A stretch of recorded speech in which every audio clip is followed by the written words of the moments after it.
Day-night test at Brisbane too, which will spice things up with the pink ball. Adelaide, a day test at Adelaide, which is a rarity. Rarity, isn't it? In recent years, which will be a real event.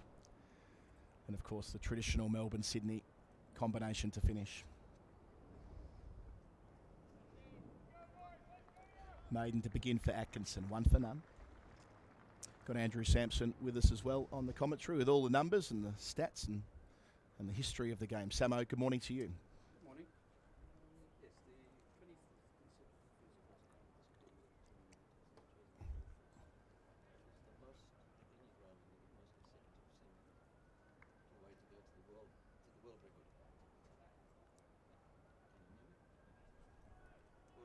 The world record for any ground of consecutive send-ins is 55. So 24 at the Oval is the most at a ground in England.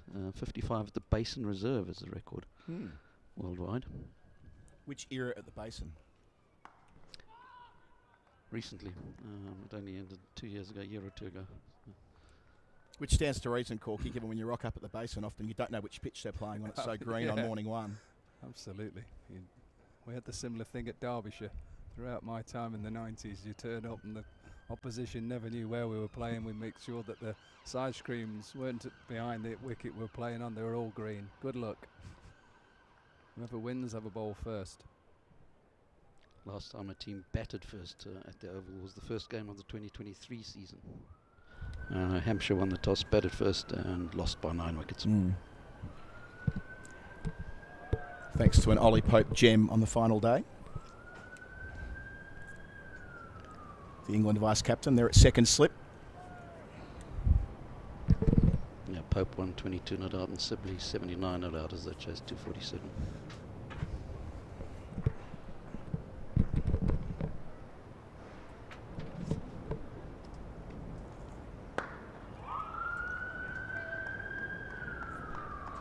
Been Sider very consistent over the last couple of years. 900 plus runs in 2025, averaging in the mid-40s. Best of 124 down at Taunton, but a number of scores between 50 and 100. What they'd give for a solid start today to suppress the Surrey seamers for a couple of hours.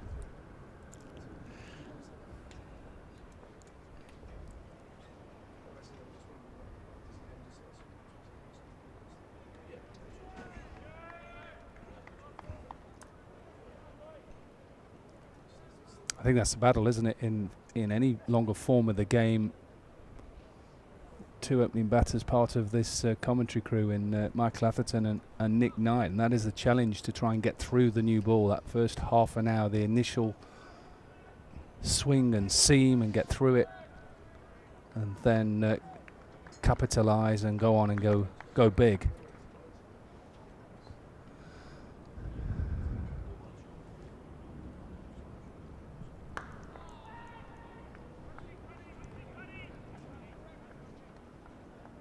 Surrey have done so well this year with home crowds as well. Record home crowds in Championship cricket, haven't they? Yeah, we've had in excess of 6,000 here a couple of times on first days. That was earlier in the year, when beginning on a Friday. There's a really great work from home culture developing here at the Kia Oval, where up in the pavilion there are a whole bunch of tables in one of the dining rooms, and it's just people who are bringing their laptops down and, you know, working from home, as is the modern parlance. They'll be up there today, I'm certain. There's so much on the line this week. So that's part of it. Maybe not quite so many people in this time of year on a Monday morning, but you're right, the crowds here have been magnificent. I think the Essex game back in round 2, or the second game here rather, was the most attended county championship game here this century or something like that, giving a bit of a flavour of it. Heaps of demand here in South London, that's for sure.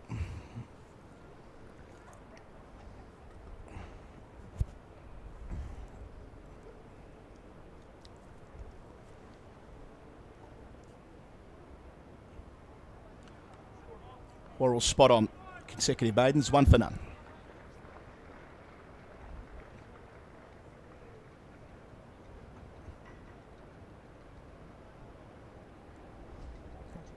Yeah, it's the hottest ticket in town, Corky. Those benches that sit in the pavilion at 9 o'clock when the ground opens, people race to them to make sure they get their best work from home spot. Something you would be scarcely believable back before the pandemic, that type of thing.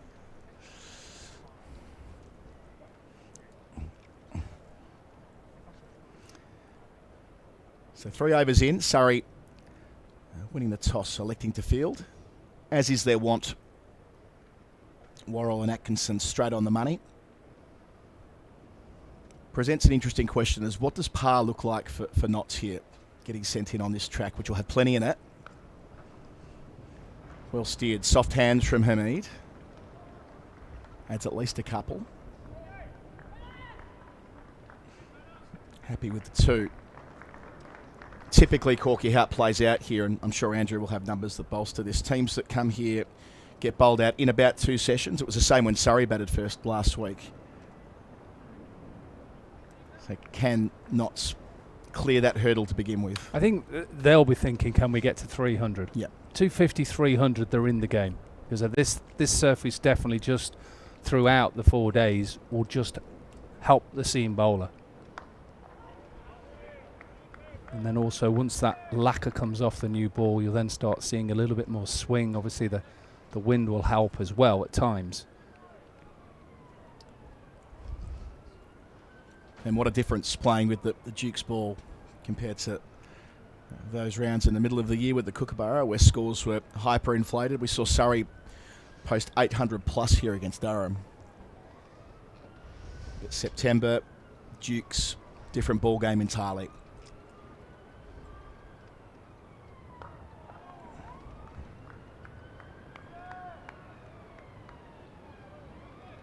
What does it do for the psychology of a fast bowler, knowing that you're bowling with a ball that's naturally going to be tilting the scales in your favour a wee bit?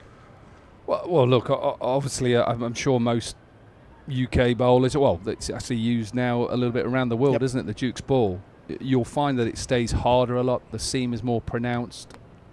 You can get a little bit of a better shine on it. With the Kookaburra, that shine goes quickly and the seam is a lot lower. So you have to make sure that mentally you're ready.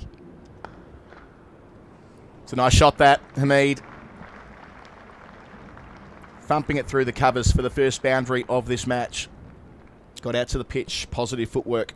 Slightly over pitched, wasn't it? That was all from Gus Atkinson. He's trying to look for a little bit of swing. He's trying to swing it into the breeze as well.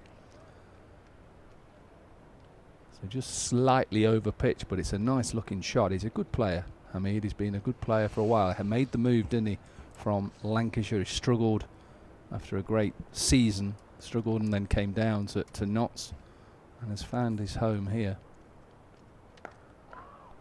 Yeah, very interesting career arc. When he got his way back into England calculations back in 2021, it was batting quite conservatively, batting as long as he could, but he's a far different player now, more purposeful.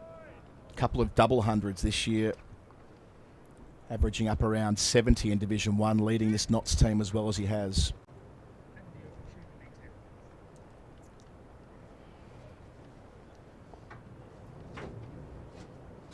I suppose you could say adapting his game to the needs of the time.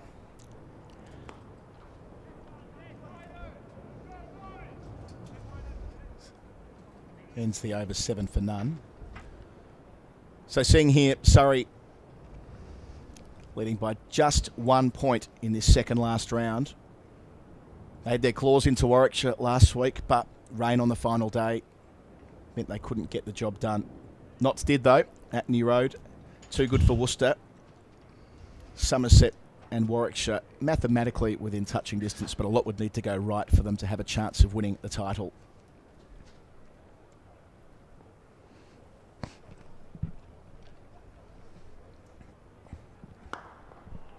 And hence why when you look at the table, why bonus points in this game could be crucial.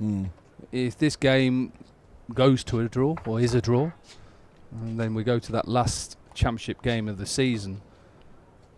Surrey go, what is it, southwest from here to Southampton. Yep. And Notts just nip over to Edgbaston for their final game. So important that both sides look to capitalise early in this game with bonus points. And there is one day of these four which Doesn't look good. Wednesday, isn't it? Wednesday. Yeah, Wednesday looks pretty grotty. So how that informs the gameplay here. Just go back on that question you asked me a little while ago about the ball and how sometimes as a bowler you have to adapt to the ball that you're given at the time. A kookaburra is a ball that early on you look to try and swing it and try and get into that top order as much as possible, whereas with a Duke's ball you can just hold at times. You may get an early wicket. Yeah, well worked. Across the square, away for 4. Slater off the mark.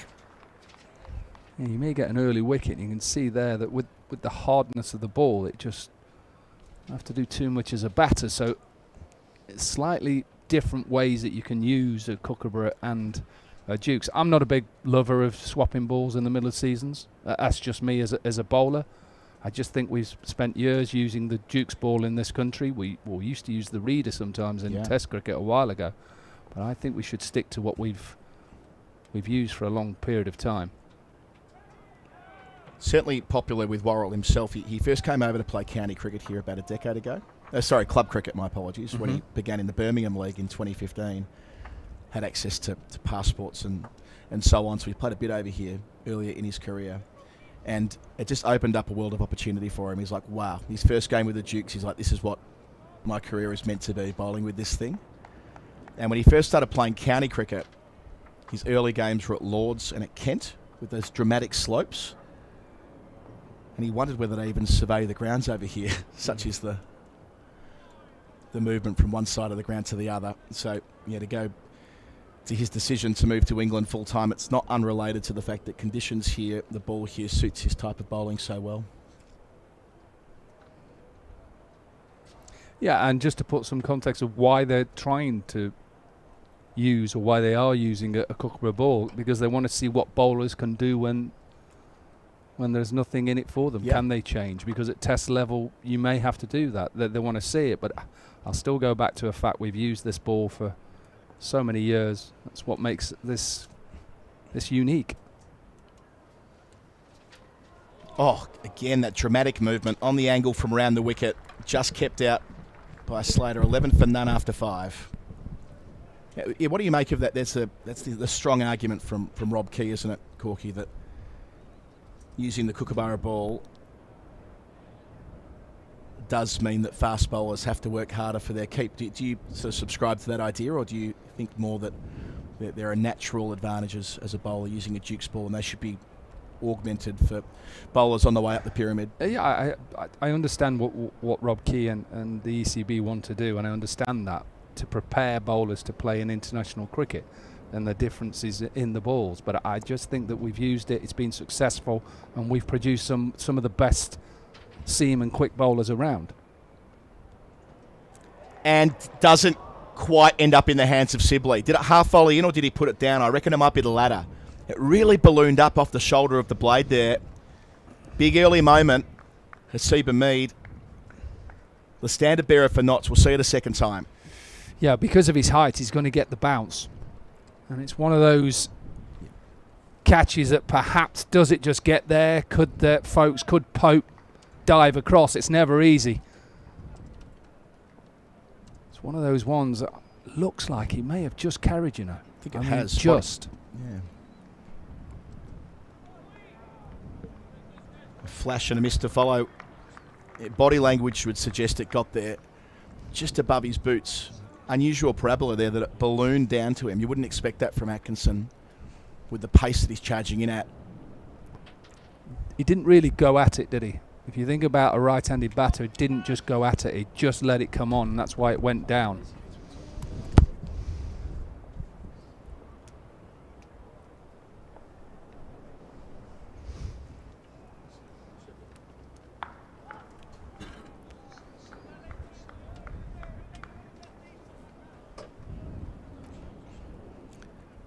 Surrey cordon, Sibley and Pope, they take almost everything. Let's have a look at it again. Just see if we can see whether it carries. Yeah, it carries. Yeah. Definitely carries. Yep. I think it hits him on the back of the hands, more on the padding.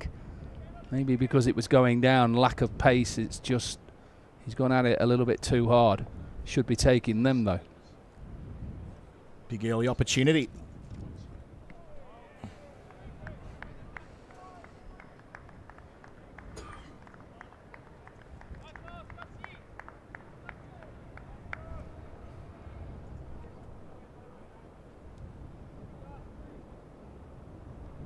Hamid this season double centuries against Durham and Somerset.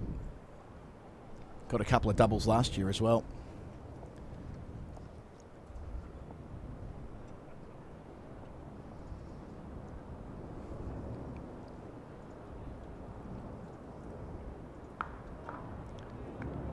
Have to feel for him in some ways. If he'd have played in any other era, he would have been in the side. He'd have been in the England side. But because it just doesn't fit what England want at the moment, and the fact, let's credit to Duckett and Crawley in a way. Crawley's partnerships, even though Crawley has struggled at times. Any other era you think about it, Hamid would have been in. The only mitigation to that is that he's striking at 60 this year in the championship, Hamid. So he has evolved as a batter in the last couple of seasons. He wants to be back in the England frame, of course. Keeps this out. Probing maiden from Atkinson, 11 for none after 6.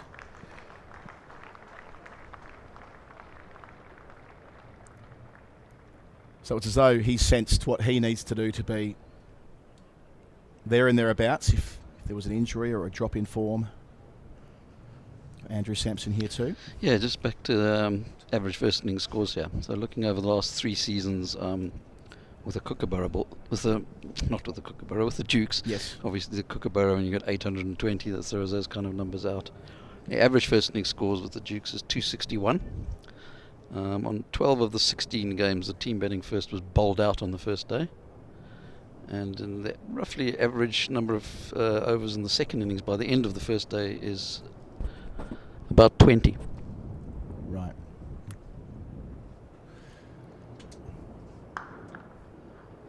Given room and takes it.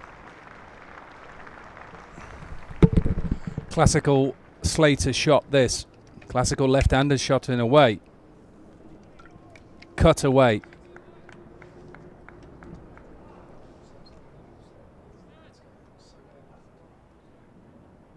Lovely shot from Slater. He's a good player. Another player who has come on in the longer form of the game. And I like the way that he went to Notts and said that I'm going to take on the first division and try and do well, and he's done well. Quickie shingle.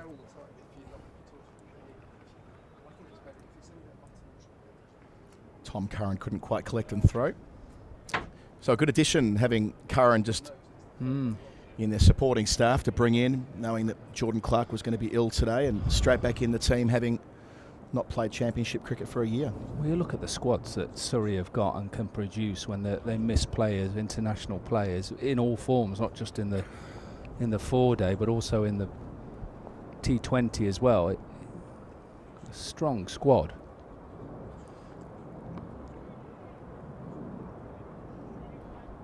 Yeah, they are truly blessed when you consider that away with England duty this week. You've got Sam Curran, Will Jacks, Jamie Smith, who of course has been in and around the white ball teams and not playing at the moment, but they're 3 high quality players who would be in this side if available. There's another guy, Adam, where you think any other era, Ben Foakes would have been playing Test cricket. You know, you look at 2, 1 on each side here. Hamid would be probably opening the innings, and that man with the gloves on would be definitely part of your Test side. He pulled in another one of those stunning Ben Foakes catches last week that, like, there is one person in the country getting to that, and it's him, and he just does it so routinely. Oh, and one thing, when you stand next to Foakes, he's taller than a lot of good keepers that have been around for a long time. Think of some of the quality keepers England have produced. Jack Russell, small, really good. Alan Knott, Bob Taylor, they're not tall keepers, so the fact that he's quite tall, he's got great hands. Serious wicket keeper, that man there.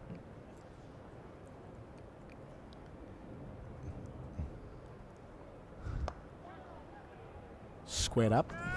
Yeah, one of those quirks is that he was a first choice player when McCullum and Stokes took over. They liked what he brought. Played an important hand in the very first Bazball chase, you might remember, at Lords against New Zealand, and crucial 100 against South Africa at Manchester later that summer, but ultimately Jamie Smith's just made that spot his own in a short space of time. Completes the over, 17 for none.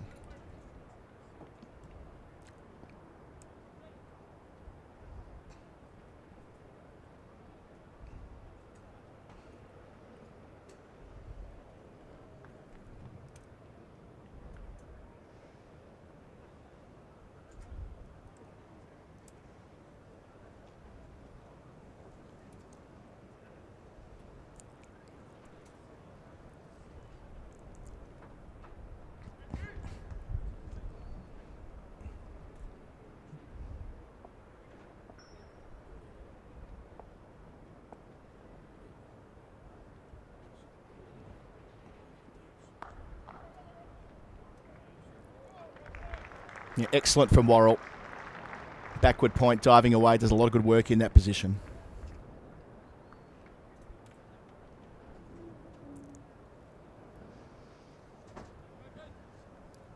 Yeah, I'm sure Surrey just a little bit frustrated they've not been able to just get a wicket or two here with this new ball. Probably should have taken Hamid. Drop from Sibley at first slip, but you can just see that any time that a bowler just slightly pitches a bit shorter, or maybe over pitches, trying to look to be positive.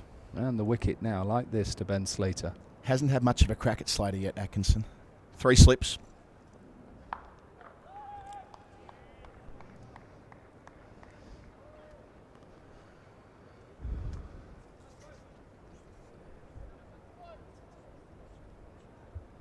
Looking forward to watching Tom Laws at some point this morning here, Corky. He bowled up at 90 mile an hour last week. I think one of his wickets was clocked at 89.1. It was comfortably the quickest spell we've seen from Laws playing here at the Keir Oval. Surrey just produce, don't they? They produce proper cricketers. I mean, go on and represent England, but proper county cricketers as well. Yep. And in the case of Laws, only 22. That's even more impressive, and that's what England want. You know, if you want to produce an international cricketer, that's what you want to do. Give themselves an opportunity. If you can bowl at that pace, he'll be in. And a couple of years ago, when he wasn't bowling at that pace, he was still a threat, swinging the ball both ways. So adding pace to an already useful skill set.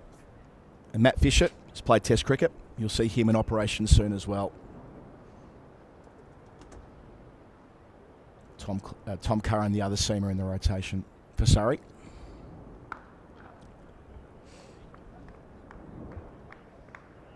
Don't often pick a specialist spinner here. They have Dan Lawrence, who has become more than useful playing that bit part role, but have got the luxury where they can play 4 to 5 seamers week in, week out here through the season. And that's why it's changed here at the Oval, because back in the 90s, the pitches would be a lot drier, a lot flatter. You'd have to play a spinner here.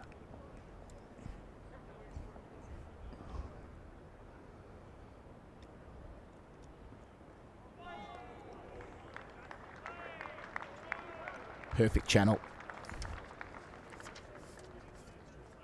Yeah, Notts have picked one, Liam Patterson-White, the left arm orthodox. And they will be bowling 4th, which is not for nothing.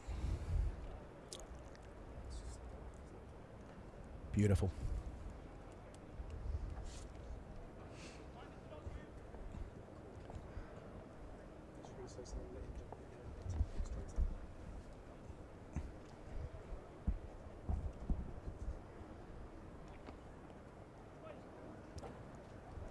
Down the leg side to finish 19 for none. One chance early today. Hasib Hamid put down at first slip by Dom Sibley when he was on 7 after Surrey won the toss and popped in Notts. Got Mike Atherton joining me. We'll take a thought or two from him on the first half an hour of play, then I'll jump out as well. Well, it's a thrill to be here. Terrific game ahead of us for the next 4 days or however long it lasts. 2 top teams, just a point separating them. And what is usually a pitch that will produce some good cricket as well. That one chance this morning that went down at slip. Worrell and Atkinson, international class attack. Hamid and Slater both have had very good seasons, although Hamid coming off the back of a pair. That was nicely played down the ground. Ben Slater getting a rare opportunity to drive.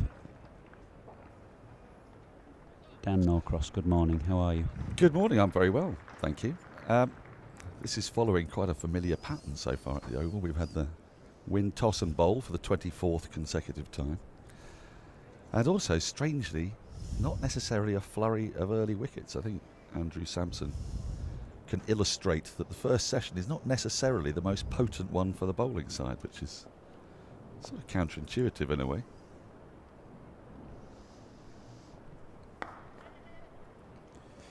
Well, sometimes it takes a little bit of time for the lacquer to wear off the ball. A genuine swing bowler like Worrell, you might find that he swings it a bit more in his second spell. Atkinson's more of a hit the deck bowler really, but there is a strong cross breeze to help Dan Worrell today. It's a bit chilly out there. Had fantastic crowds here at the Oval this year. It's been one of the great success stories, the way they've marketed the championship, but not quite the numbers have come in this morning as you'd expect, because we're well into September now and it feels pretty autumnal. I think it was the Essex game they broke the record. I think they've broken the record twice this year. Yeah, they have. Essex was 14,000 or I think something. a bit more over the full 4 days. Had 6,500 one day.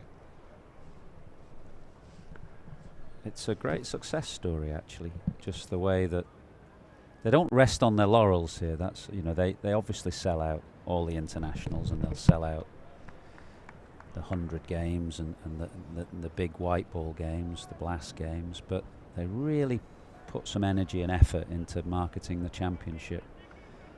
As you say, they have that Red Bull festival, they let people in after tea, people come in after work. So they've had terrific crowds. It's been great to see.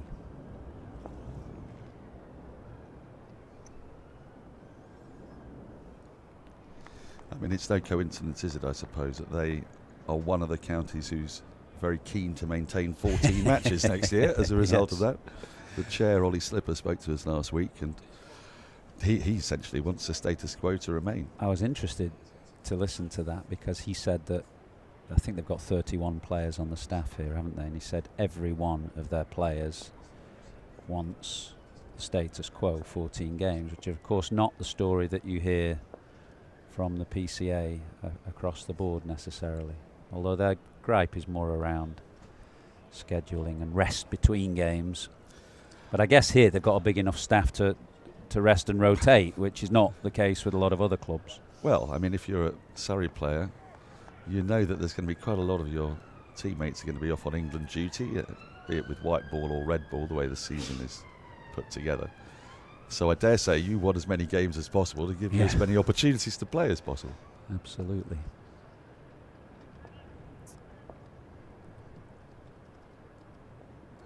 Sibley, Pope, Burns, 3 slips waiting.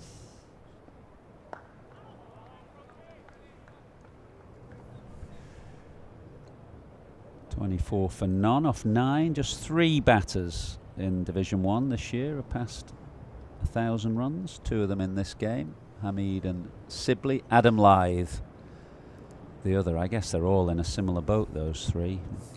Tried and eventually discarded by England, with, especially given the way that the current regime see things, unlikely to get another go. Well, I was going to ask you, it's a very weird world to be in, isn't it, if you're Hasib Hamid or Dom Sibley or Adam Lyth, any of these opening batters, because you think, what more do I need to do to attract attention?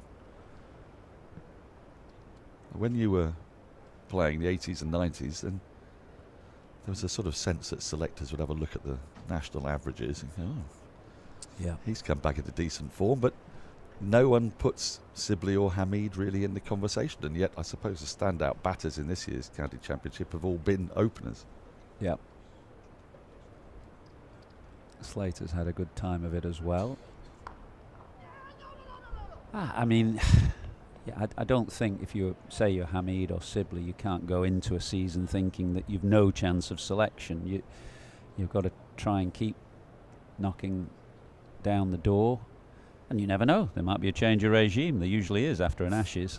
Yeah, might be a whole different management team come in with different thoughts. So and you just your professional pride, and obviously you want to win games for your county. There's a championship to play for, so there's lots of motivation to play well. Well, it isn't much of a coincidence, is it, that some of the leading run scorers are playing for the teams that are duking it out for the title at Well, the I was top. interested to look at the bowling bonus points of both these teams. They've both got 28 bowling points, and I think only Warwickshire have got fewer than that in the Div 1. So most of the teams have actually got more bowling bonus points, which I suspect suggests a little bit it's been quite tough to get wickets at Trent Bridge for Notts. And Surrey, when they go on their travels, teams tend to produce flat pitches to nullify their potent seam attack. There are 3 great examples of that. Sussex at Hove, Chelmsford, Essex, Chelmsford, and Edgbaston. They were not perhaps the normal wickets that you'd play on. They were run heavy early in the season as well. I think Chelmsford 500 in the first innings. Edgbaston was extremely flat. And actually there's an issue with taking wickets at the Oval at the back end of matches, as Andrew Sampson will be able to demonstrate. Surrey have really struggled against Hampshire. They only took 2 wickets on the last day as the pitch eases. It's carried this time, and as well taken by Ollie Pope. So the first wicket of the morning goes down. Gus Atkinson just probing away in the channel to Hasib Hamid, who, defending off the back foot, has edged it to Ollie Pope, and this time is safely held at second slip. But it was dropped on 7, so he hasn't made an enormous amount of advantage from his initial good fortune. It's a good catch, isn't it? It's low. He had to take it. It wasn't going to reach Sibley at first slip.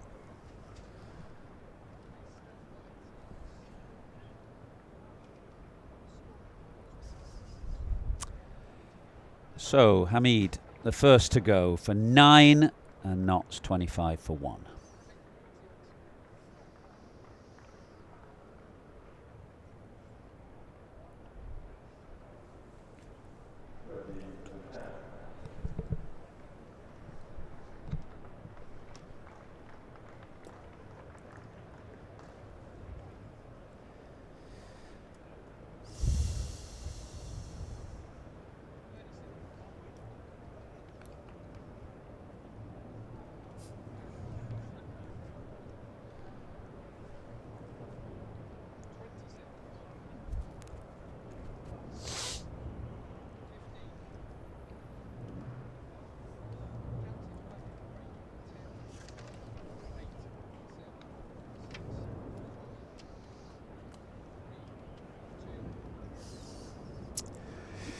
Surrey have just taken their first wicket of the morning. Hasib Hamid, one of those 3 batters that we mentioned, who's topped 1,000 runs this year in the championship, edged Gus Atkinson to second slip, where Ollie Pope made no mistake. So it brings young Freddie McCann to the crease. He's having a pretty good year as well, more than 700 runs at an average just a little over 40. Highly promising young player, and going to be sternly tested, one imagine, because Atkinson is a very good bowler around the wicket to left-handers.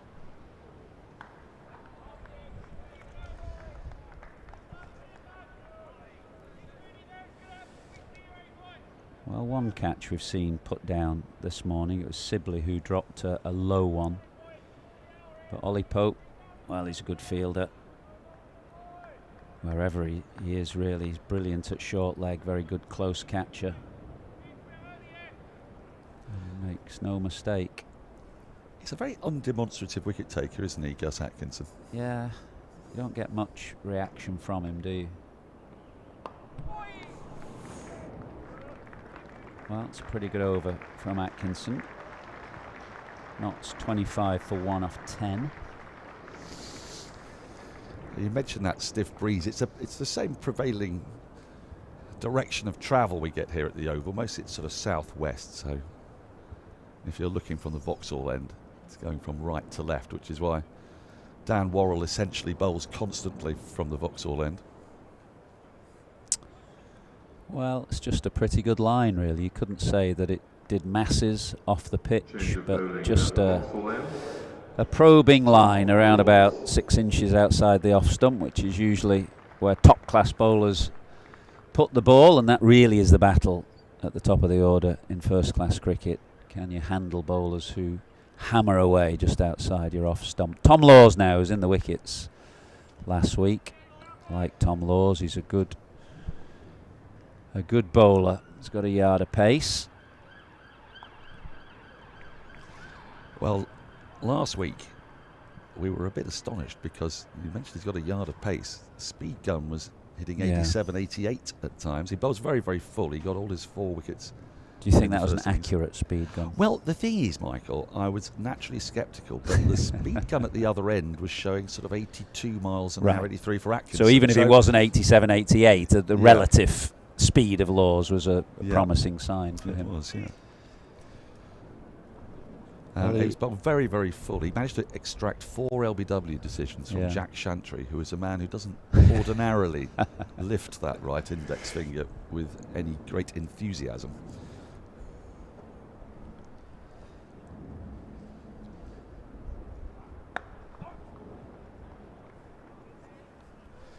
All of them were right-handers, though, from memory. Yeah, they're very full and seem to beat people for a bit of pace, as you say. Maybe just was in rhythm. It sort of clicks. That was the title of a book. Who wrote that book? Was it Beefy or Peter Roebuck? I can't remember. Roebuck. Maybe Peter Roebuck wrote it with Beefy. It sort of clicks. Well, it was clicking for Tom Laws last week.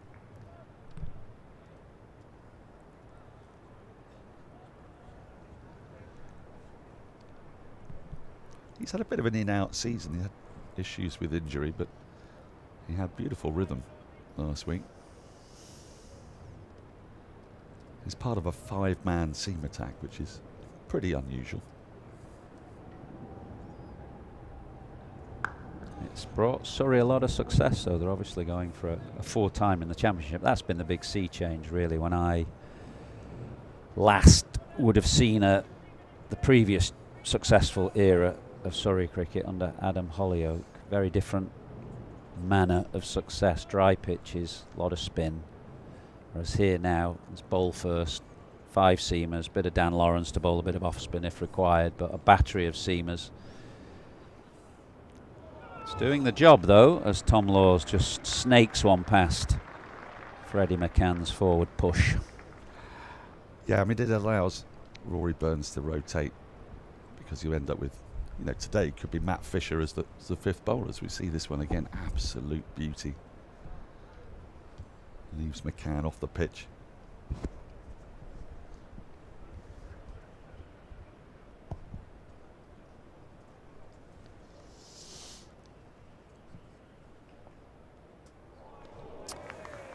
Careful there. It's a very expansive looking drive, kind of shot that can get you in trouble against the new ball on a September morning. 26 for 1.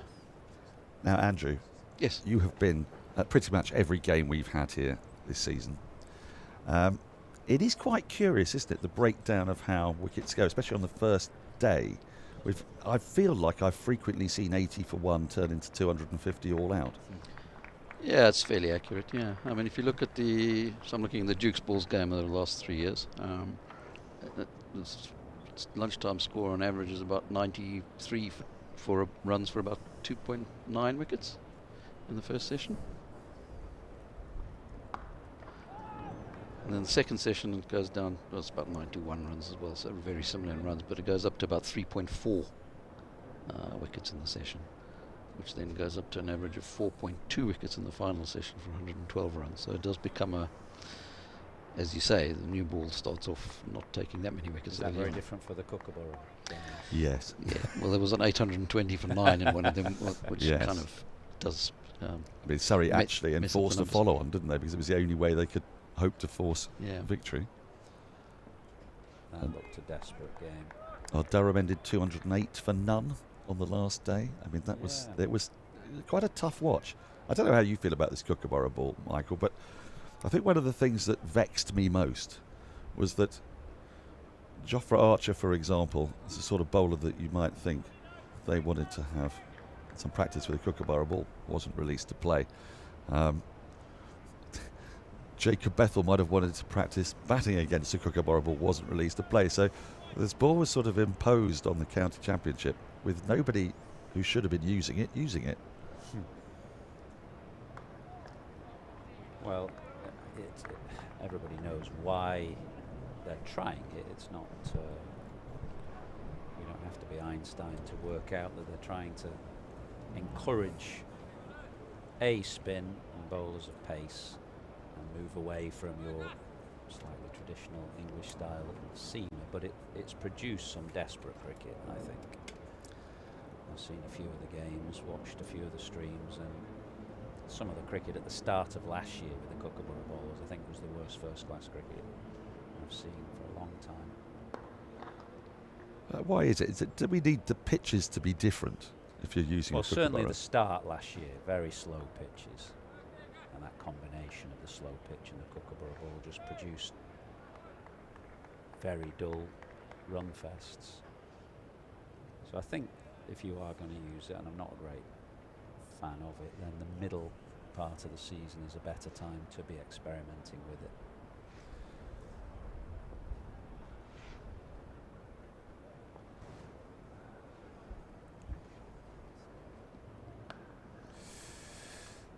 Firm is very short boundary down there, so Tom Laws does really well.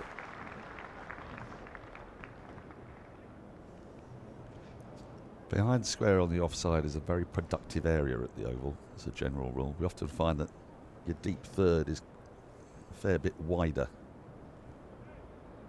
Lee, the groundsman, was telling us this is the same pitch. We did a game here, might be 2 summers ago now, when Middlesex came here early season. I think this is the same pitch, and it went through. It was a good strip, and that's driven this time, but in exactly the same area. And Tom Laws does really well. Athletic dive and stop on the boundary.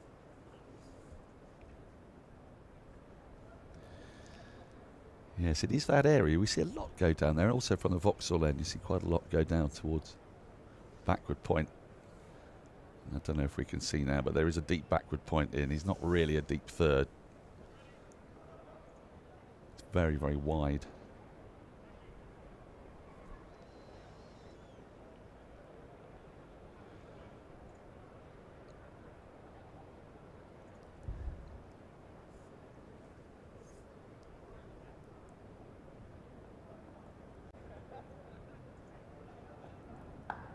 Now, another guy to watch out for today will be, at some point, Matt Fisher will bowl. And I don't know what he's done, but he has been about the most luckless bowler I have seen this season. He's actually bowled really well his first full season for Surrey, but there's a few to look at today. I saw Neil Colleen is here, who's in and around the England setup as a bowling coach. He looks after the Lions with Freddie Flintoff, and so he's down here, and he'll have a few to keep his eye on, because there's Pennington and there's Tong. There's Laws and Fisher, Atkinson, obviously.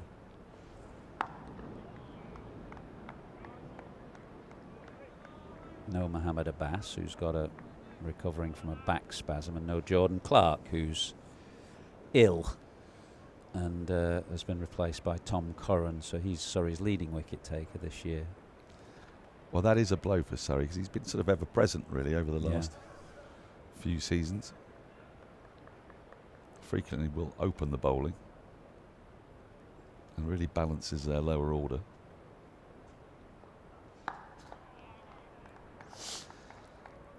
He's another man who's never quite mentioned in dispatches, is he? And I think that's part of the reason for Surrey's success. They've got a core of players who are now sort of good enough almost to play for England, but are never going to get picked. So That's, Burns, that's your Sibley, perfect Folkes. county It's ideal, cricketer. isn't If it? you're just looking at it from a county perspective, obviously you want to produce England players, but if you've got a really good player, but he's just not quite good enough, but he's going to play for you all summer.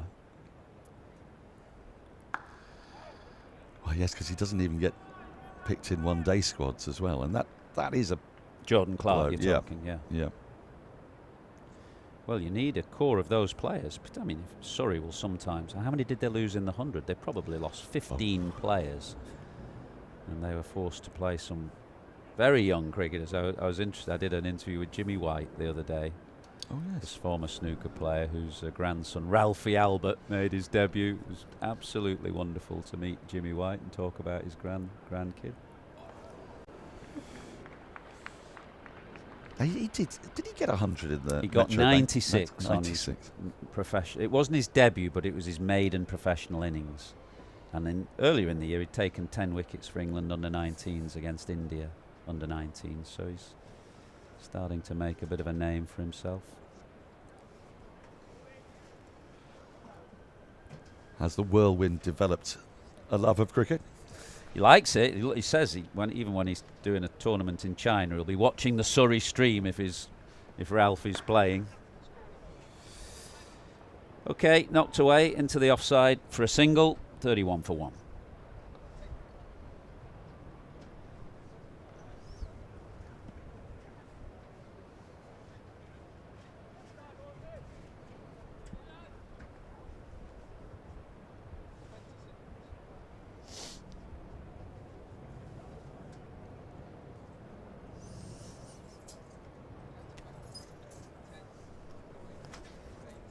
Change of bowling at the pavilion end.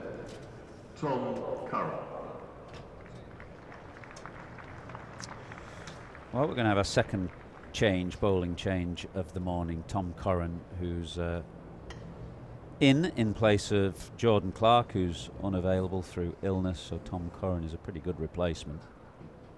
And he'll take over from Gus Atkinson at the Mickey Stewart members pavilion end.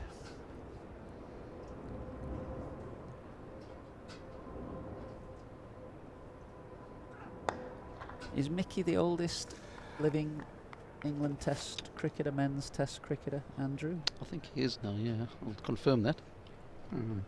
Just quickly on the number of players that Surrey have been using in terms of the whole squad and rotating and whatever, and call-ups and things that affect them.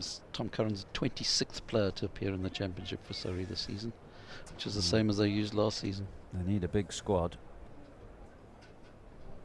They've got 31 players on the staff, I think, 31 professional players, so it's a big staff, but they need them.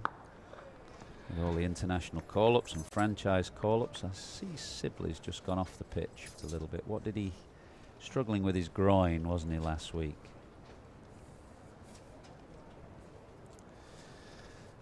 Yeah, I mean, it was a bit of a blow in a way for Surrey that Sam Curran finally was found favour with the England selectors. But when not it a looked like blow he was for out of Sam it. Curran. No, marvellous for Sam Curran, but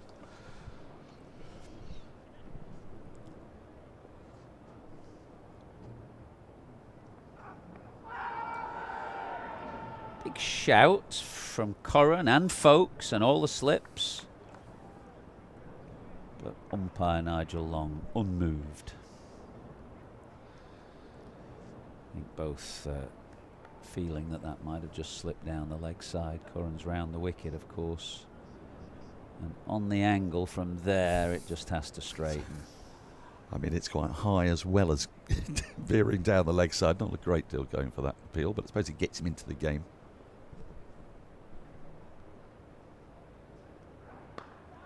Ooh. Driven, and he was in the air for a short while, but landing just short of cover point. Just a couple of times Freddie McCann has gone after the ball when it's been full outside the off stump. He's played and missed once. This one nearly went to point. I'd like to see that one again. I don't think it was a million miles away, was it? Just short of him, yeah. Is it Fisher at point? I think it's at Fisher.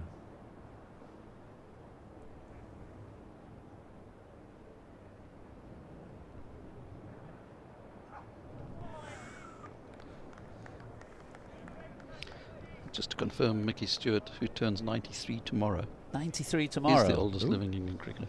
Fantastic. Well, if he's watching, many happy returns for tomorrow. Mickey, great man of cricket.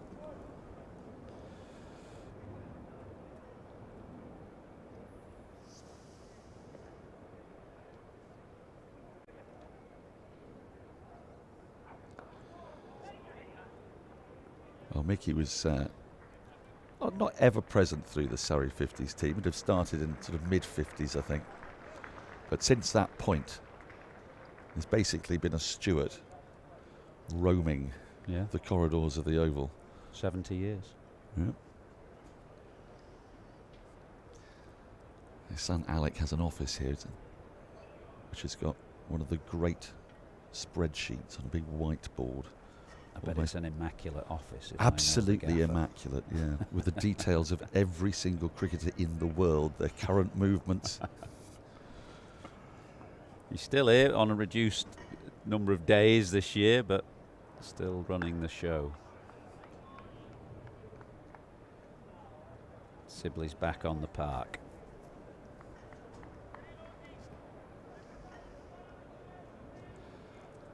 How many games has Sam Curran played this year? 4.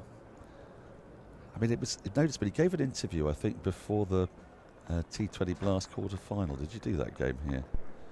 I didn't do that one here, no. The Para show. Yes.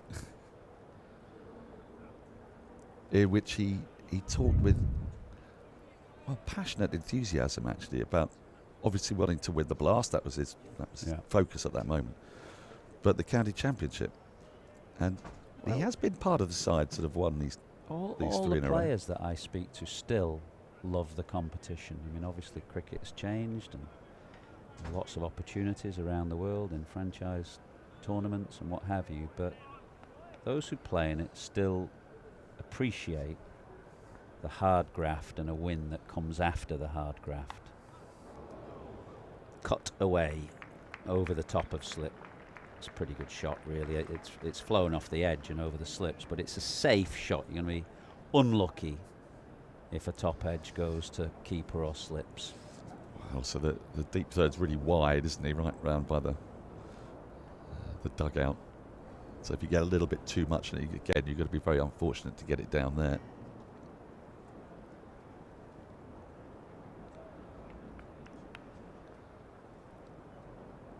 Yeah, fair enough. Good shot.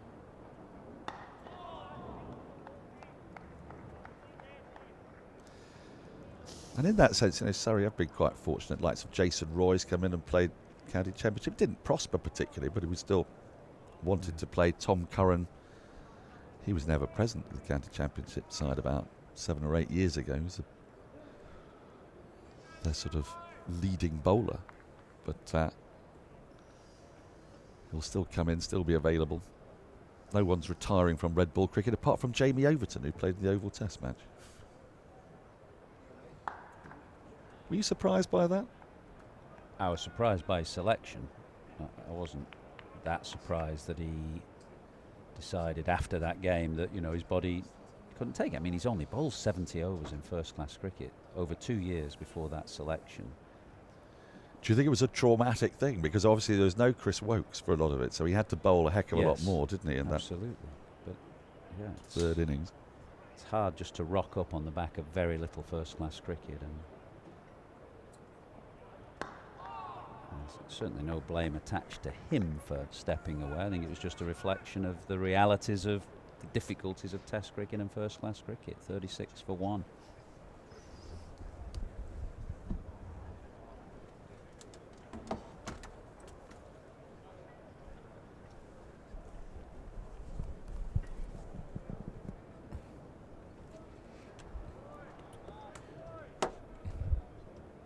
Thank you, Daniel. Thank you, Mike.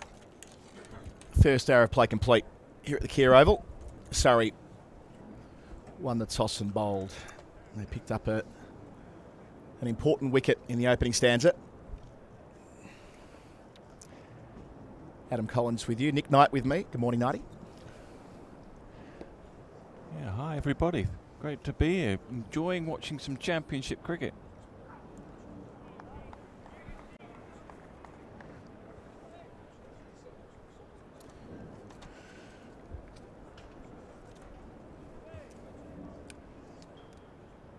So 1 wicket in the first hour. Gus Atkinson had Hamid dropped at first slip, but then safely pouched. Great catch, Ollie Pope.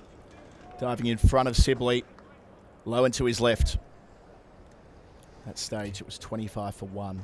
Yeah, you're sort of on red alert, aren't you, in the slips with the ball moving around. You kind of feel like the ball could well come to you at any given time. Yeah, especially here on day one, the number of times the slips are called into action. Yeah, it's where slip fielding, if you're playing on flat decks, flat pitches, you can sometimes just switch off a little bit because you don't feel like the ball is realistically going to come to you. You're one of 2 slips, but playing subcontinent conditions as well, similar thing. But on a pitch like this, you're in the red zone, you're ready, every ball.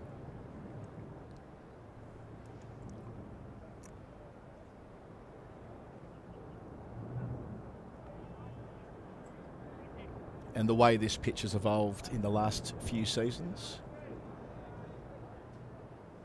is comparable to the way that a number of the pitches in Australia have changed as well, with live grass on day one. It's a lot different to how Australia was 6 or 7 years ago before the pandemic. So in terms of thinking ahead as to what we're likely to see in a couple of months from now, this is not a bad measure.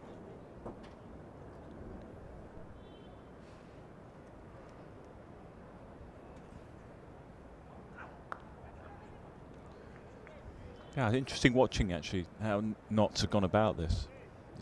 I think it's a real balance between soaking up the pressure and trying not to play as many balls as you don't really need to. You know what the plan is. You know they're attacking the top of off stump. But I think the balance that they probably got just about right is not to be in a too negative a mindset, so you're not going to miss out on the odd short wide ball or the odd half volley. And that's the danger. You can get in such a defensive mindset that you miss out, and that makes the bowler feel a whole lot better.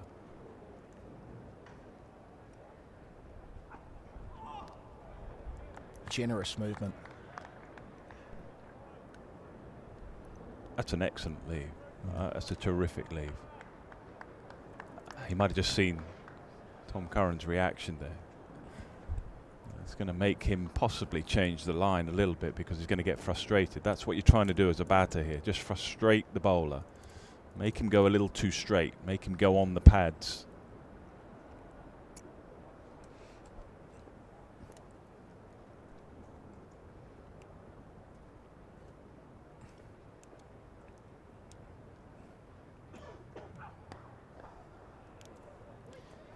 As foreshadowed by Nick Knight, although they don't quite get the single on offer. You Ends know the over 37 for 1.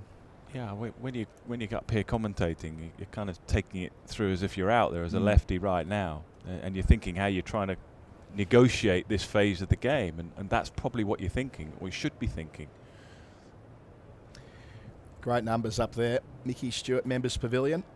Yeah, right behind the bowler's arm this week. Perfect pitch to pad up in the pavilion and set up there for 4 days of championship cricket. Business end of the season.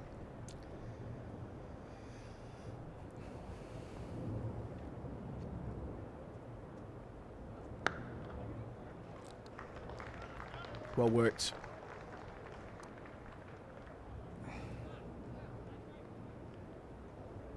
Slater into the 20s.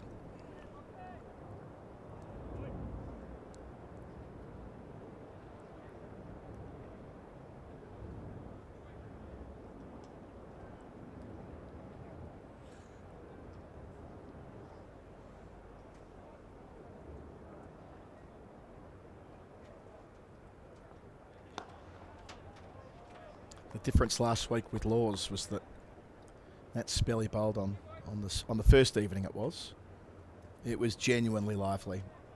For a 2 to 3 over stretch, every delivery was somewhere between 87 and 90 mile an hour, which was a point of difference to what we'd seen from Laws in the couple of seasons after he burst through in 2023. So can he rev it up here in his 4th over?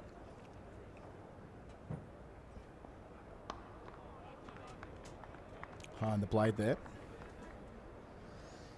Yeah, I mean, bowlers have got, well, they'll tell you, rhythm. If they feel good on a given day, feel right approaching the crease, the rhythm is good, the release is good, then it's kind of effortlessly, the speed will go up. But it's when you're fighting it a little bit, your run-up doesn't feel quite comfortable and everything doesn't feel quite right. It's amazing how the speeds will just drop down.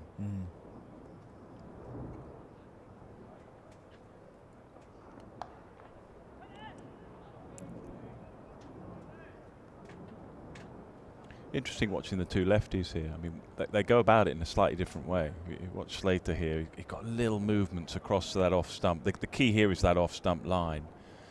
And the key bit is, can you get your head positioned over the top of that off stump, whether you've made movements or not. And McCann does it slightly differently. He stays still, but they're trying to achieve the same objective. You watch here, he's got a little trigger, tiny bit. There. And what he's trying to do is just cover that off stump with his head so he knows what to play at and what to leave.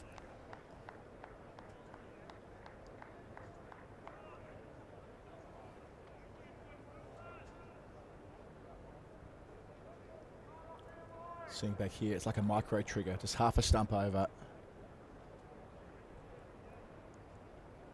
Let's remember about that fourth stump line here that the inside edge was found. Good bowling. The late great Bob Woolmer, who I thought was a fantastic technical coach on batting.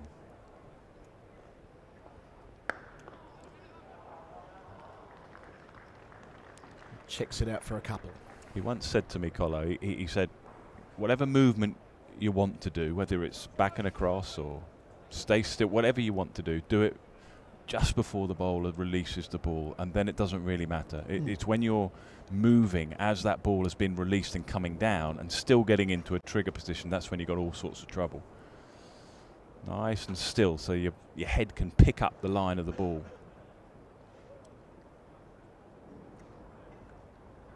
Because you do see some exaggerated trigger movements, don't you? Some very much by design. Steve Smith, the obvious one. But you go back a generation, someone like Michael Slater, who was almost like a wave of the bat as his back foot went way back and across to open up a range of back foot shots as well. You've got to have everything in sync for it to work. Yeah, that's the point, isn't it? And the more that you've got in your makeup, in your trigger, the more there is to go wrong in that sense. The rhythm can be slightly out on a given day.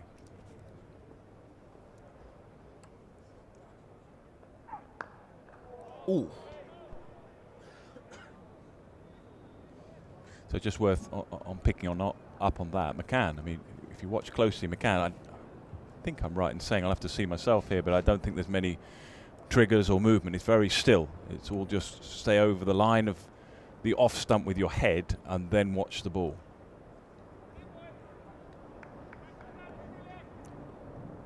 He certainly looked the part in his first full season of championship fare.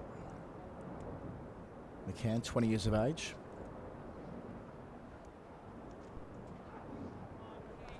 Yeah, and everyone just feels comfortable doing it slightly differently, and that clearly works for him, or he feels it works for him.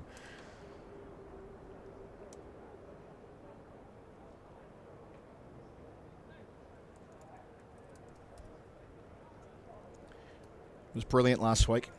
Low scoring game, half century in the first innings and 28 in the second, but doesn't give a sense of the value of those runs in a chase where wickets were falling around him.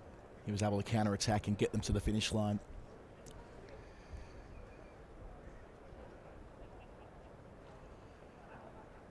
In a season of such fine margins where it's been grouped together, we've seen teams bounce around that top 4 or 5 all the way through. Lots of draws which have helped with that, sure, but still. That's why there is so much riding on this week. McCann registering centuries against Hampshire this year after a couple last year. So he's looking right for the task, averaging in the 40s.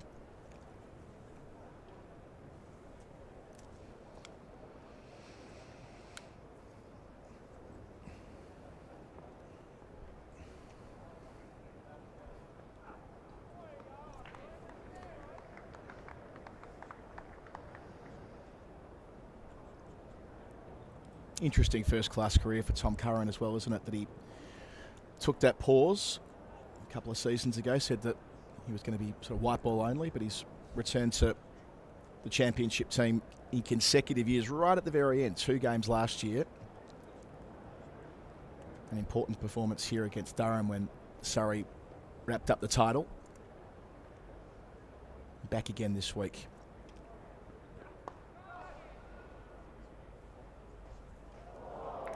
And it's 3 for 4 as well. So it hung in the air down towards Tom Laws at deep backward point for a long time too.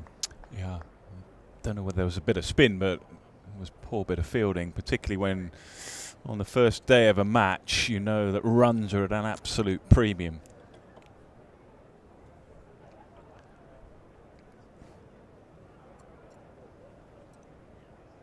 Just took a leg break, didn't it?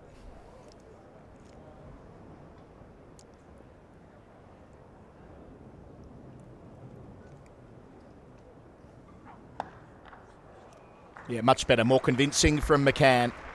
Back-to-back boundaries to complete the 18th over. Takes Notts to 49 for 1.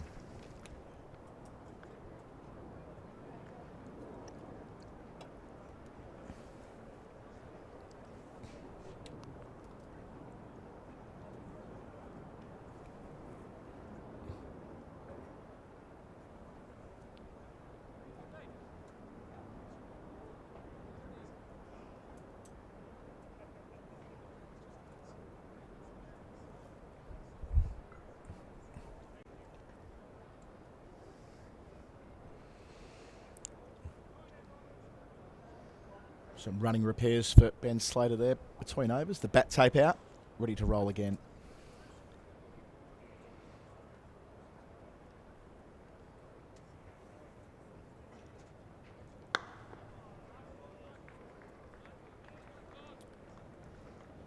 $50 for 1.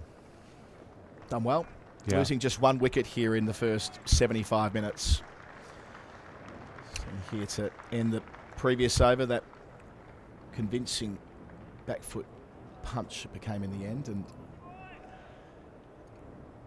we're quite used to seeing wickets falling early here. Well, they've kept it quiet. It's exactly what Notts need to do.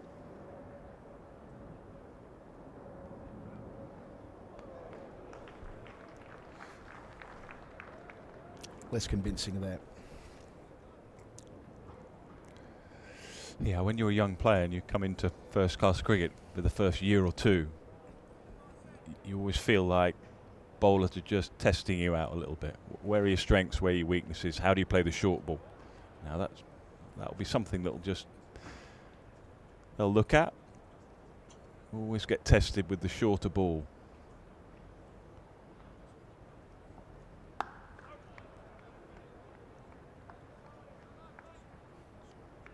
When I always look at players, and when I was playing, you're looking at, when you see a young player, first thing I would look at in the nets is how are they off the back foot? How's their back foot drive? How's their pull shot? How do they negotiate the short ball? I think it's a really good starting point, because as your career develops and as this young man will get better and play more, it's a shot, it's a shot that you just have to be good at, really. I think if you're going to have a very successful long career as a top order player, you have to be able to play consistently well off the back foot. You're not going to get too many half volleys. Who were the big brutes who were working a young Nick Knight over when you were in your early 20s making your way? Who was trying to pepper you and knock you out?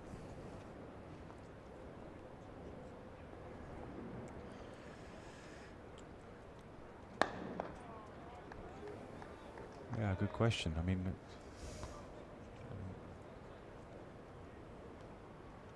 I'll have to think about it. But I mean, there was some really, back in those days. I don't want to harp on, and eras change and techniques and methods alter slightly, I suppose. But there were a lot of quicker bowlers back in the day as well.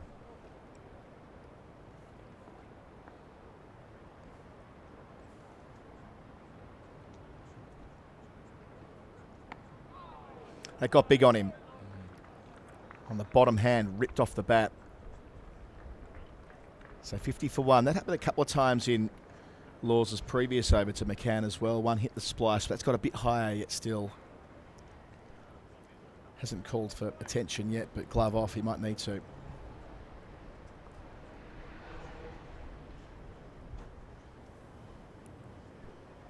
Ouch. That would have been 6 weeks off.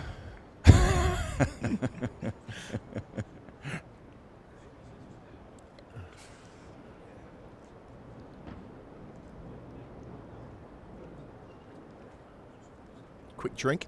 Back to it. Made a tough stuff, the young man. You can see there the absolute gale that's blowing here. So we're current operating from the Mickey Stewart Members Pavilion, and it's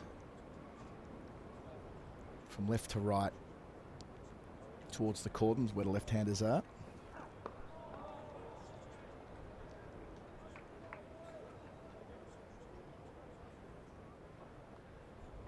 That should help bring the outside edge into play.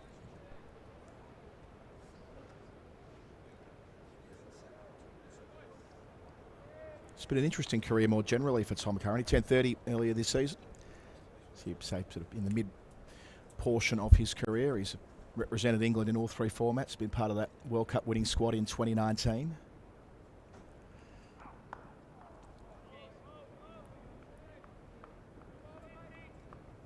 A feature of T20 cricket around the world, not least in the Big Bash, where he's been a mainstay through southern summers.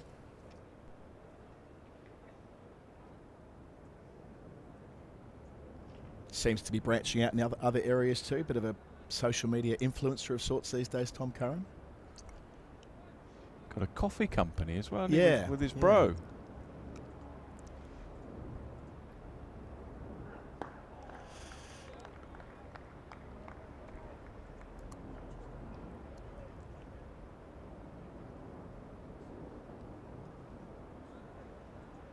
Was prominent during the 100. Aggressive player. He's a fine cricketer and has been for a long time. I think he, as an all-rounder, he's quite a good place to play at the moment here as well, particularly if you win the toss. You get a chance to bowl on the surface that's moving around a little bit and then bat on it when it gets flatter.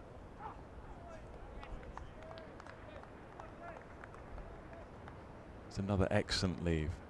He's walking back now and he's thinking, I know what I want to keep trying to do, target that top of off stump line, but the more you leave like that, the more he's just going to go, I'll just gamble a little bit and get a little tighter on the stumps, and that's when you can work it away leg side with the angle round the wicket here. So that's the little game that's going on with the odd short ball. There, if you continue to leave the ball there. Oof, makes him play here. On that angle, Breeze is pushing the ball enough to present a real challenge. Let's look at the bat here. Does he? Yeah, he just has a little go at it. That's the bit that lefties have just got to try and put away for a little while.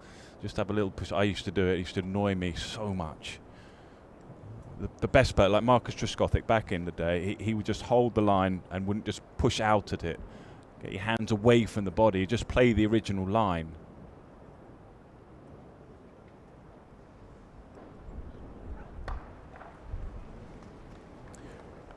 One from it, 51 for 1 not, so having been sent in this morning. Hasiba made the 1 wicket to fall, caught by Pope at second slip from the bowling of Atkinson for 9. And this pair have since put on 26. Change of bowling at the Vauxhall end, Matt Fisher. So Matt Fisher to get his first opportunity. His first season here at the Kia Oval. He's picked up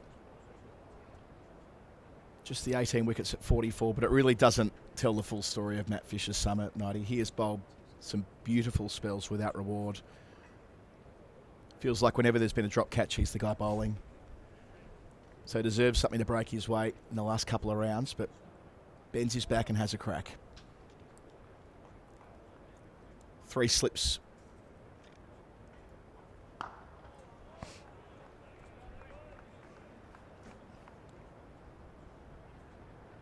We were talking about it last week. And when he was in the middle of one of those unlucky spells, we talk about luck balancing out in cricket. Is it over a career? Is it over a season? And whether Fisher can have that redressed at some point, be it this week or maybe next. I know one thing, Colo. You tend to remember the ones that don't go for you. And keep thinking you're unlucky. Yeah. Forget the times perhaps when you do get a little bit of luck. Had such a terrific 2024, his final year with Yorkshire.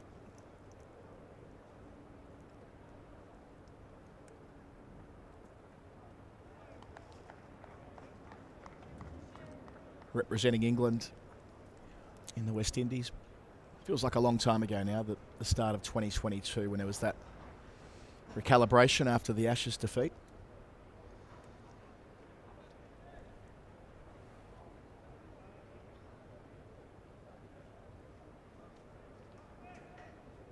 The skipper there, Rory Burns, as ever, fielding in the white brim hat, third slip.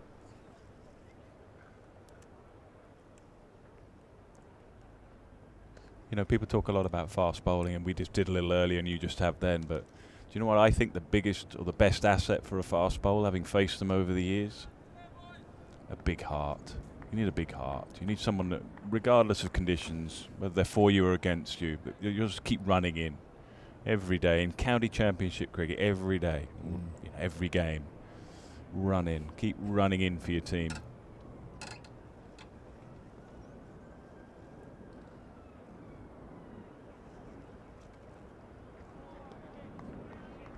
Yeah, it's one of those things that you can't measure, but you can easily identify it. A bit like momentum, right? In a game of football or whatever, it's hard to identify why or how, but you know when it's there. Same it goes with a big-hearted fast bowler. You're right. It's difficult to gauge because some kind of show it on the outside, and it's very visible to you watching that they're trying their best and their body language is very much in that. Others are trying, but they're not showing it. So internally, they're going to run in for you, but they don't always look like they're trying or putting in 100%.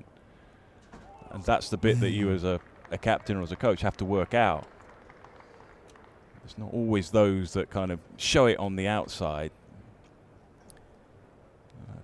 It's a great skill. It's an essential skill for a fast bowler.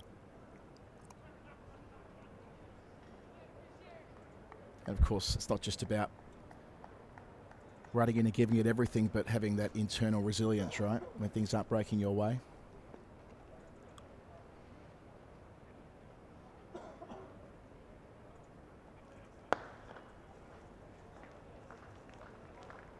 It's well struck by Slater. He'll get a couple. Make that 3, taking on Lawrence. Completes Fisher's first over. 54 for 1. I think about it in an Australian context. Pat Cummins, who's their standard bearer, not the most demonstrative cricketer out in the middle. Spell after spell, often long spells. He's a chips-a-down bowler. When things aren't going well, he brings himself on. That's why he's, what are they calling it? A hot spot in his back. It's the most talked about hot spot in Australia. Full stop right now, whether he's going to be good to go come the 21st of November.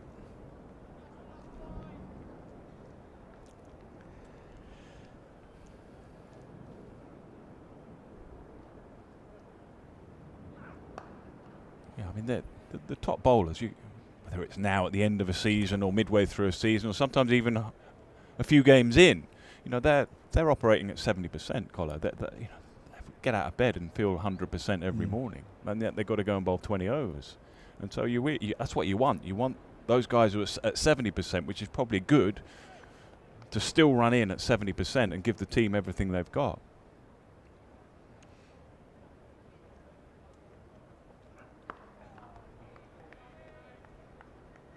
Good probing spell this from Curran. Trying to do exactly what you're talking about here. Bending his back, trying to get into the game. Well, they've just put a straightish mid-wicket, squarish mid-wicket rather. And that's just encouraging Tom here, just to bowl a little straighter. And that is because he's been leaving so well. So that's how the game's just playing out at the moment. Still danger outside that off stump. But the line's changed a little bit. Stumps are in play there. Well negotiated by Slater.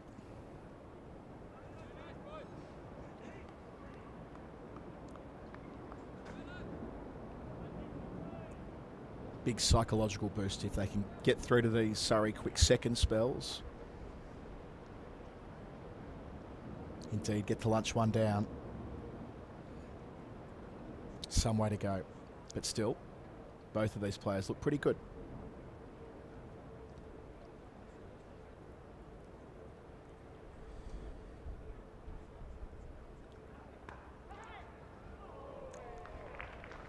Stop at backward point. Saving 4. Tom Laws there with the dive to his left.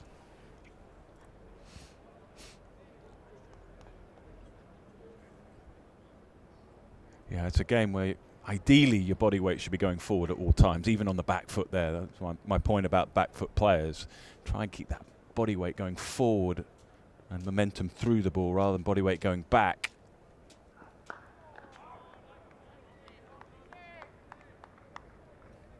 You've just hit a couple of balls, one of 4 I think through extra cover a little earlier, where that body weight's just going back. That'll just keep the ball in the air for a little longer.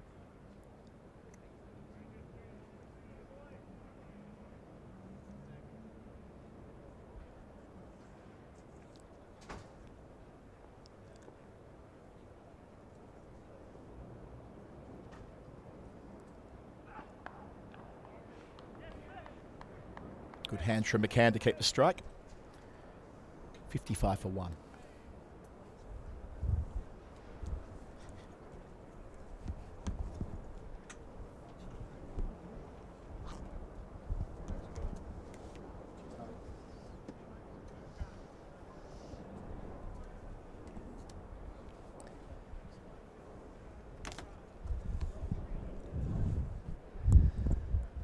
$56 for 1 then. Quite a productive start for Notts, having been put in here, unsurprisingly. Nobody seems to bat first anymore at the Oval. That's an absolute sea change. And wickets tend to tumble later rather than earlier in the day. That's usually the pattern of play here. Yaz, good morning. How are you? Good morning. Very good. I think it's been a encouragingly uneventful morning so far from Nottinghamshire. I think when you're put in, when everyone is put in at the Kia Oval, being 1 down at midday is a pretty good start. How many championship games have you done here? Have you done most of them? Nicely driven. Bit over pitch from Matt Fisher. And young Freddie McCann, who's not always connected when he's looked to drive this morning, gets that one away nicely. Probably done every championship game in their 3 title wins and this season. And you were saying that sometimes we see wickets fall in clusters later in the day. That is true, but that's more of a pattern this season specifically. In previous seasons, the first session felt like the most eventful one. It's not quite been the case this year. And actually, Surrey have found it difficult to force through victories. 4 wins from 12 yet they're top of the table. Just 2 of them from the 6 games here so far. Yeah, I made that point earlier. They've obviously found it difficult.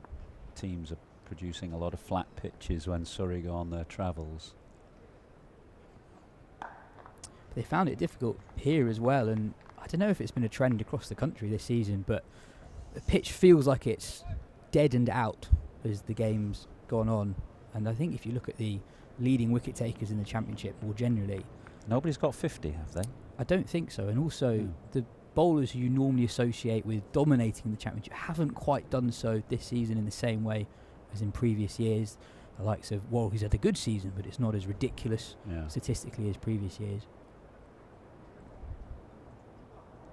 But also someone like Sam Cook, Matt Potts, Ollie Robinson, Craig Overton, a lot of those guys have had good but not great years. So I wonder if there's something more general going on with conditions this summer. Well, it's been a dry summer, obviously, but also the ball has been a talking point. I mean, there's obviously some rounds of Kookaburra games. That doesn't help. But the Duke's ball has been generally going soft and not particularly highly thought of this year by the bowling fraternity, I don't think.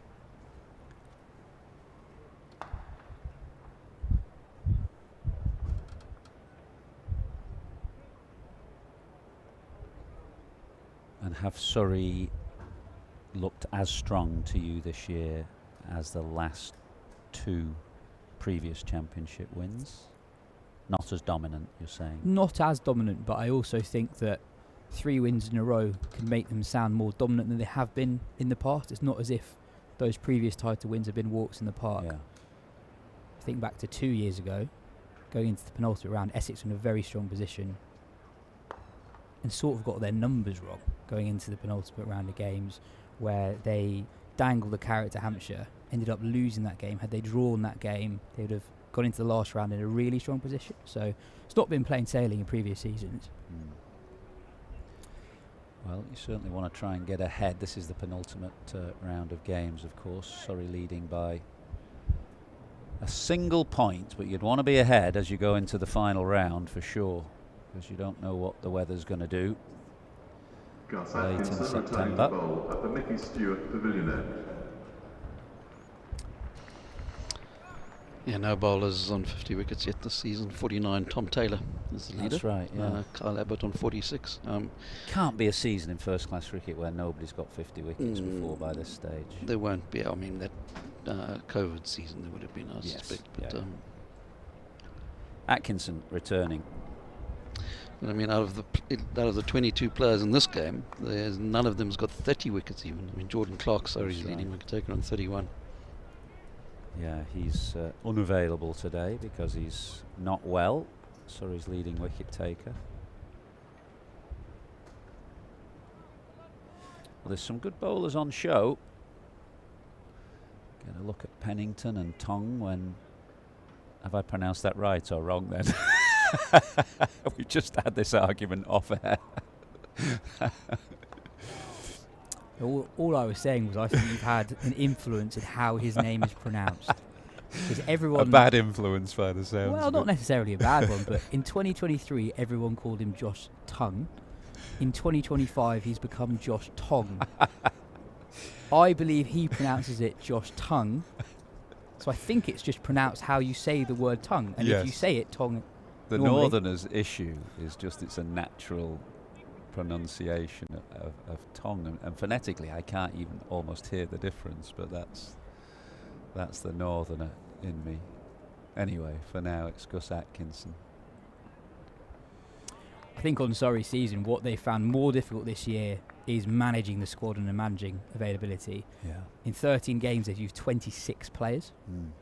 They've used 5 overseas players, and I think there have been a couple of occasions this season when they have been maybe a little bit surprised at losing players to England. So Sam Curran was out of the England picture and was actually playing quite a lot of red ball cricket for Surrey. Will Jacks, if you rewind to the start of the summer, it wasn't a given that he would be part of the England white ball setup in the way he currently is.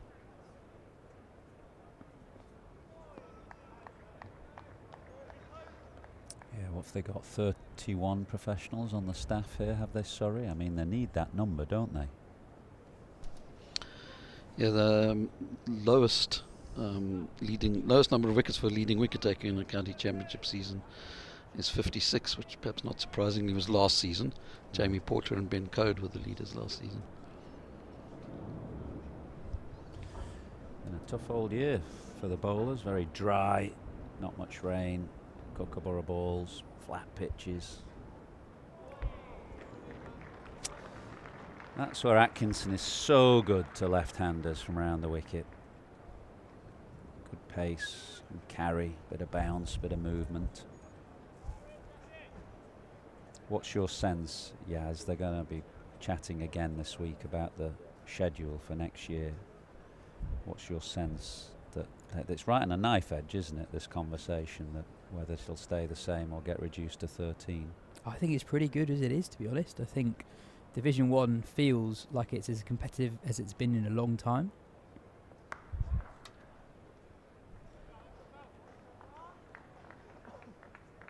I need the vote needs to be 12-6, and it's about, I think at the moment, about 11 in favour of a 13-game season. So it's right on a knife edge, that conversation, and it's problematic, isn't it? Because of course people don't know yet whether they'll be going down. Those who are in a relegation scrap, they don't know what they're playing for yet. So I think that should be the starting point. That next season is the same as this season, Right. so people know what Because they're playing it's for. so late Yeah, in the day. exactly.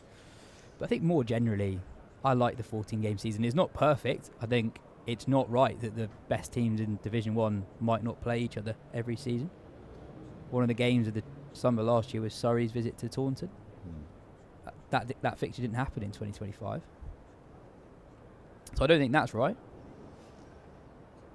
Well, Surrey, one of the clubs who are adamant that they don't want to see a reduction, either their playing staff nor indeed the administrators who run the game here. Lovely shot, slightly overpitched from Matt Fisher, firmly driven.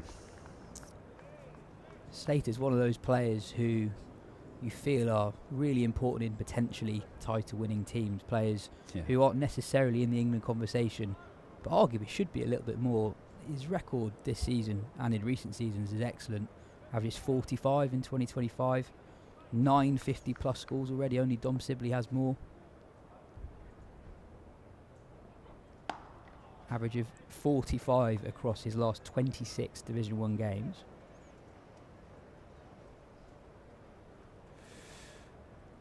Well, this was the cover drive a couple of balls ago. It was a long, long half volley from Fisher, but competently put away. And how's Fisher's move down from Yorkshire to Surrey? How has that been perceived as a successful one? On paper, he's probably not got the wickets that he's probably deserved. He's got a lot better than the raw numbers suggest, averaging in the 40s, I think. But he has bowled very, very good spells without a lot of luck, and sometimes that can happen. Sometimes it's interesting looking at how a player is perhaps perceived internally at a given time, and I thought it was interesting this morning that he's come on after Tom Curran's been given a spell with the ball. Tom Curran has played more as a batter than a bowler when he has got on the park for Surrey in recent years. Maybe that was to do with the ends.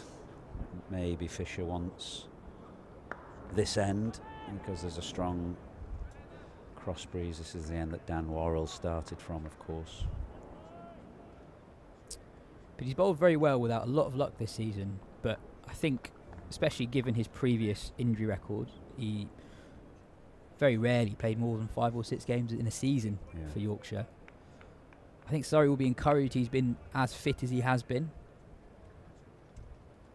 especially in a season when availability for Surrey has been a bigger issue than in previous years.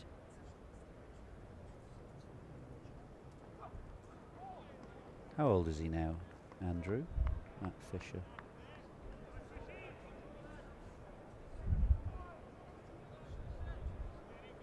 Bowlers go through that phase, don't they, where early mid-20s, you hope by about 25, 26 they're through whatever injury problems they might have as their body becomes hardened and accustomed to the job. He's 27. So he should be through that period. He should be, perhaps for the next 5 or 6 years, hopefully get an injury-free run.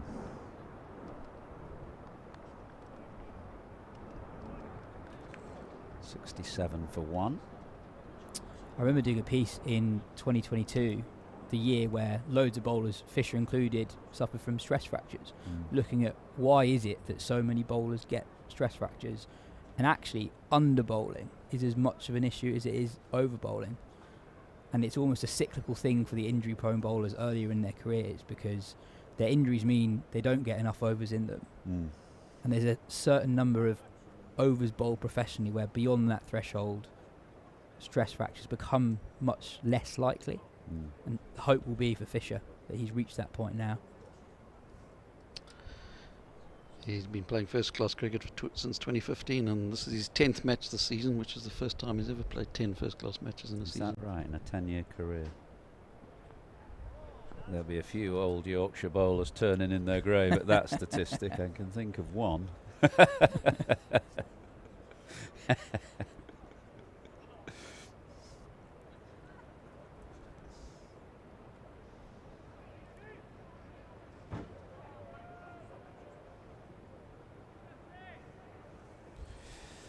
And this crowd would be down a little bit, wouldn't it, from what Surrey have had, understandably, because of the slightly autumnal feel, but it's been one of the success stories this year, the crowds here at the Oval, Championship cricket.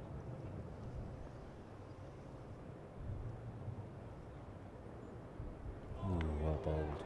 Really well bowled from Gus Atkinson. What is it that you like about Atkinson from around the wicket to the lefties? Well, it's become more of a thing, hasn't it, in recent years. If I go way back to perhaps when I was playing, left-handers would very rarely get challenged from round the wicket right at the start of their innings, but it's become a thing, and you think of Broad and Warner. And in fact, the way Broad attacked Warner is exactly how Atkinson goes about,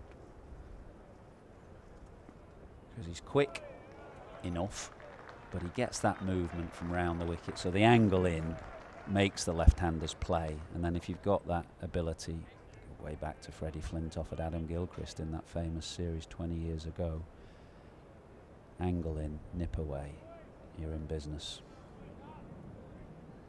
Is it in part a consequence of maybe a change in the skills that bowlers actually have? You have fewer conventional old school swing bowlers. Yeah, that's right. More wobble seam bowlers, more, as you say, fewer conventional outswing bowlers. I remember looking at some of the numbers, because it had a significant effect on some left-handers at the top of the order. Mark Stoneman was one who went from here to Middlesex, and I looked at his numbers from over the wicket and round, and he was averaging something like 44 from over and 24 or 5 from round.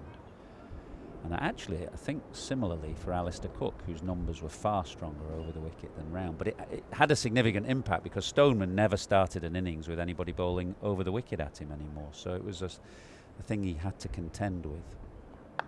And that wouldn't have been something that he would have had to contend with right at the start of his career, when the general angle of attack would have been over the wicket with balls swinging back into his pads. So when there's a change mid-career, I think that's really tougher. I remember I had a lot of one-day cricket, and it was so long ago that at the start of my one-day career there were none of the field restrictions, and yet they came in halfway through, and then suddenly to adapt to a change can be tougher.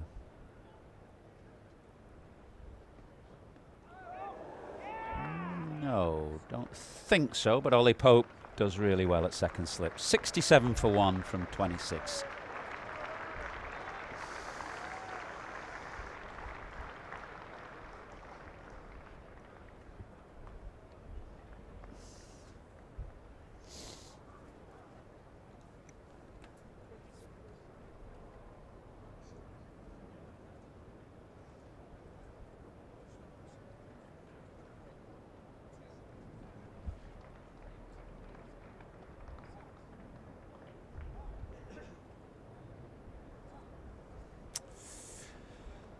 Well, if you're just joining us here at the Oval in this critical top of the table clash for the championship, knots were put in this morning by Surrey, but they've got to 67 for 1, just for the loss of Hasib Hamid, who was snapped up at second slip, having been put down at first slip actually, but he's the only wicket to fall. Freddie McCann has advanced to 22 and Ben Slater to 34. Did I hear that right? So when you first played limited overs cricket, there were no fielding restrictions at all? No, you could have, yeah, there's no fielding restrictions. And in fact, that was the way in England for quite a lot of my career. So we went to the World Cup in 1996, and in domestic one-day cricket in England, we were still playing in white clothing, red ball, no restrictions. Off spinners could bowl still with 6 on the leg side, but the regs for international cricket were completely different. And after that rather disastrous World Cup, we then changed things and kind of brought our one-day cricket into the same regulations as international cricket. It feels like quite a big change to have to adjust to purely on the international stage. Absolutely.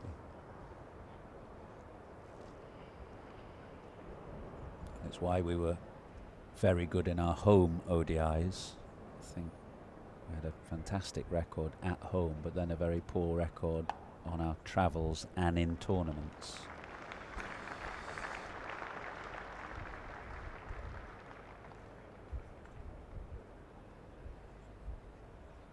How's your winter looking? Will you travel and watch cricket, or will you be here? A lot of long nights from the UK, I'm afraid. Oh, okay. A lot of very long nights. I have one particular clash. So I turned 30 in between days 1 and 2 of the Perth Test match. Oh, wow. So that's going to be an interesting one. 48 hours non-stop. Ooh, that's good from Fisher. Also round the wicket and finding a bit of movement.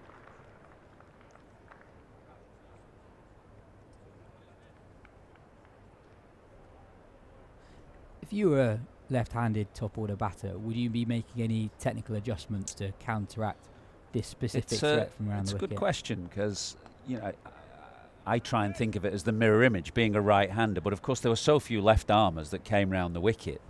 I really didn't have to make that adjustment at all. But what you do see, most left-handers get over to off-stump and try and counter the line and say to themselves, well, anything outside my eye line I'll just leave alone. But what that encourages is them to then come across the ball, which was one of the issues that Mark Stoneman had at the top of the order.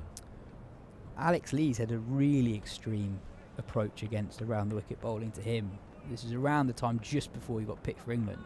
He would bat so far across his stumps that leg stump was completely visible. Yeah.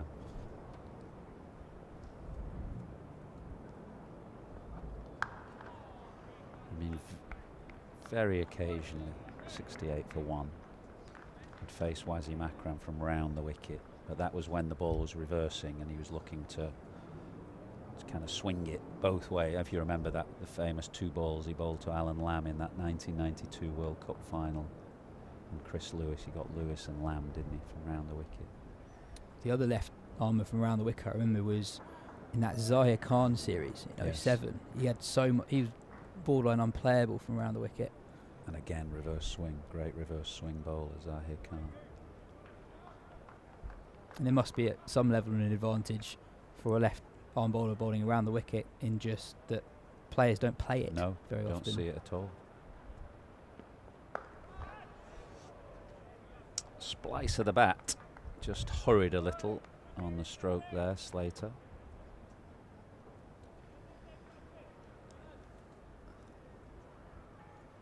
Has there been a bowler, a player that has stood out for you this year? I'm not talking about perhaps an established Test player, but somebody that's really taken your eye in Championship cricket that you've seen? Bit of recency bias, but Tom Law's spell Yes. last week I thought was really interesting. Fast spell, wasn't it? It was fast. I say interesting because he's someone who's clearly highly rated among the England setup. He's played a fair bit for the Lions, still only 22 years old. He's played a prominent role in Surrey's 3 in a row in the Championship, but he generally operates between 80 and 83. And there'd been whispers that during the 100 he'd actually put a yard of pace on. And then against Warwickshire last week, he bowled one spell where he was almost exclusively between 84 and 88. Picks up 3 wickets in no time, including Sam Hain first ball, then Zen Malik with a Yorker. And it's one of those spells not hugely dissimilar to the one that Gus Atkinson bowled here in the 100 a couple of years ago, that once word gets out, exactly. Like, the test for Laws is, can he back it up? He didn't hit those speeds for the remainder of the game, hasn't quite had that intensity so far today.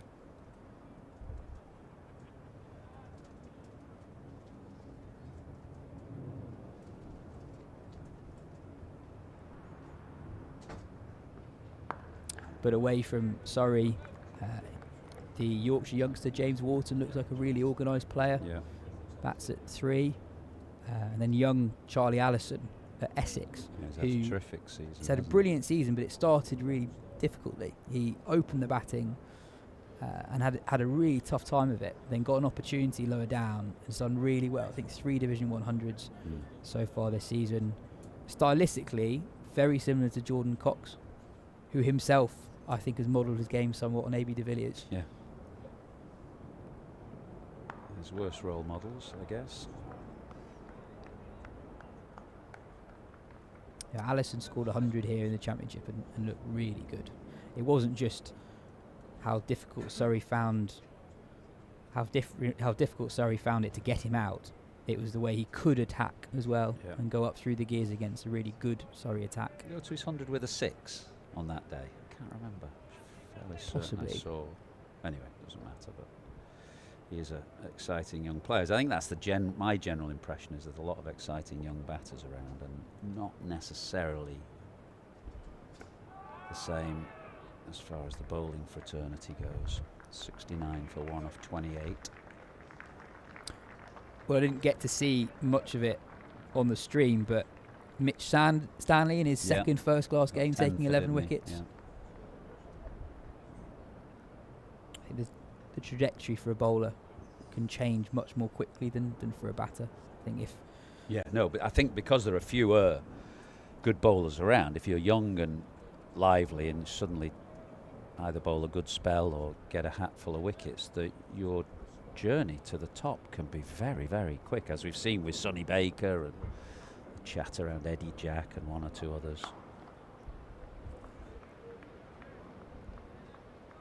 I do also think that the One Day Cup has played a big part in our awareness of the talent around. Yeah. There are so many really young players, not just playing in it, but doing well. Think of someone like Ben Mays at Hampshire, who played on finals day. I think Ralphie Albert I was interested in here Yes. because I went to chat with Jimmy White the other day. Fantastic story. I think because players can put up good numbers in that competition. I saw Joe Moores. I was watching the stream of that. It was a really good game that Middlesex played up at Old Trafford. When the game seesawed and Warwickshire, it was a great afternoon's cricket, and Joe Moores was playing. He's only 16. He's just finished his GCSEs at school in Macclesfield, and suddenly there he is, blasting it around for a very impressive 30-odd eye-catching.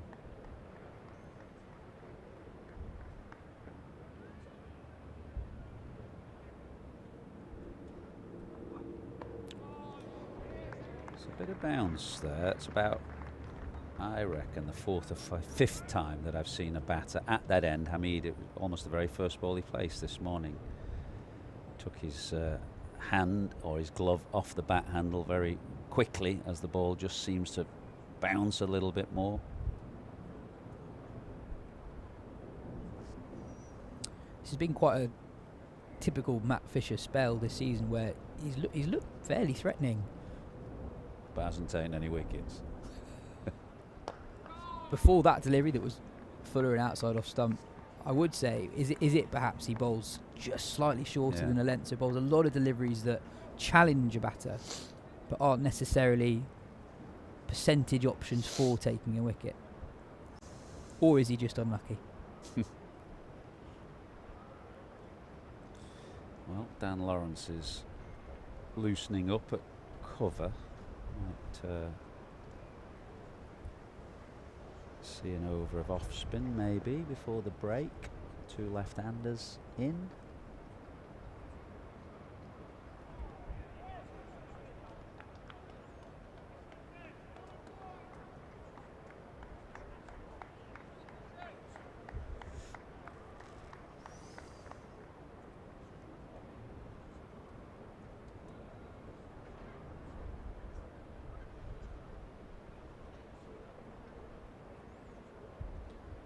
Amazingly, there's no other cricket being played around the country today because of a combination of foul weather, high winds, rain.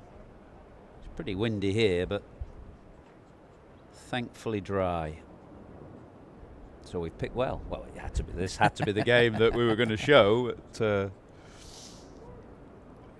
It's quite rare, isn't it, that you get a game of this consequence at this stage with so little between the teams and so many good players on show. Fantastic.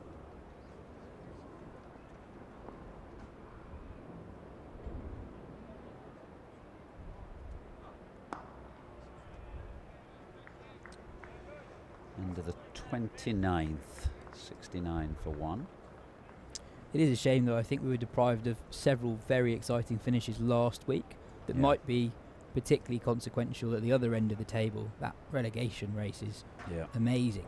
Pretty much half the division, if not more, still under threat of relegation with 2 weeks to go. I think it's partly why Leicestershire, who are promoted, have recruited so well. They're one of only 3 or 4 teams that know they're going to be in Division 1 next season. Yeah. Good story. In Div 1 for the first time, well, in a generation. 2003, I think you've got to go back to the last time Leicestershire were a top flight team, so well done to them.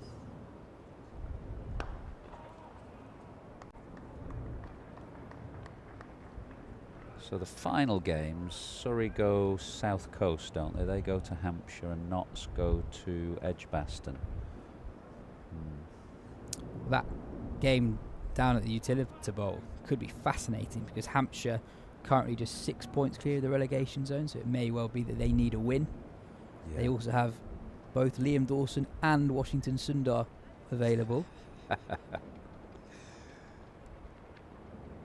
Well, it won't look like this, the pitch, I imagine. Although they're under a bit of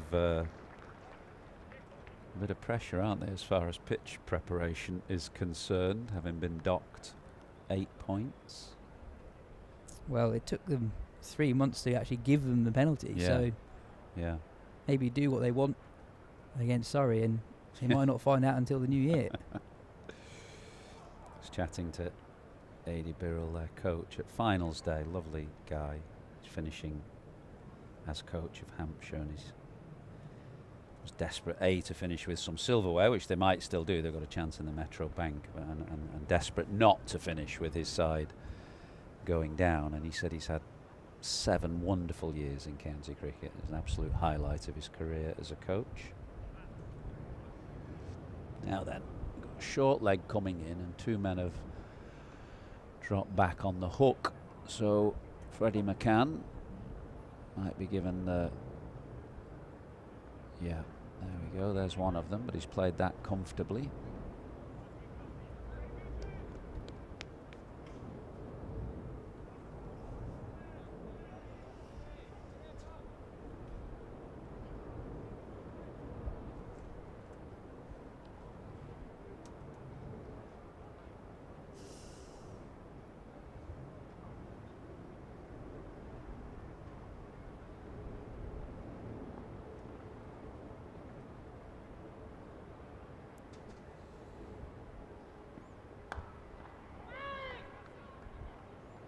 What's your mindset as a top order batter with 3 balls left in the session? Just tap one into the offside, get to the other end? Well, it's nice if you can do that. There's no better place to watch from. But when it came coming up to the breaks, I don't think I changed how I thought at all, actually. If it's there to be hit, whack it. Treat it with respect if it's not. I mean, that would be the case to the first over that you'd face, and almost the last, really. I mean, obviously that you adapt according to the conditions and the state of the game. But I wouldn't be going into my shell just because lunch is around the corner, and Freddie McCann feels the same way, because he's punched that down the ground with some conviction. He's played really nicely this morning. Survived 73 balls. Notts in a bit of early trouble, losing Hamid with a score just 25. Conditions reasonably helpful for the Surrey all-seam attack. They've got through it so far. 1 delivery remaining to the interval.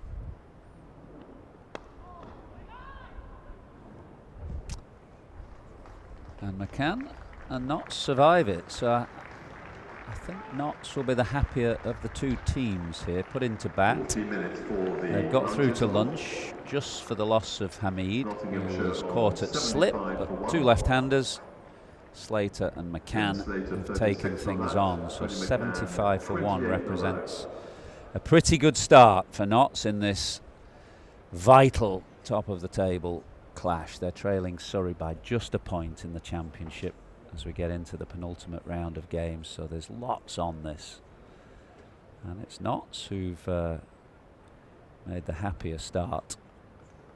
Although, as we've said, this year in particular, the wickets tend to have fallen a little later in the day, in the afternoon and evening sessions. That remains to be seen. There was a bit of help for the bowlers, but it wasn't darting around all over the place, and it's not the easiest day to bowl, I fancy, with quite a strong blustery wind blowing across the ground. But that's where we are, with Hamid caught poke bowled Atkinson out for 9 pretty early on. He was dropped as well at slip by Sibley. Slater unbeaten on 36 from 73 balls, and McCann 28 from 74. Surrey State School Academic Cricket Scholars. All wicketless except for Atkinson, 1 for 22 for him. So Worrell got through 5. Tom Laws, fresh from wickets last week, he's through 5. And Curran in the side in place of Jordan Clark today, who's unwell. This September, around 5 overs 80 for scholars 13. join And Matt us Fisher the for a same. full-time cricket pathway with 4 hours of coaching each week, strength and conditioning, and Okay, ECB coaching with qualifications. lunch being taken here, we'll take a short break, and when we come back we're going to show you a chat that myself, Stuart Broad, Nasser Hussain and Ricky Ponting had towards the end of that series against India. It's about how to win in Australia, not that myself or Nas would know anything about that.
Well, the man to my right may be able to tell us in a moment, but as you say, this series still very much to be decided and ongoing. But whilst we've got Punter here, we thought we'd throw things forward to what is to come.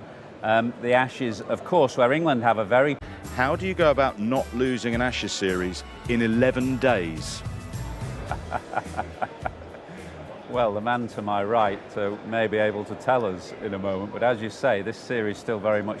How do you go about not losing an Ashes series in 11 days?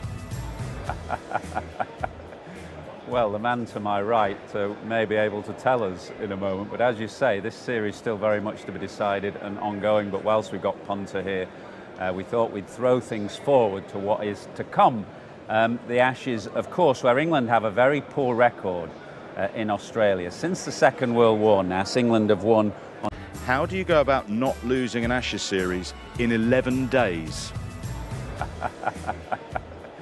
Well, the man to my right may be able to tell us in a moment, but as you say, this series still very much to be decided and ongoing. But whilst we've got Punter here, we thought we'd throw things forward to what is to come. The Ashes, of course, where England have a very poor record.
Well, we had a brilliant Vitality Blast finals day just a couple of days ago. Somerset victorious there against Hampshire, who are back in action in the Metrobank One Day Cup final. That on Saturday up at Trent Bridge, of course, on the Cricket Channel. Our build-up there at 10:30. Worcestershire, well, they haven't had a brilliant time of it, in truth, in the Championship Division 1, so a chance for them to finish the season on a high.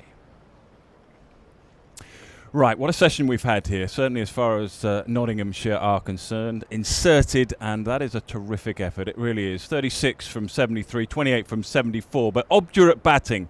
And I've just seen them through to lunch with the one dismissal, that of Hasib Hamid, who got a good one from Gus Atkinson.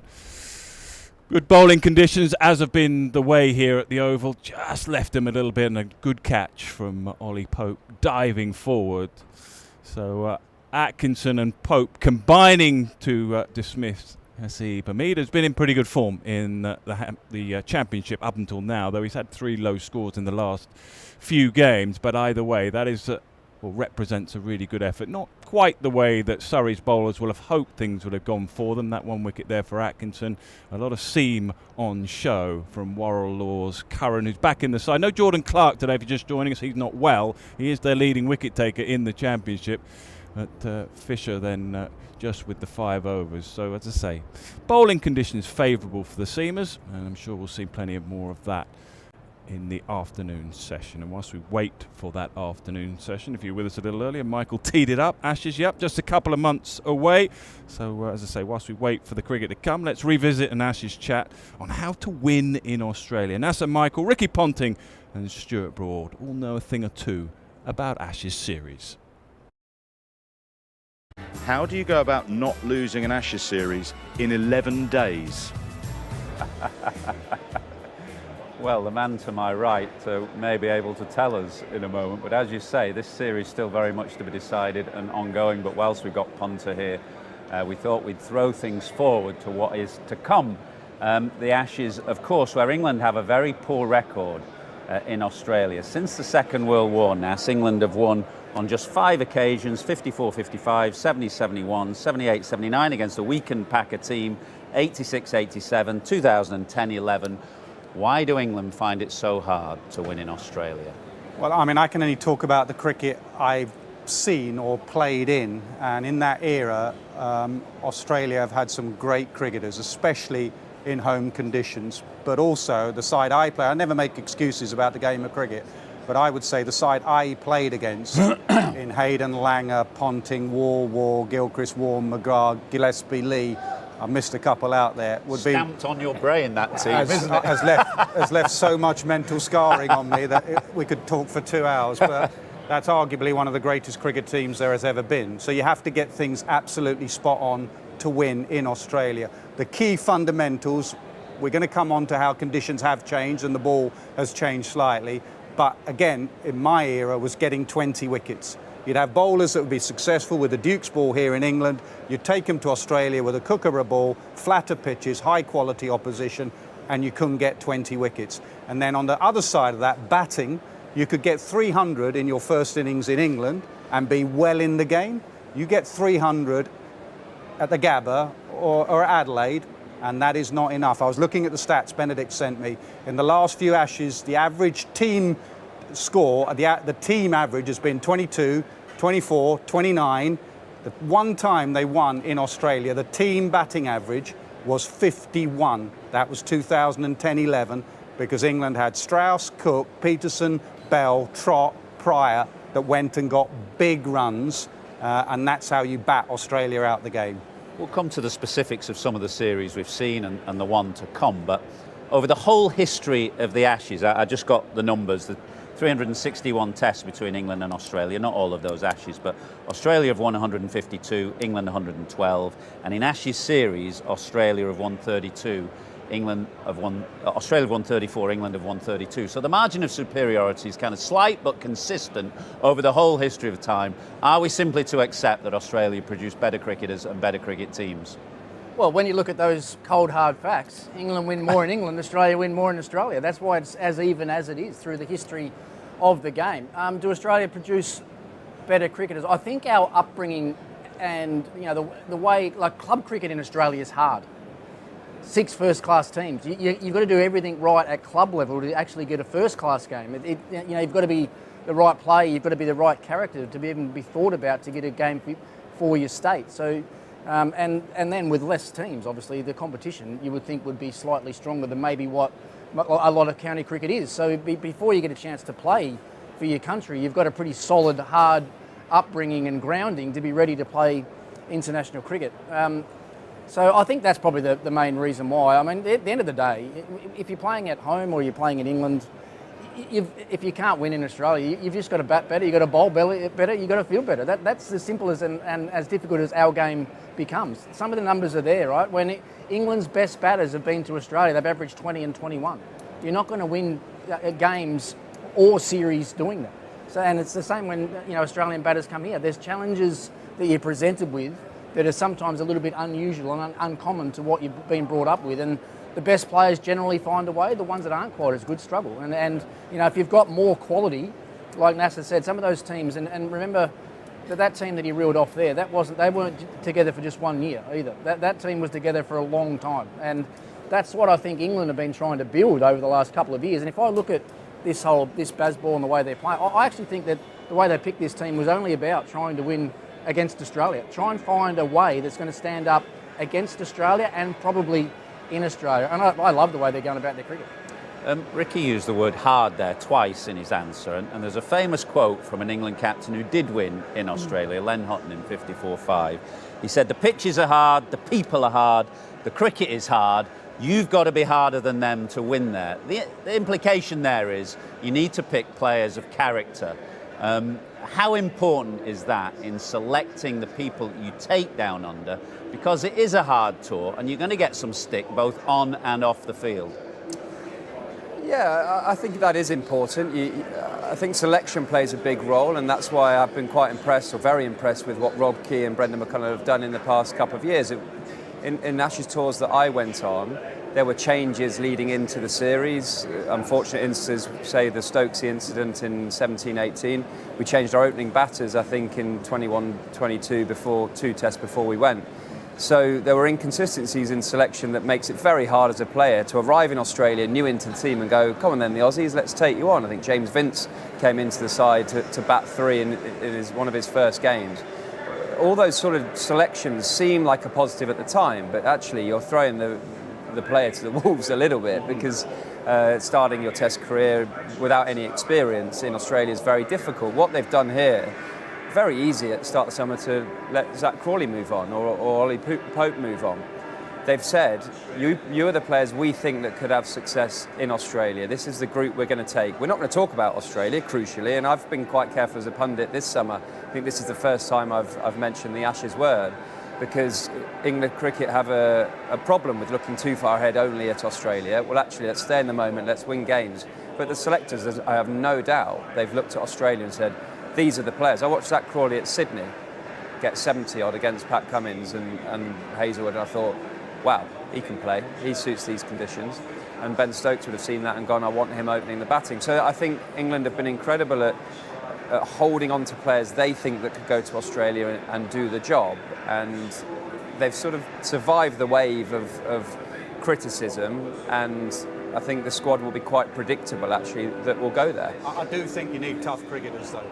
And I mean people that will stand up out there. Because when you go out there, you're not taking on 11 Australian cricketers. You are taking on a nation. He'll tell you that. You'll get out there, the media will be on you. Within a week of landing, they will say, is this the worst England side ever to come here? Which was probably true in our case. Can't bowl, can't bat, can't field. The headline will come out. Yeah. Stuart Broad is a bloke in the Brisbane is a fantastic bloke. He's a great bloke. So you're taking on them, you'll take on the public, not only at the ground when you move away from the ground. And if you look historically at the characters, not just cricketers, that have done well against Australia, Darren Gough stood up to everyone, Ian Botham, Andrew Flintoff, Stuart Broad. People that will not back down in a battle, because that is what the Ashes is. It is a battle for however many days, and you have to be up for the fight. You played in 4 Ashes series in Australia, 3 of them heavy defeats, and you were there for a little bit of the 2010-11 series. You left halfway through, didn't you? I think you'd gone in the rib cage. You played in 2 Ashes series in Australia and went down in both.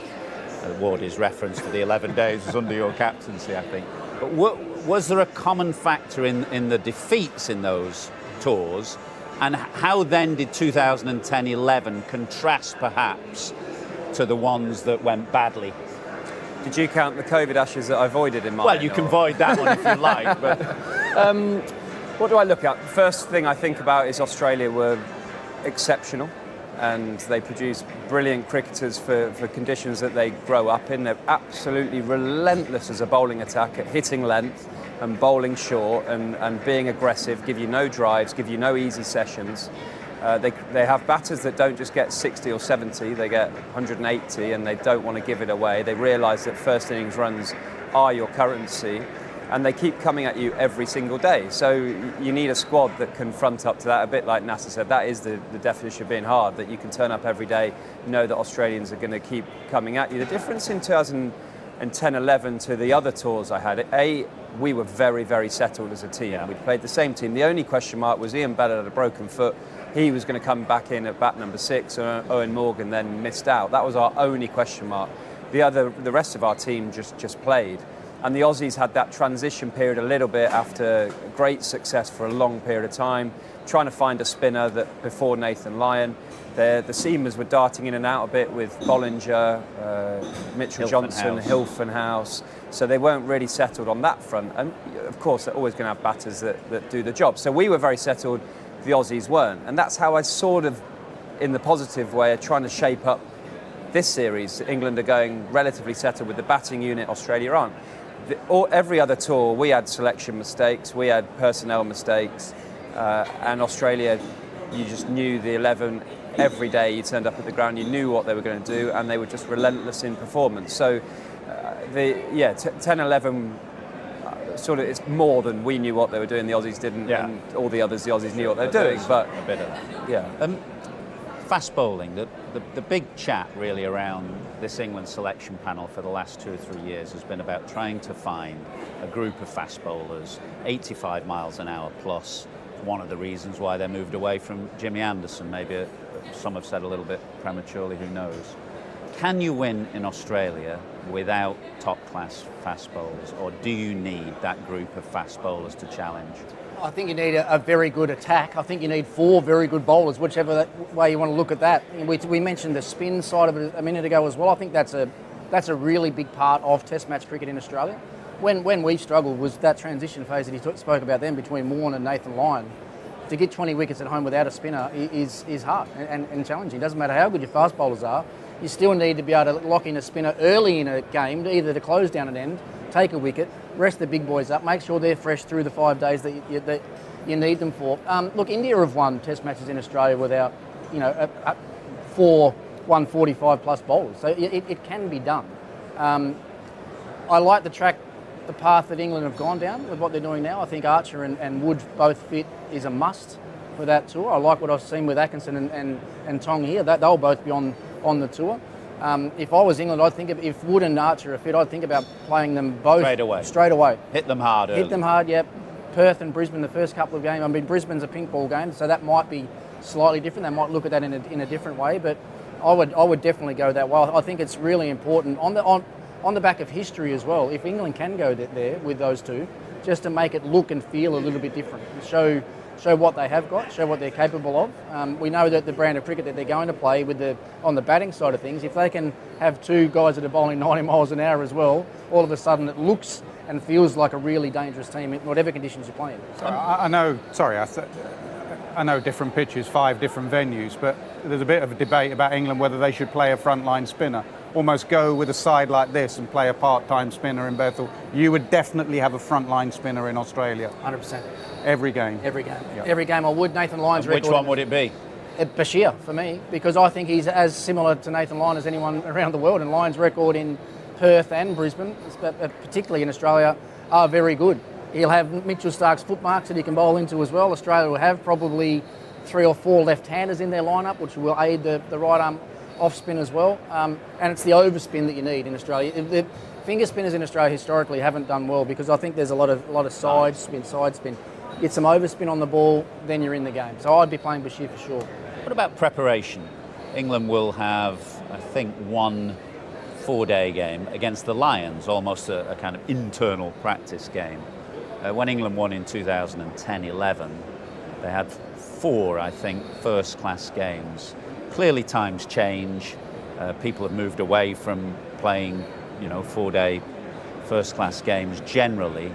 Does it matter anymore? It does. I mean, I had breakfast with Graham Gooch, the Lord's Test match, and he made a beeline to me and said, have you heard how many games they've got in preparation for the Ashes? They need more games. He was there in 2010-11 when Broady's side had 3 or 4 games. I think 3. 3, but 3 high-quality games where the opposition were high quality. And I think you would argue that's the issue at the moment, the balance between high-quality opposition, or you do less warm-up games and have inter-squad. We're going to play the Lions. Rob Key may even view the New Zealand white ball series to position a few of his test cricketers to get ready for the first Ashes test. You want quality opposition, do you? Is that what you're saying? Yeah, I think England will use New Zealand to build up workloads and build up intensity. When we went in 2010-11, we played Western Australia at the Wacker. I remember Voges walking out as a fine first-class cricketer. They played, I wouldn't say their strongest team, but a strong team. Then we went to South Australia, played at the Adelaide Oval, and there was a young batter called Ferguson who had been talked about. And we flew at him. It was like test match cricket. We were aggressive. I remember KP at Gully was just going at him every single ball. And we bounced him out and we all sort of sent him off. And we were like fired up to try and stamp an impression on a young batter that might come into the test team. We went back on tours after that and we were playing sort of club cricketers at 75 mile an hour the week before the first test, and then Cummins comes in and hits you at 90 and there's no prep at all. So I think England now, with how schedules have gone, because there's so much cricket all around the world and you don't have the time to come to a tour 3 or 4 weeks before, I think they're right to take it all in-house and say we're going to have our own prep, we're going to get to a ground with hopefully nets and a gym and play against bowlers that we want to play against, and then hopefully you can manipulate that fixture that your bowlers are bowling against your top order batters. So Archer, Wood are bowling against Crawley and Duckett. Big tour for Joe Root. It may be his last Ashes tour, we don't know. He's never had 100 in Australia. Heard it said that, in order for him to be considered a great player, he has to get 100 in Australia. Darren Lehman said that, I think. A, do you agree with that? And B, if I may, I mean, you, for example, had a relatively modest record in India, but nobody would doubt your credentials as a great player. He doesn't need 100 in Australia to be a great player. He's a great player. He's at 13,500 runs. I think that says enough, doesn't it? It'll happen. It'll happen this summer, I'm sure. The way that he's batting, it's obviously. I mean, he's got 80s and 90s there. We're talking, 10 runs here and there. The difference between a 90 and 100. Look, I think he's a big key, to be honest. He's going to be a massive key to that whole tour as far as England's concerned. If he can get over the mental hurdle of not having got 100 in Australia, I'm sure that's all it is, when it's nothing else. I think we know how Australia will bowl, and where they've bowled to him in the past. They've tried to push him back, they've tried to trap him on the crease. They want him hitting that back foot punch through point. That's what they want with the extra bounce in Australia. They think they can get him out that way. But look, he's a star, has been for a long time, and I think he will make runs in this tour because I think he's a better player now than he's ever been. He'll be better equipped for Australia now than he's ever been before. Even just talking to him last week, the way that he thinks about his batting, the way that he prepares himself for every game and every tour, he'll make 100 in Australia. You had a bit of a dart back at David Warner yesterday on social media. If we look at what David Warner said about Joe Root, he's going to have to take that surfboard off his front leg because Josh Hazlewood will be targeting it. I mean, we can show you a couple of examples, I think, of Hazlewood getting Joe Root caught on the crease where he's looking to kind of push him back into the crease and nipping it back onto his front leg, which is actually how Mohammad Siraj got him out in this game. How do you see England's best player going down under this winter? I think he'll play really nicely. I mean, ultimately, I wouldn't say he holds the key to England being really successful there, because actually I look at Harry Brooks' game and think that he really would suit how Australia will go, how England will go in Australia. But the Aussies are a very fine bowling attack. They can execute plans. They're relentless in what they do. And if you bowl those sort of balls that nip back onto off stump from outside off stump, most batters in the world get hit on the shin with those. You know, they're brilliant bits of bowling, but I think he'll have more support than he's ever had before in Australia as a batting group. Ultimately, I don't look at Joe Root being the key. I look at the opening partnership, the top three, not being 10 for 2 and Joe Root walking in. If you're 100 for 2, then that ball isn't nipping like that. You know, Joe Root played in the 17-18 Ashes tour where Australia just moved the ball more than us.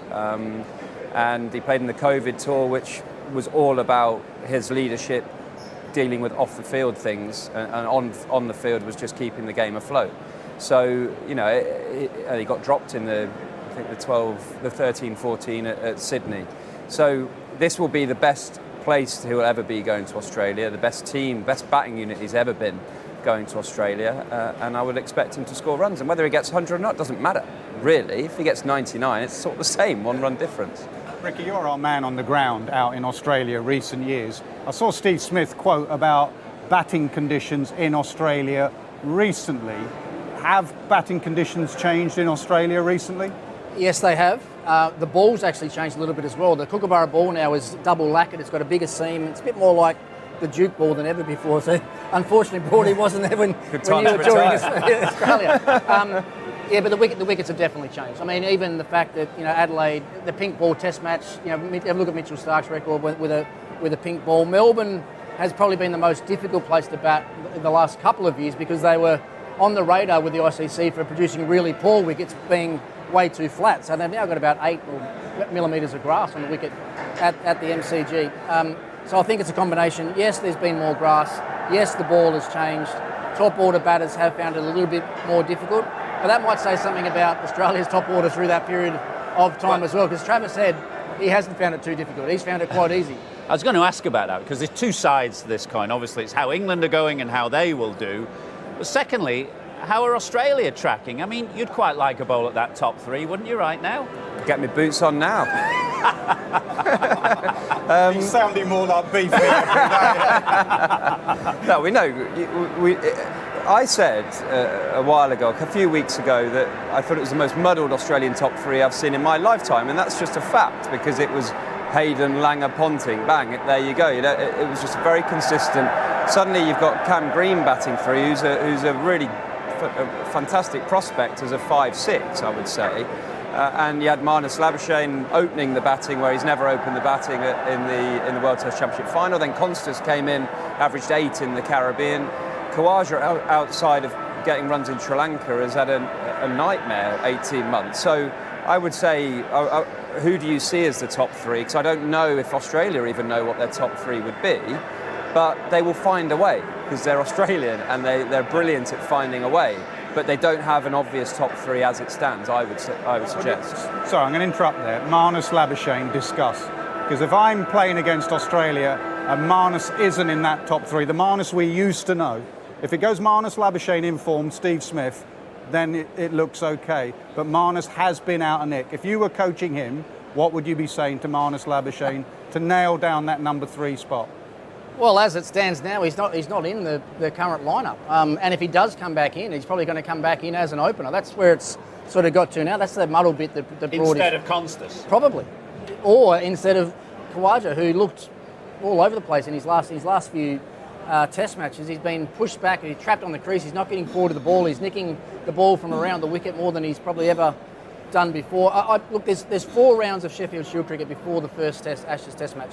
I think those 4 Sheffield Shield games will be crucial for some of our batters, but it almost feels to me that they've gone too far. There's not enough time now, I don't think, to make any real change. I think the fact that they played Constas ahead of Labuschagne in the West Indies, that might have been a bit of a hint as to what they think is the future and what they need to do. Get him in there. I think they expected to bring Constas in the West Indies, flat wickets, not a great fast bowling attack, and get some runs and experience under his belt. Well, it went the other way. The wickets were awful, and the fast bowling attack was pretty good, and he walked away averaging 8. And a little bit like this series, it's 5 tests that will come pretty quickly, particularly the last 3. Are you concerned at all? It's an outstanding fast bowling attack, but are you concerned at all about the ability of what is an ageing fast bowling attack to get through those 5 games? They won't miss. They just turn up and play. I mean, Yeah, someone like Mitchell Starc, 100 Test matches. He's someone that's probably got better the last couple of years as well. At the back end of his career, they'll find a way to get through. What they've done really well over the last couple of years, have managed these guys beautifully through white ball cricket. They've played very little one-day international cricket for Australia. They played the odd 2020 game, but they make sure they get them as fresh and as strong, particularly for big series like an Ashes series. Though those three, they won't miss unless one of them gets hurt. We've got about 30 seconds left. Just a quick kind of sense of whether you're optimistic at all from an England perspective. I am more optimistic this time round than for a very long time, little bit because of Australia's top three and batting. Win at Perth, lose at Brisbane, and then we're on. What do you think? I think it comes down to if Wood and Archer are both there. If they're both there, I think England are a good chance.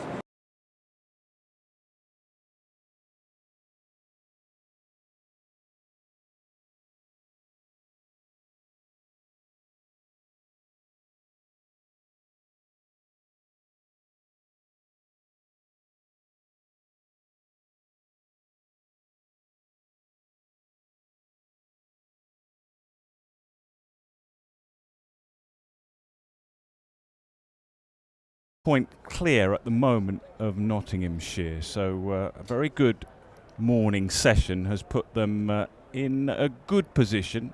185 plays 186, so as I say, just this game and one more to go. Surrey have won the competition for the last 3 seasons, so they're looking to go 4 in a row. Nottinghamshire last won it actually in 2010, but they played some excellent cricket and have a pretty good batting lineup and bowling lineup, but at the moment conditions favouring the side with the bat in the hand, but certainly the conditions have favoured bowlers over the last month or two. Top 4, by the way, still in contention, still winning the county championship, that numerically, but as you can see, realistically, the championship will probably be decided between the top 2. So Nottinghamshire then will go into the afternoon session 75 for 1, Freddie McCann on 28 and Ben Slater on 36. All the action coming up.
I think. Is it? Sorry.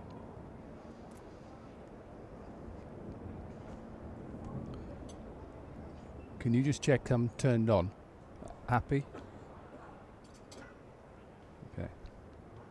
Just. Thank you.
Welcome back to the Oval.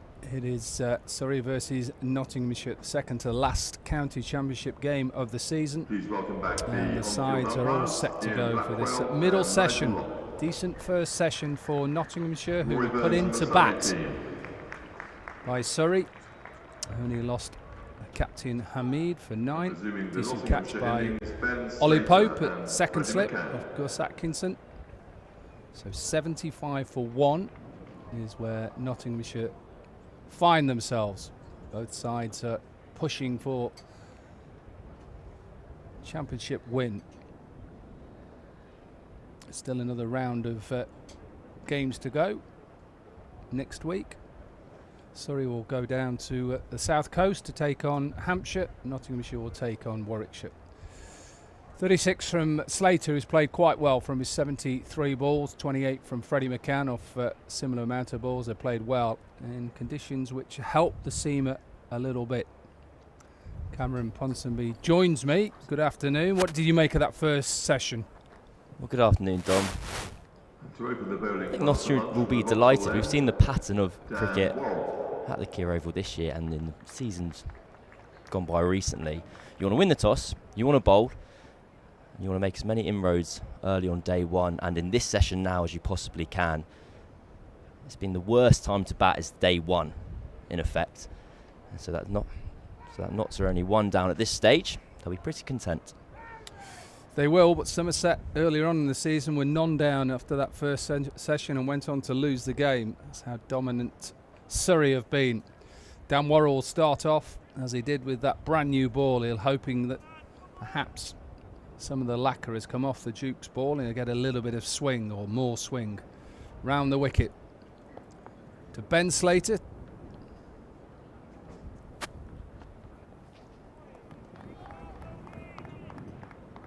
Impressed with this surface here, just a little bit in it for the bowler, but also decent carry and pace. We've seen a couple just lift. Don't mind that. As a former I'm sure bowler, you didn't, I quite Dominic. like that. When you were bowling, when would you find that the ball was most likely to swing, or you'd feel most comfortable with the ball?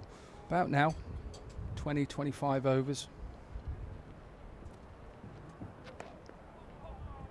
And you can always tell when you see the ball in the bowler's hand that there is a distinct difference between the shinier side and the not so shinier side. You don't want to say rough side because you don't want it to be too rough if you want normal swing. So round about now when the lacquer has come off, and then all of a sudden with the conditions and the breeze that is helping the ball going back in here for Dan Worrell, now would be the time.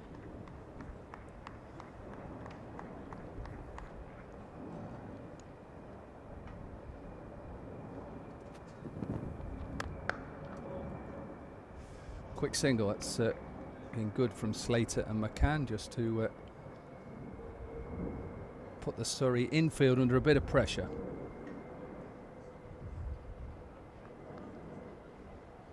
You mentioned how at this stage the ball would have one side that was noticeably shinier than the other.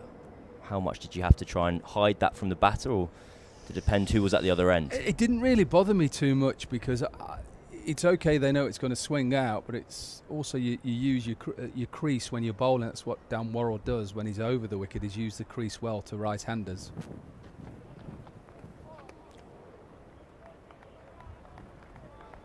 So in some ways, yeah, if somebody's picking you or tries to negate your swing, so a lot of batters, if you went wider of the crease as a bowler, would actually come over with you and then bat outside off stumps. So yeah, I didn't used to hide it.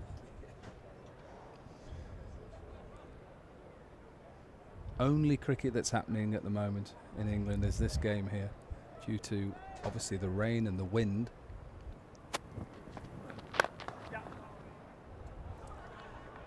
The single just worked on that leg side. Yeah, it's amazing that. I think how well Lee and the ground staff have done here to get this ready and prepared.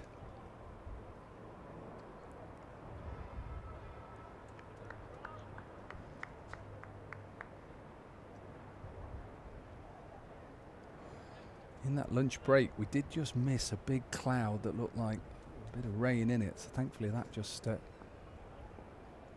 went south of the oval, thankfully.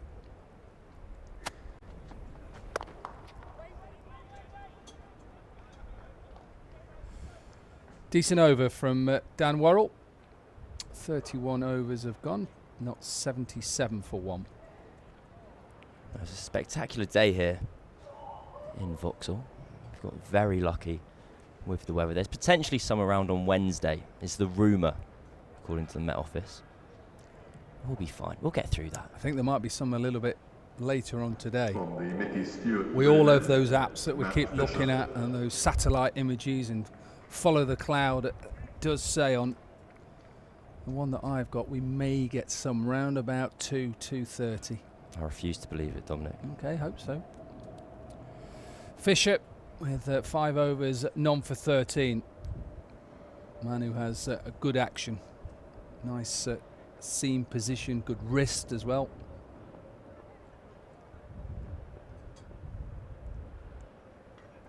You just see he's holding that shiny side on the inside to try and swing it away from the left-handers. He's been unlucky this year, Fisher. I think that's the kind of general vibe of his season. That he's bowled very well without necessarily the rewards he's deserved. Averaging 45 with the ball. He's also, this is his 10th game of the year, which is the most he's ever played in a county championship season. Which I believe, I think part of the reason he came to Surrey is because they have such this massive stable of fast bowlers.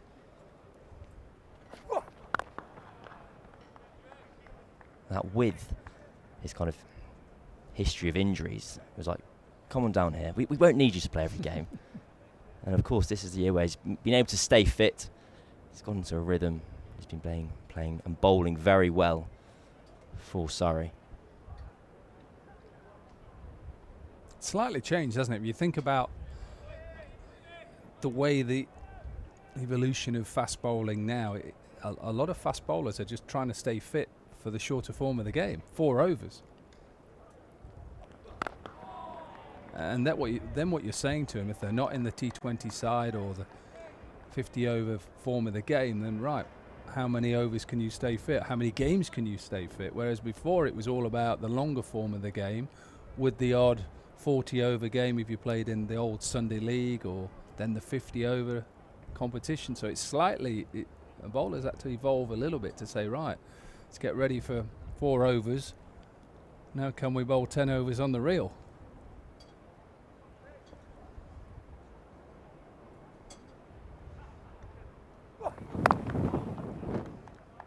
I don't want to say back in my day because that sounds like you're old. Don't admit to that. No. It was only yesterday, Dom. It's fine. I wish it was. But it's something I found really interesting when kind of learning about fast bowling is kind of trying to stay fresh as a fast bowler doesn't necessarily mean resting. You have to keep overs in you.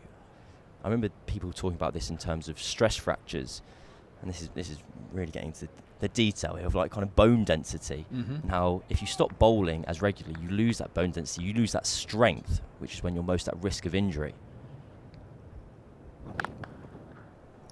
Nice shot, a little bit over pitched by Fisher, and Slater just uses his hands and the length of the ball. Beautiful shot. Lovely drive from Slater, square of the wicket. They've not been racing along here, Notts. Just been steady progress. So remember, in terms of Jofra Archer, you have someone who's as kind of special a bowler as he is.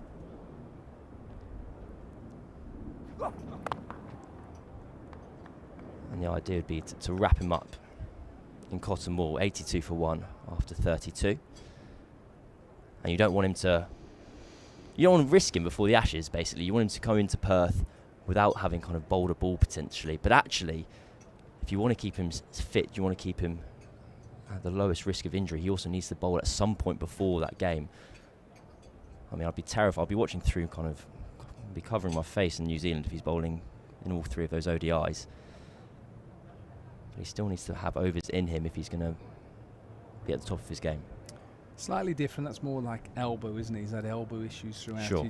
his career, whereas mainly what you're talking about is stress fractures in the back and that region, which is, you know, a common injury for a fast bowler. But what you're saying is absolutely spot on. I was a big believer you need to do a lot of fitness to be fit to bowl, but you need to bowl as much as you can to be fit to bowl as well. Gone are the days now where you do 6 months in the indoor school trying to bowl, where, you know, it's not great for your back. For me, all I wanted to do when I was playing was just try and bowl as much as you can outside pre-season. If you were lucky enough to go on a trip somewhere, a pre-season trip, which at Derbyshire we didn't, apart from Malaga. Good standard of cricket in Malaga, isn't it? Well, there was a it was an artificial pitch that we played just in the middle of Malaga and Torremolinos. Lovely. I've heard about this all the time. So yeah, that was the only trip we went on. I think that year we won the 50 over competition at Lords against Lancashire, 1993. I'm sure that was. Yep. So yeah, you got to keep bowling. I think that's what you're saying, and I completely agree with you. And as a prize, like as a reward to yourselves, did you go back to Malaga? No, we didn't. Absolutely not.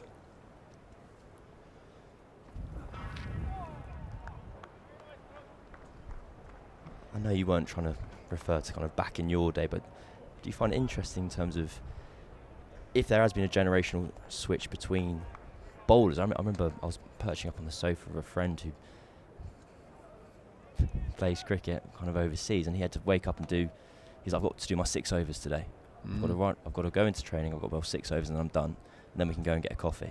And I was like, is that a loss? I don't really know. Be a warm up.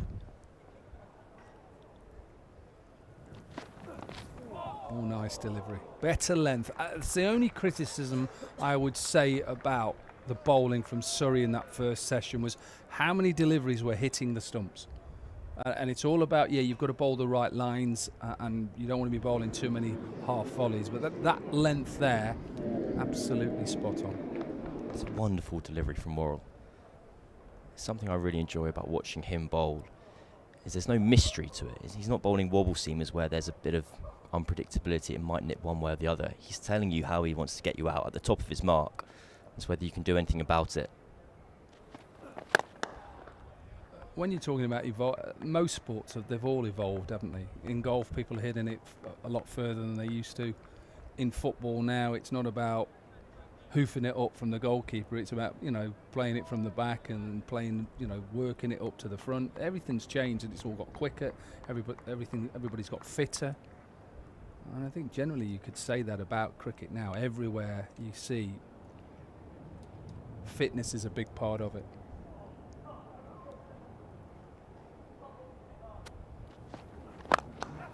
Lovely.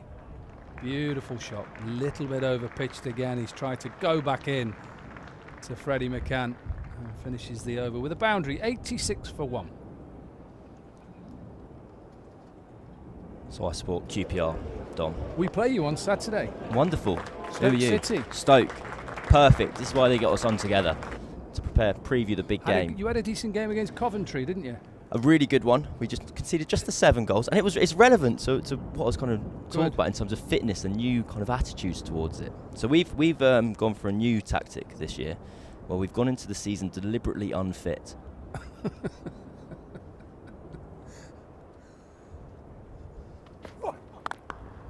And the reasoning behind that? Games 40 to 46, focusing down the line. Okay. And the idea is that if you... This is the idea. And when QPR then lost 7-1 to Coventry, there were some doubters amongst the kind of the theory behind it. The idea, which they're talking about with QPR, is you want to start the season underdone, so you can you're in a better place to last the season. We didn't start brilliantly, but we beat Wrexham, so maybe this is the future. Squeezed out and pick up a couple. That was big Duncan Fletcher. That's what he was very keen on as a bowling unit when he took over from England as England coach, that he didn't want bowlers to be worked solidly throughout. He didn't mind bowlers being slightly undercooked going into a Test series. So now we're kind of saying out loud. Now you're excited about taking on Stoke at the weekend. Getting promoted. The only way is up. But this is what Pat Cummins speaks about as well when he's kind of approaching a series.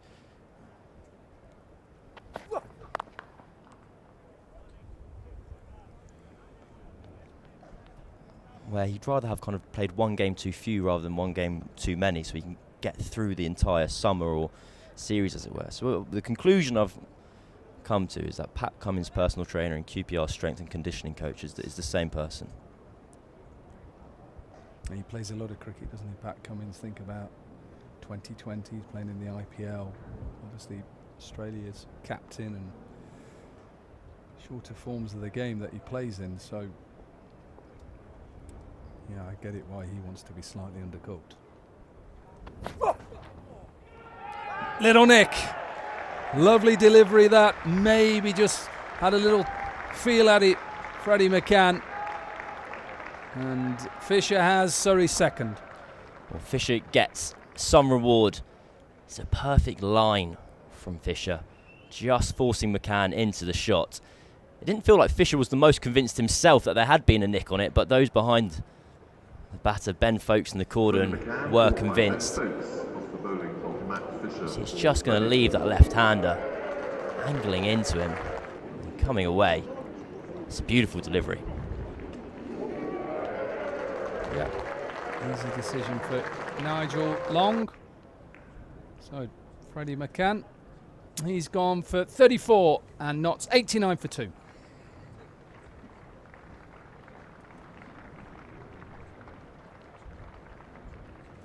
Incoming batter, Joe Clark. As early as possible.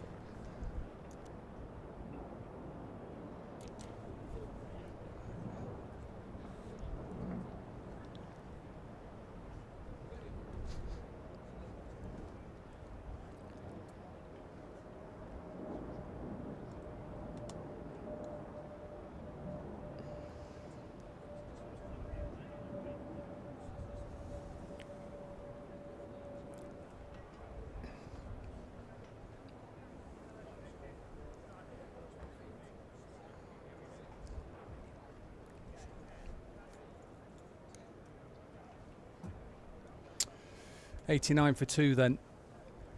Nottinghamshire. And Joe Clark comes to the middle.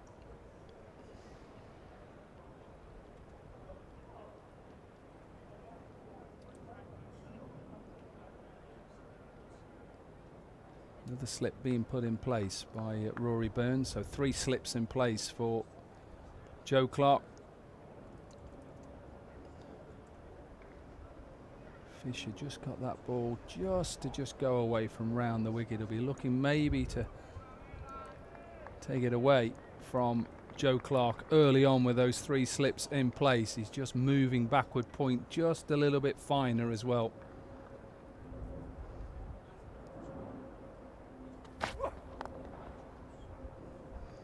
And as bowlers normally do early on, they try for that magic delivery. And Clark just says, thank you very much.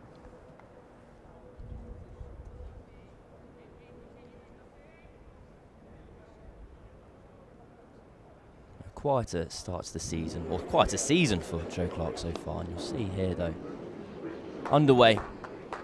Ball travelling down the leg side and just helped round the corner. Just the 1 century for Clark this county championship. Average of 34.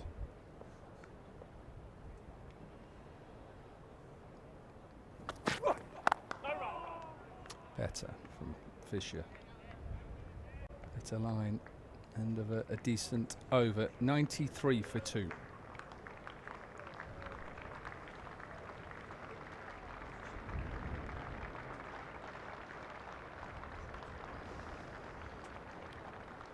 Positive start to the match from Matt Fisher. We'll see that wicket again. Again, just kind of getting himself into a bit of a tangle. I wonder from the batter's perspective how much that has moved off the surface, because he almost looked like he was shaping to turn it around the corner when the ball's left Fisher's hand. In the end, it's taken the outside edge. Yeah, he went leg side. He was outside leg stump and opened himself up a little bit.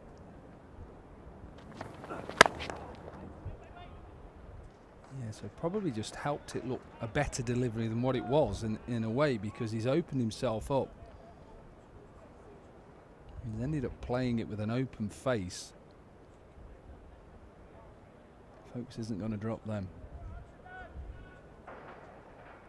What a keeper, Ben Folks. Watch him every time I come and here at Surrey or around, and just see the way that he just takes the ball. It reminds me of the likes of Jack Russell. Look, you can just see that just going through, even though there's a little bit of wobble there. And when we talk about wobble, it's normally after the ball just passes the batter. It just wobbles a little bit, and it just makes it look so easy and simple. He's got that one to leave. The left-hander as well. Leaves and then swings back. You see that? It's amazing, and a keeper has to really concentrate on just watching it right into the middle. And played with, obviously, Carl Cricken at Derbyshire for a long period of time, who had great hands. And Jack would be up there with one of the best. Lovely. Absolutely perfect. Well, Surrey's social media team get a free bit of content in every match that Ben Folks plays. He does this spectacular warm-up where he'll get Alex Stewart, a member of the coaching staff, to stand just a yard or two behind him either side with that springy net in front of him, and they take turns to throw it at random, and he has to react and catch them, and without fail he takes all of them every time. It always looks fun more than anything else. I'm always kind of quite jealous of Ben Folks' warm-up. I talked about it earlier to Adam Collins about, the likes of Hamid perhaps in the era he's in now is unlucky not to be back in that Test side. It's the same as Ben Folks. And you think, well, has it happened before? It probably has, if you think about it, with Alex Stewart and Jack Russell. They decided to go with Alex Stewart as the Test match wicketkeeper to lengthen the batting order. Alec was a fantastic batter as well, and eventually turned out to be a very good keeper as well. When you look at the the difference between the keeping, obviously Jack would be better than Alec. Of course he would. And that's not taking away anything from Alex Stewart. So good that from Slater. Just got a little bit too straight and used the pace again. Well, I don't think Slater was expecting to end up with 4 runs here. He's just gone to really prod that into the leg side. He's taken the inside half of the bat, and we're over towards the gasometer side of the ground. I called it the gasometer last week on the commentary, and I got told off. But it's the shorter side of the ground there, and it's run away for 4.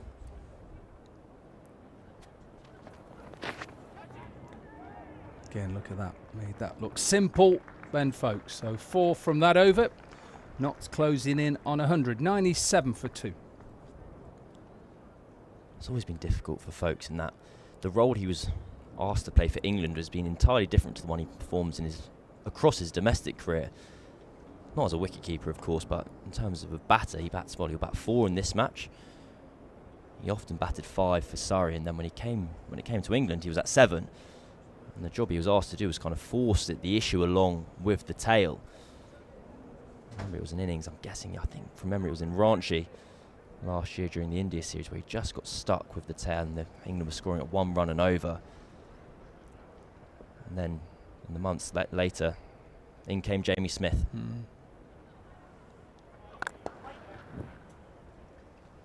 And look again, Jamie Smith has done well.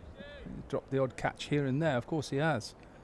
I remember one at Old Trafford off Ben Stokes down the leg side, I think it was. In the India Test match. Yeah, I'm trying to remember who the batter was. Very rare did you see him make too many big mistakes. Johnny Bairstow, obviously, again, there's another one who perhaps, Folks and Bairstow, the better keeper would be Folks as well. I think the overall review of Jamie Smith's time as England's wicketkeeper is spectacular with the bat and entirely competent with the gloves. You probably, if you were to evaluate Ben Folks' time in an England shirt, you'd swap those 2 round. So entirely spectacular with the gloves and entirely competent with the bat. He obviously had such an incredible start with that century on debut in Sri Lanka. But England's loss is very much Surrey's gain.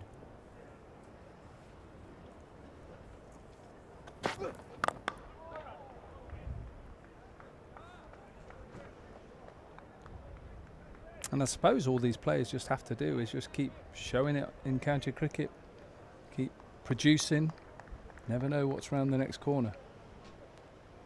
Well, we've seen Sam Curran kind of respond directly to that call. He's forced his way back into the white ball teams under Brendan McCullum. Granted, he's kind of there as a fill-in at the moment. He's earned that spot through kind of white ball franchise runs and wickets.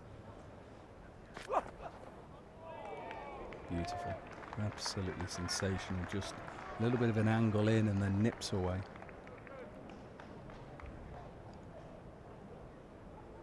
Regarding Sam Curran, I just think Sam Curran should have been there, full stop. Unless Ben Stokes is in your one-day team, then you may have to consider, do we need that two similar type of players, even though Ben Stokes, you'd say, would get in ahead of Sam Curran. Sam Curran, in my opinion, should be in that England setup.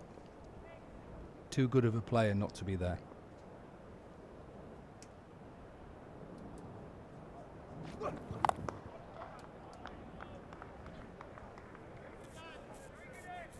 I wonder if the difficulty Sam Curran faces, he's almost a better player when he's the best player in the team, if that makes sense. So when he's playing for Oval Invincibles, he's batting 4 and he's bowling his full set of overs. With England, he's kind of, well, he's not quite good enough to be the top 6 out-and-out batter, and, well, we want him to be the 5th seamer, so he almost slots into that number 7 role, which isn't where he's at his best. My opinion with him is, if he's good enough to be in IPL and some of the best franchises, he's good enough to play in an England side. And the way that he produces and finishes games off and does well. So I'm really happy for him. He's back. 36 overs gone, 97 for 2.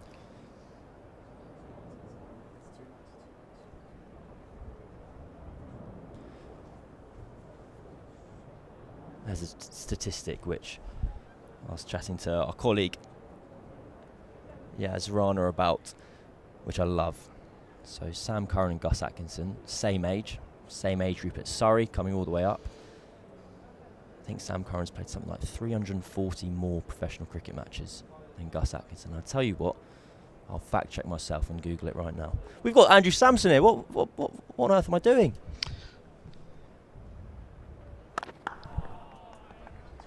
You can Google it, it's fine. I'll do it. You can do it. I'll Sam, do it if you want me to, but I never want to give you too much work, Sam. That's very kind of you.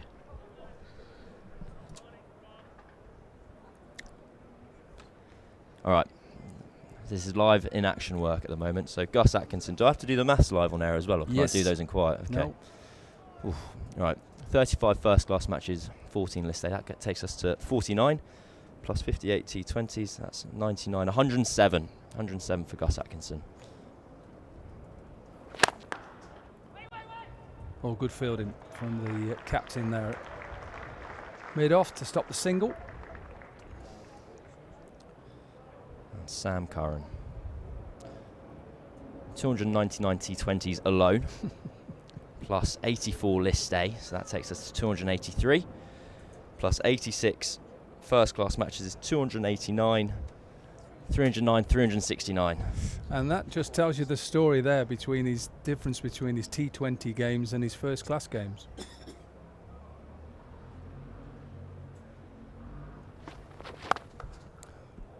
Pulled away, but there is a cover back there. I think it's 469. That's what I meant. So when I said 369, I meant 469. Always need Andrew there just to make sure.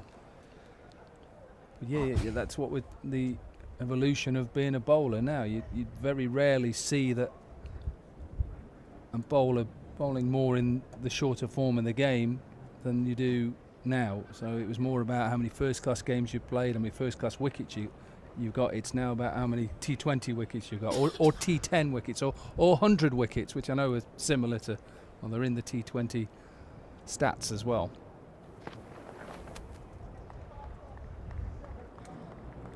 Well, I'm going to follow this train of thought through here and see how many matches did you play across your career? No, you've got him covered by miles.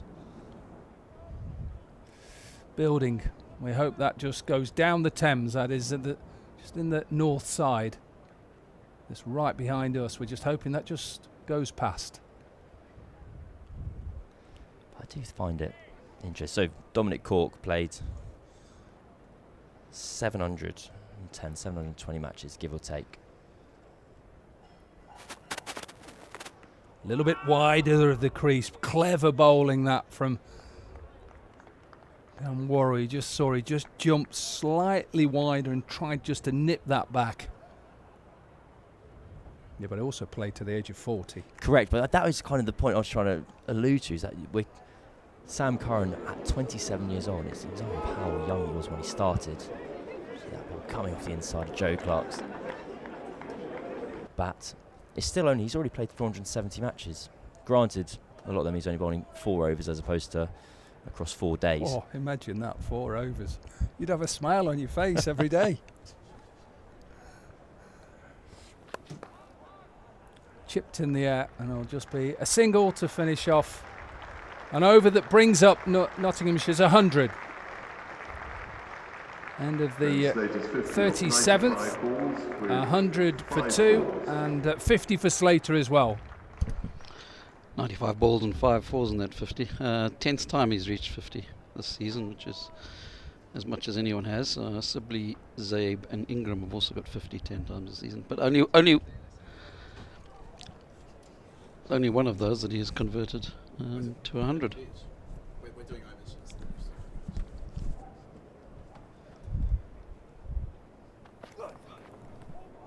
Over his first class career now is 50. 50s to go with 1500s.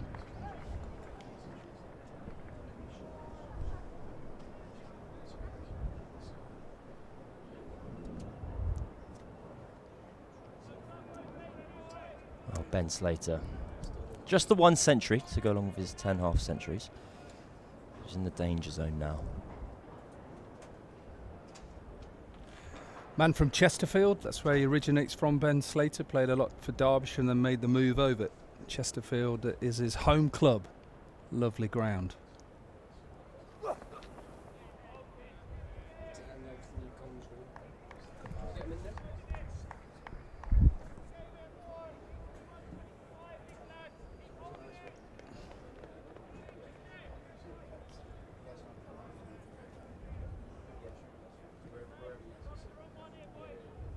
Just starting to swing a little bit, Cameron. That's what I'm seeing now, that maybe this lacquer and they're just getting a good shine on the ball now. You're just starting just to see the ball swing in the air, and this will help the likes of Fisher, Worrell, Atkinson.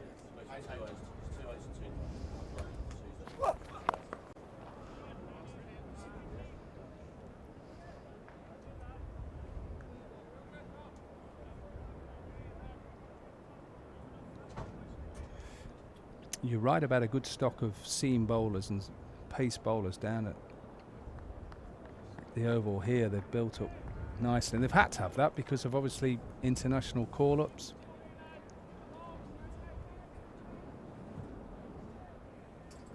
It's also been the Surrey way that you go into a game at the Oval with 5 seamers and you use one of Dan Lawrence or Will Jacks as your spinner. Has he got a nick? He has got a nick. Slater didn't want to walk. Just got to 50, Slater, and Fisher has his second.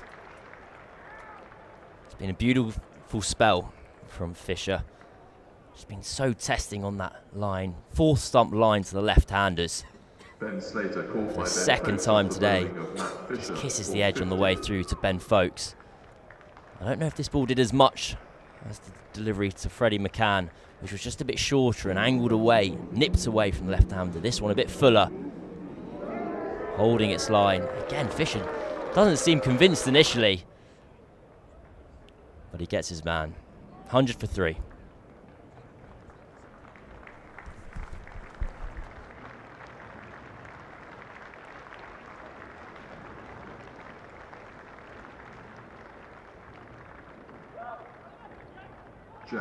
Haynes.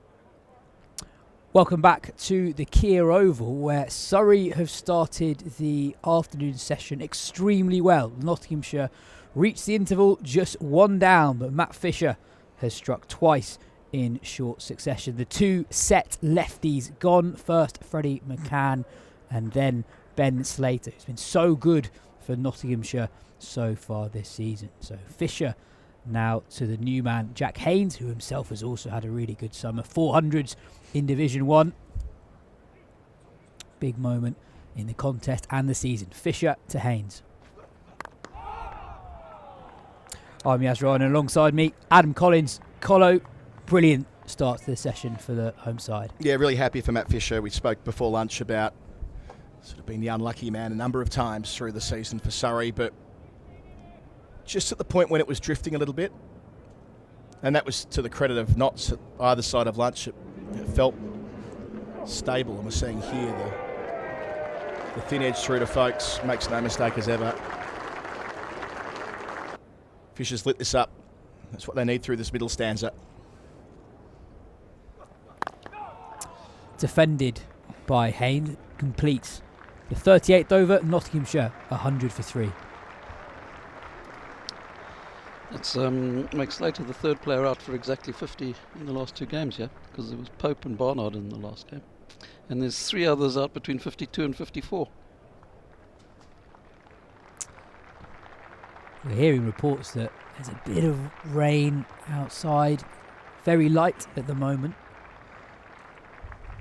Last week we lost a lot of cricket to the weather, robbed of what could potentially have been a really exciting finish. Dan Worrell from the Vauxhall end.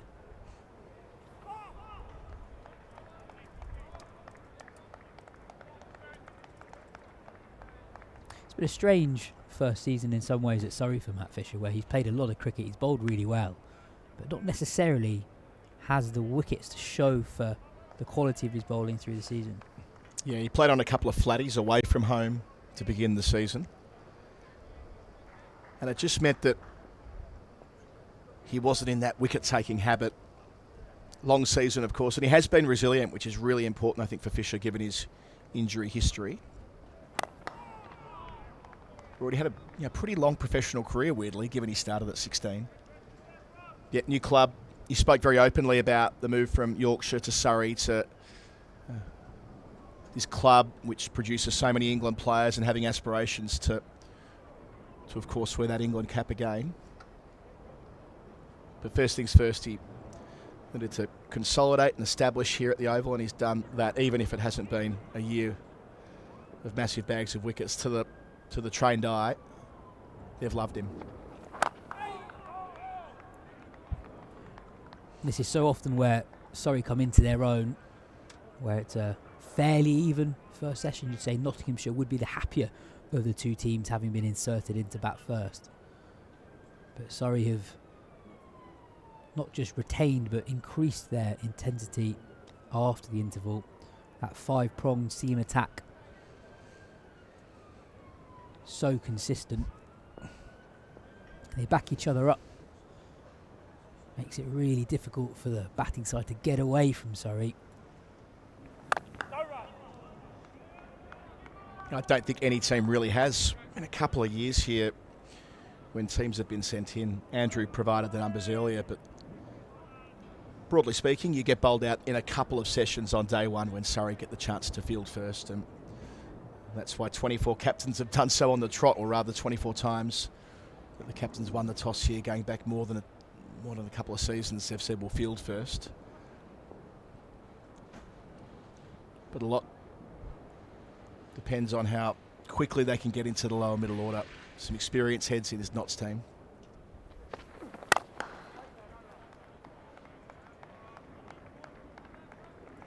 Two of them here in Clark and Haynes.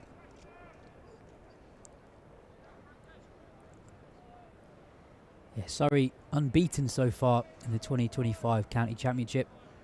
4 wins and 8 draws. You'd say that the closest they've come to defeat was probably be the opening round of the season away at Essex. Following on, Dom Sibley had to bat for a very long time in what was the 3rd innings to stave off defeat. Lovely shot from Joe Clark, slightly leg side from Worrell, and that's clipped off his pads for 4. Clark moves to 9. Nottinghamshire 104 for 3.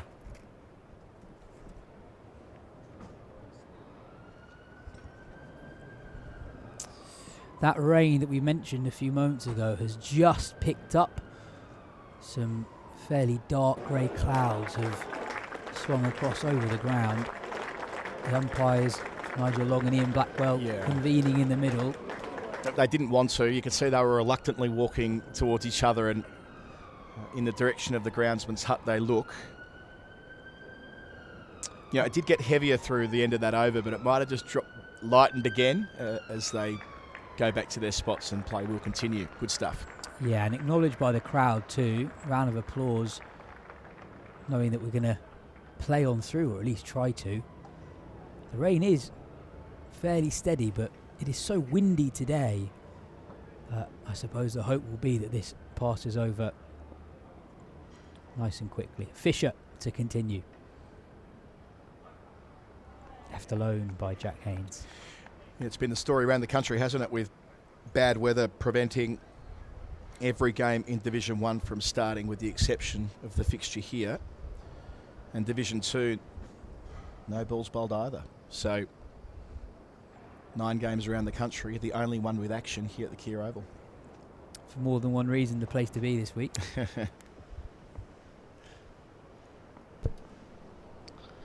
Yeah, we're talking about the experience of this Notts batting lineup. I'll come back off this ball.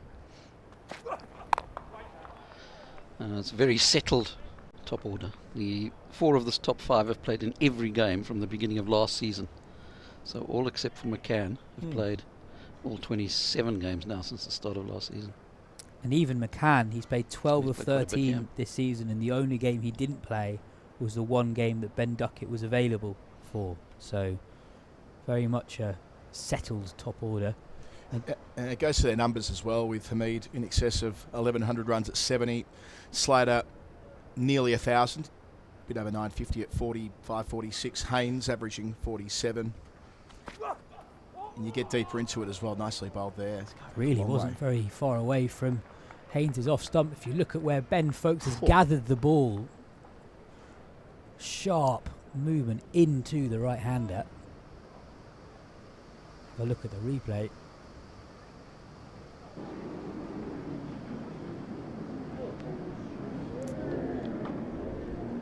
And we're off, unfortunately. The rain's picked up again, and the umpires have decided that this time it's just a little bit too heavy. So they take the stumps out of the ground. The players rush off the field. The forecast is pretty good for this afternoon, so the hope is that this won't be a particularly long break. But for the moment, the covers are coming on. Yeah, just as I speak, the rain is intensifying. Quick reminder of where we are in this game. 104 for 3 Nottinghamshire. We've only been playing for 45 or so minutes since the lunch break, but it's been a good mini session so far for Surrey. Matt Fisher has struck twice. The set left-handers Slater and McCann have both fallen, edging behind to Ben Folkes. As you can see, the bowling figures there. 2 wickets for Matt Fisher, backing up the good work of Gus Atkinson in the morning. 10 overs, 1 for 22. And look at those economy rates too. The most expensive Surrey bowler so far, Dan Worrell, at just 3.1 runs an over. Yeah, and Fisher with those 2 wickets and bringing that one back off the seam, which would have taken a 4th stump out of the ground. So some challenges there you can see with getting the covers on the ground, which was the experience for a few ground staffs across the country. Dominic Cork was telling us about that before play, that the wind has been so heavy, or so strong, I should say. They'll sort it out, I'm sure. Experienced group. They were on and off many, many times last week. All right, so we'll go to a break here. Rain is still falling, but the sun's out as well. Hopefully it's a brief interruption. Nottinghamshire 104 for 3.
Welcome back to the Kia Oval. So since you left us, those big white covers on your screen have come on, and now, thankfully, they've come off.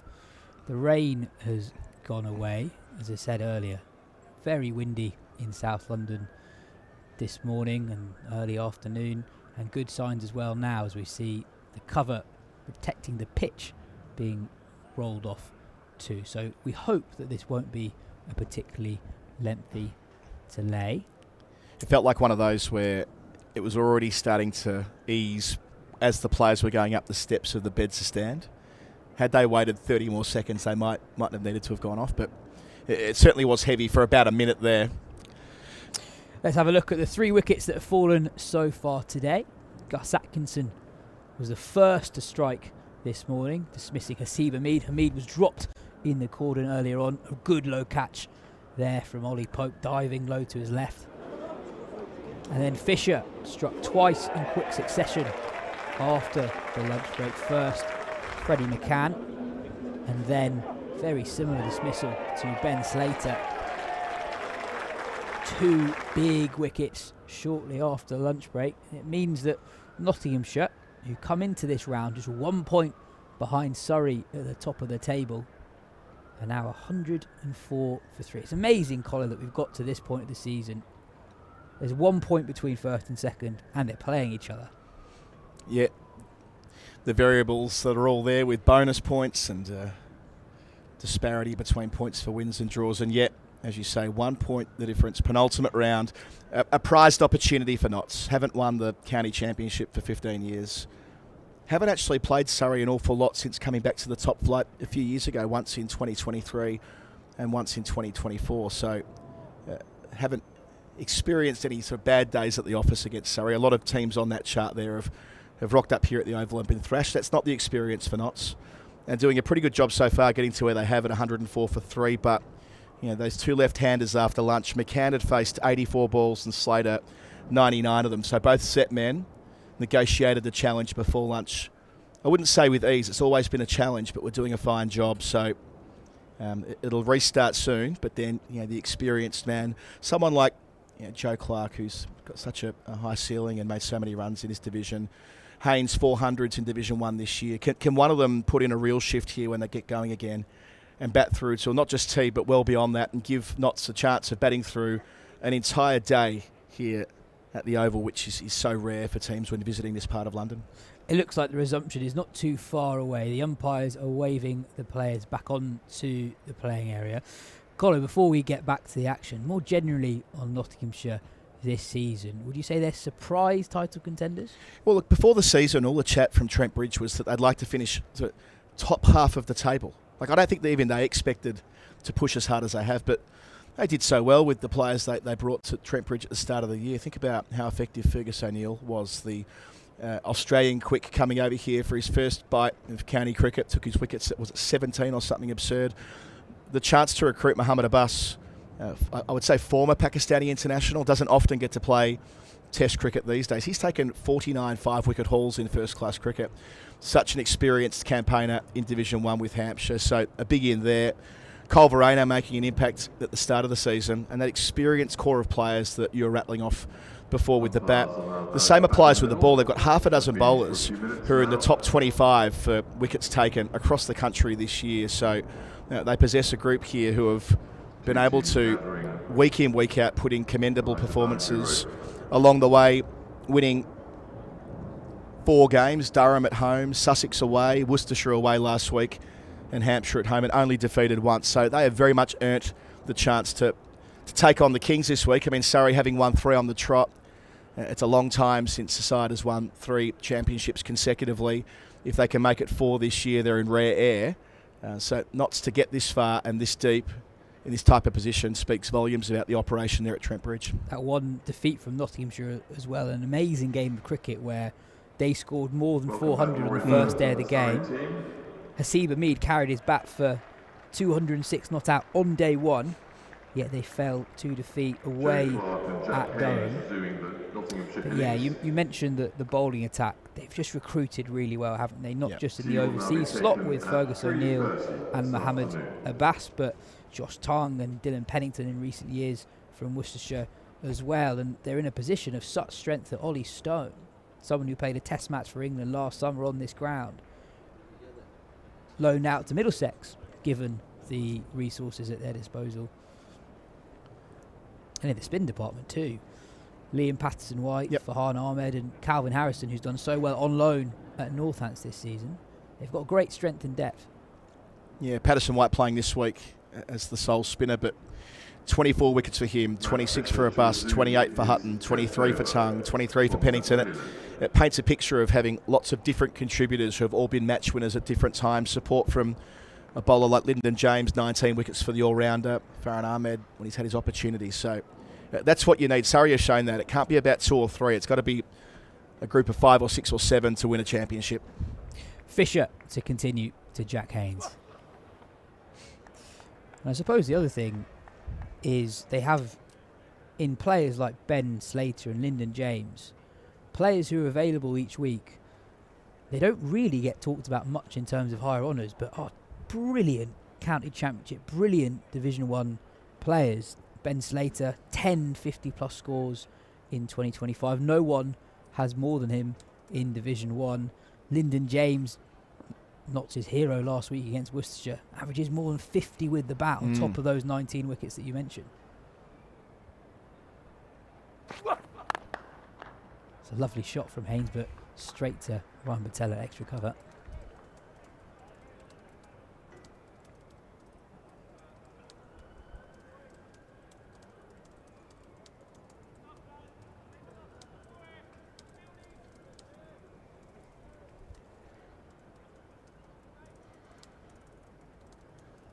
Really important stage in this context.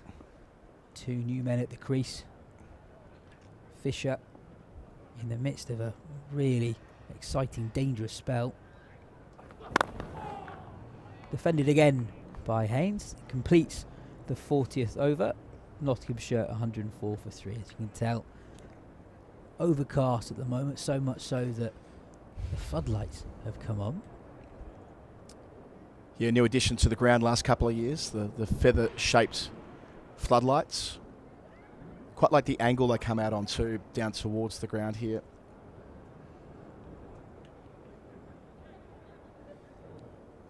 Visible too across South London. They're a great sight for night games in particular.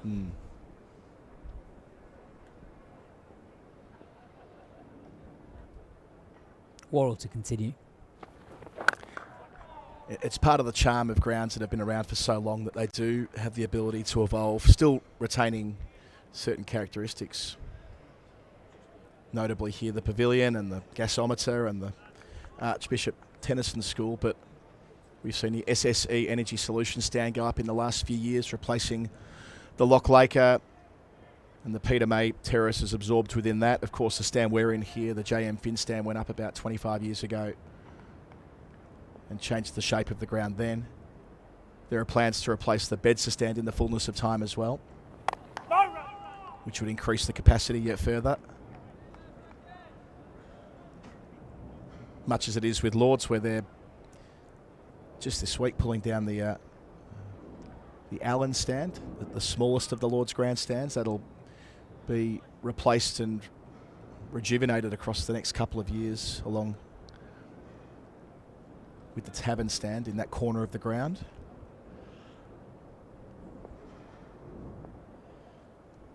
And the floodlights part of that story here at the Oval.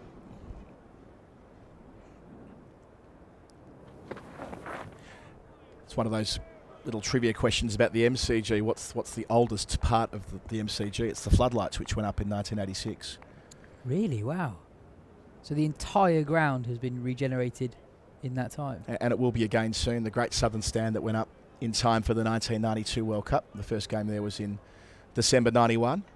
I was at that actually. But yeah, that's being pulled down and that'll be replaced. Well, it's now called the Shane Warne Stand, my apologies, but it was the Great Southern Stand.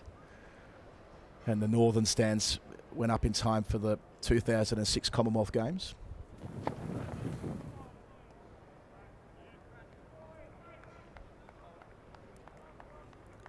Watchful passage of play here for the Nottinghamshire batters. Just a 1 scoring shot since the dismissal of Ben Slater more than 3 overs ago. That clip of the legs from Joe Clark.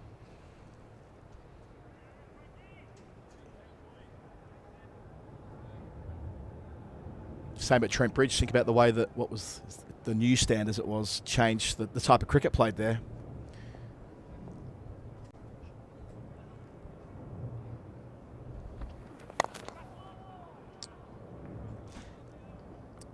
And I say that as it relates to the dimensions of the ground and it being quite clearly one shorter boundary, especially when playing on that side of the square. Well, we have that here as well, when not this week, so for viewers at home, we are playing maybe 5 or 6 strips to the left as you view the ground from the Vauxhall end, from where we would ordinarily have the test playing strip here. But when you go on the other side of the ground, and that sometimes happens in the Championship, the boundary towards the Bedser stand is particularly short. Drilled through the offside for 4. Jack Haynes gets off the mark in emphatic style. 5 runs from the over. Nottinghamshire 109 for 3. Yeah, that being the shorter side on top of the bounce here, and nice little confidence booster as well. Not letting Worrell getting into his work here, making the most of a looser delivery to finish the over. Something that you notice when you watch even highlights of the 2005 Ashes, just how visibly different a lot of the grounds in England are at the moment. Edgbaston has undergone significant redevelopment in that time as well. Old Trafford too. Perhaps the most of that set being Old Trafford. The square being spun around since then. Another development work. Of course, 20 years and a handful of days since that most famous of series ended at this very ground. I think it's interesting that we sometimes forget that back in the day, if you can call 2005 back in the day, Test cricket was sometimes played in what was basically mid-September as well. Yeah, as recently as a few years ago it was too. You remember with South Africa we're here for a series that went very deep into the summer, into September indeed.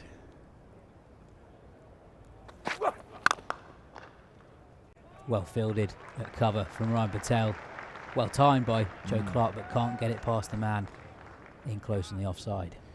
Yeah, the second of England's men's test series next summer gets us a bit deeper. I'm not quite sure if it takes us to September, but still deeper than normal, partly because there's the gap in the middle of the summer for the Women's World Cup, the T20 World Cup here. Bit of rain again, but still very light.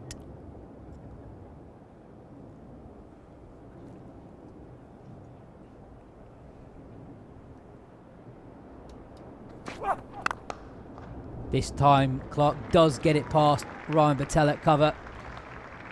And he'll race away for 4. A couple of boundaries in quick succession for this Nottinghamshire pair. Yeah, the third test against Pakistan next season starts on the 9th of September. I like that. I remember Richie Benno used to always say that it was a lost opportunity not playing deeper into the year in England, saying that we should play in October as well. I think his point was that October's a better month than April, weather-wise. I'm not sure whether that holds up to sort of the scrutiny of rain per day or whatever it is, but still, there's something to it. Well, that struck Joe Clark just above the pad. Really good spell this from Fisher.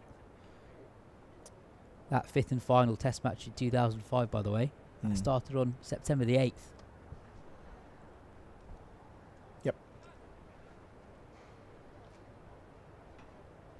Even at recreational level, I'm kind of surprised that club cricket often ends here on either the last week of August or the first week of September. Sometimes it might push to the second week, but come on, live a little. Stay out there, keep playing. Well, I sense that the brevity of the season, certainly in Surrey where it's an 18 league game season, is not necessarily because of conditions, but rather players not wanting the season to last any longer. Yeah, point taken.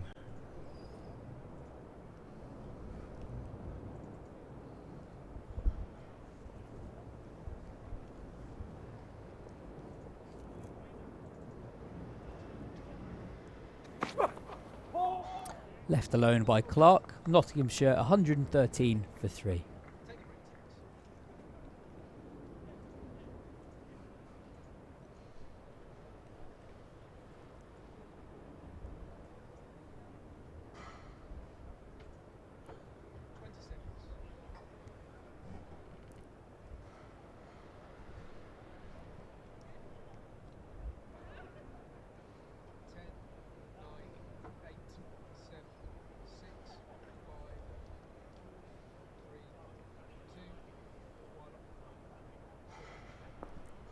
Slight momentum change in the last couple of overs. Nottinghamshire finding the boundary rope on a couple of occasions.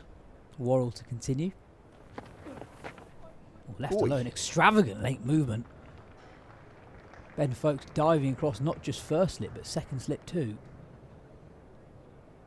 That has done loads. There have only been 11 tests in the UK that started in September. None in the 20th century. The first one in 1880. And there have been 10 others since 2002. Amazing late movement past the bat from Worrell.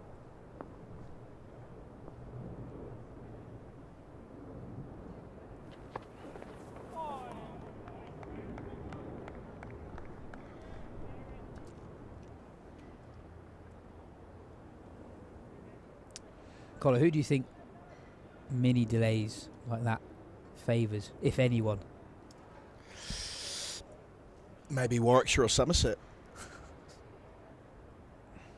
Acknowledging they're not on either, but they're the only two teams that can get there apart from this pair, and to open the door they'll obviously need to win and see this game drawn. So obtuse answer, but you know what I'm saying. Driven through the offside towards the shorter boundary. Going to be a second boundary for Jack Haynes. This is exactly the way they need to play it here, Notts. We've seen teams get to stages like this. They have a good hour or a good half an hour and they try and consolidate, and eventually the Surrey Quicks work them over without really putting much scoreboard pressure back on them the other way. That's 4 lovely drives in the space of 10 minutes. Been quite a considered response from Clark and Haynes, initially absorbing the pressure after losing those 2 quick wickets in succession. Or to flip it around, this is exactly what Surrey's batters do. In a situation like this, a bit deeper into the game perhaps, they will look to score at 4, 4.5 and over. Move the game forward. So it's the right attitude in a game that Notts need to demonstrate the whole way through that they are going to be capable of not only winning an hour or two, but winning a day or two and really set it up for themselves. That's where teams haven't been able to cash in here across the last couple of seasons.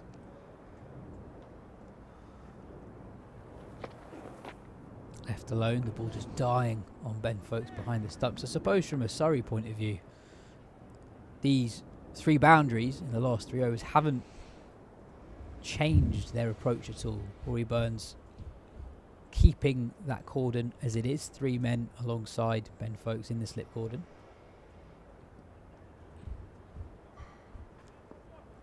And Surrey perhaps looking to try and entice the Nottinghamshire players to target that shorter offside boundary.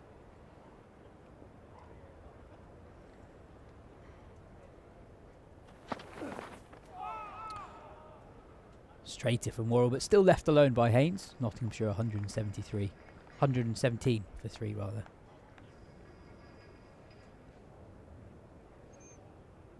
So the only Surrey bowler that bowled 2 spells before lunch was Gus Atkinson. We'll see him again soon, I'm sure, but the flexibility to call on Tom Curran, who bowled, I thought, bowled quite well before lunch and kept the pressure on. And the extra pace of Tom Laws didn't quite hit the radar where we saw him last week, yes, before lunch, but that point of difference, genuine pace when he gets his tail up.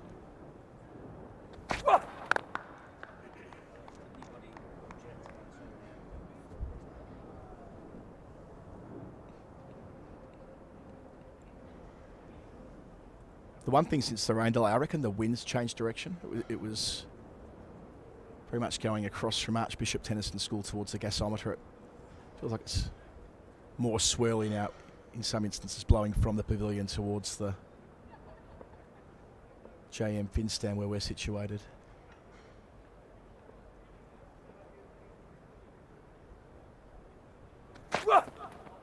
Left alone again. They've left very well, haven't they, this pair? There hasn't been a loose shot, you'd say, since the dismissal of Slater.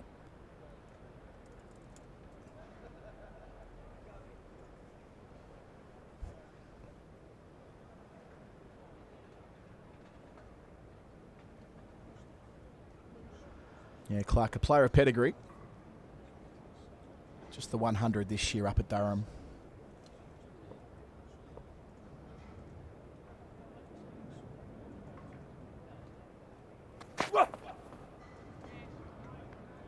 He started well.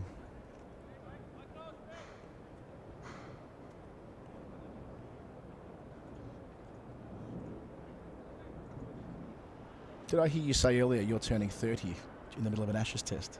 The first one. Is your intention that you'll be in Australia at that time? I'll be in the UK. Okay, that's suboptimal. It's If you're at Perth at the time, difficult. that'd be fun.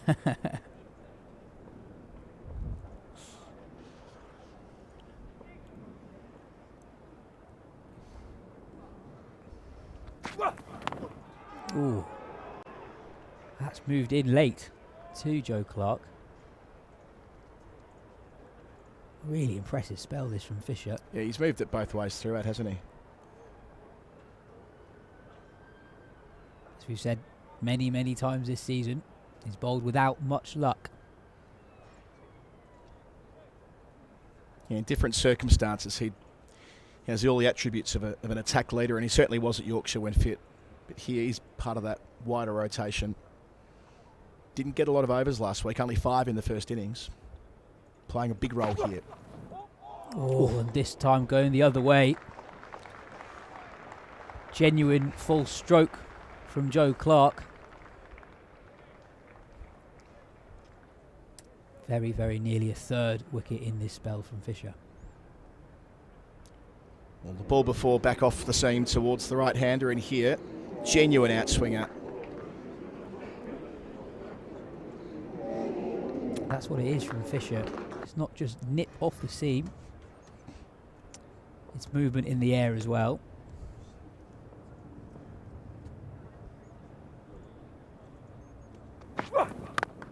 Defended into the offside by Joe Clark. Nottinghamshire 117 for 3.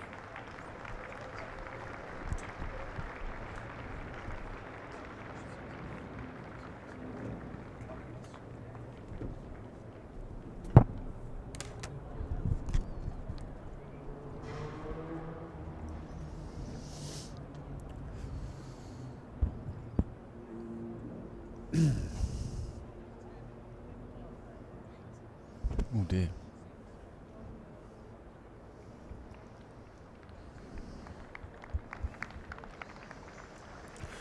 Batting just got a little tougher in the last half an hour, 45 minutes or so. Ball just swinging around a little bit. Just hope that any more bad weather doesn't arrive shortly. It didn't look great in the distance.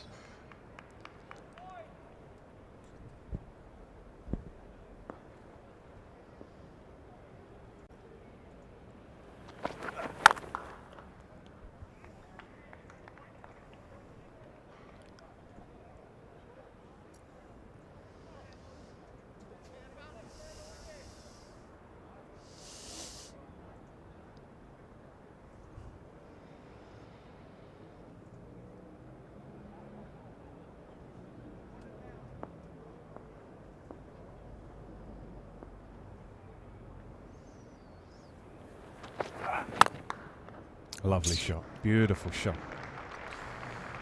Shot you need to be very good at if you're going to score runs at the highest level, and that is a good sign for Jack Haynes. Afternoon, Michael. Hello, Nick. Yeah, terrific shot this. Up on his toes, top of the bounce. And missing the fielder this time, whereas previously it was picked out point. He's having a pretty good season, Jack Haynes, for hundreds this year in the championship, which is the most for Notts, although he's not got as many runs as some of the others, so he's had a few low scores as well. He's had 6 single figure scores, but he looks like one of those players when he gets in makes it count.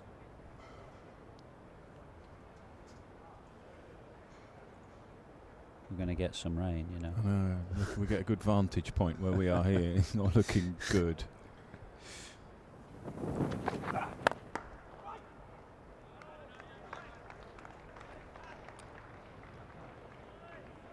Been a bit of a trend, hasn't it, that wickets have fallen more so as the day's gone on here. First day of a championship game. You can see that the pitch is pretty green, and there's a little bit in it for the bowlers in session 1, but do we reckon that because the ball's now starting to swing, is that making it a little tougher? Maybe, but that lacquer usually is gone by a dozen overs or so.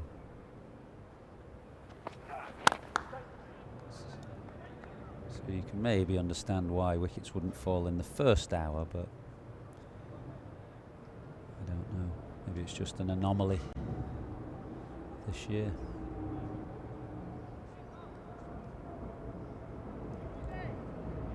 It's a long time since Notts won the championship. 210. 2010. I think yeah. it is, yeah, I looked it up. 210.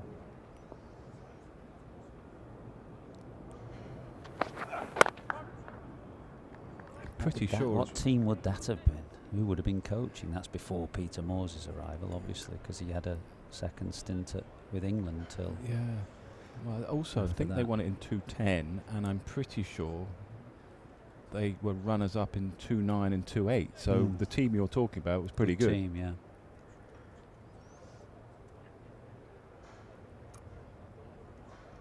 I'm terrible when it comes to timelines and when players played.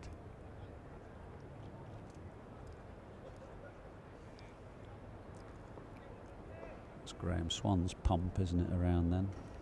Ashes of Hales. 2010, 11, Hales, yeah. James Taylor? Am I in the right? Was he scoring runs for fun then? Broad, of course. Just looking at running through some of the names of the guys. This is the Luke players who played in Fletcher, 2010. Paul Franks. Paul Franks. Coaching now, of course. Yeah. Stephen Samit Patel Mullaney. played all the games. Chris Reed, of course, the wicket-keeper. Darren Pattinson. Swan just played the one game in the championship, of course.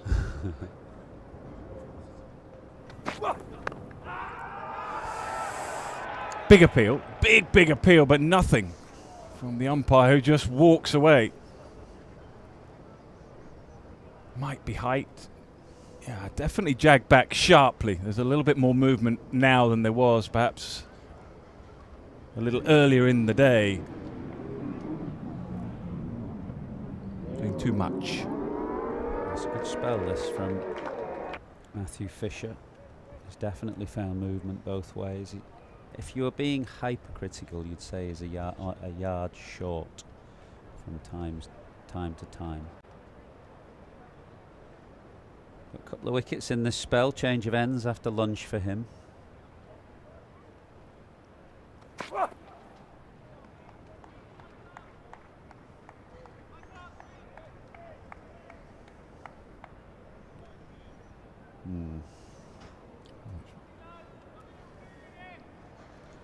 It's a pretty grim scene.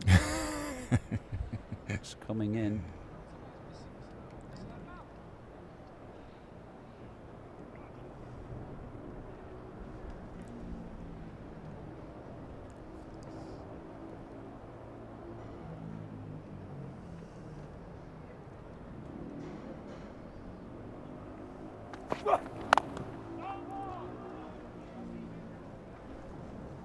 Is this still the only game going on countrywide? It's bizarre, isn't it? Yeah.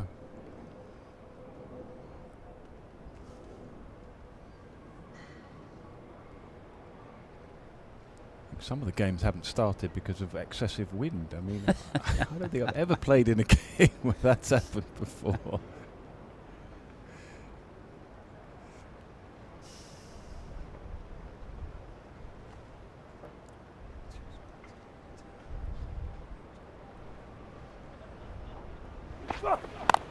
Excellent, really good line.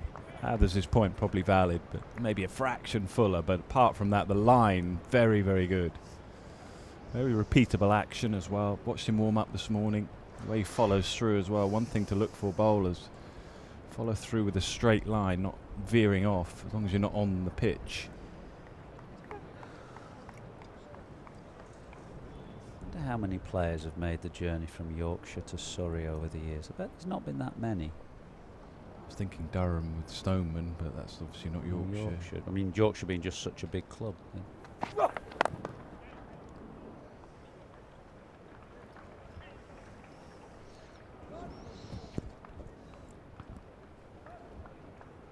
Another good over. 123 for 3. Yeah, who would be? I can't think of any.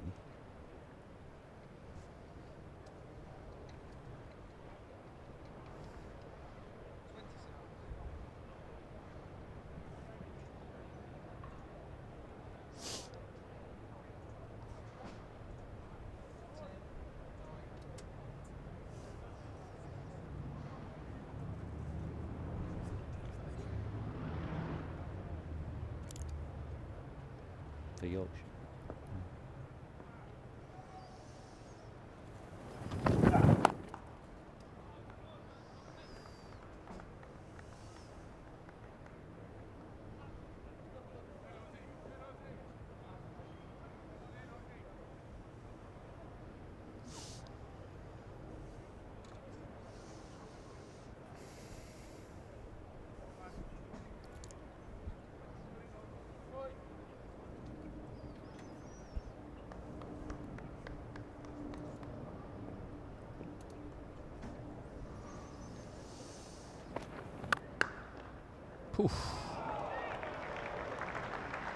Brilliant, absolutely brilliant. And that was probably as well struck as we've seen anything today, and it's a pretty short boundary. That was a hell of a stop.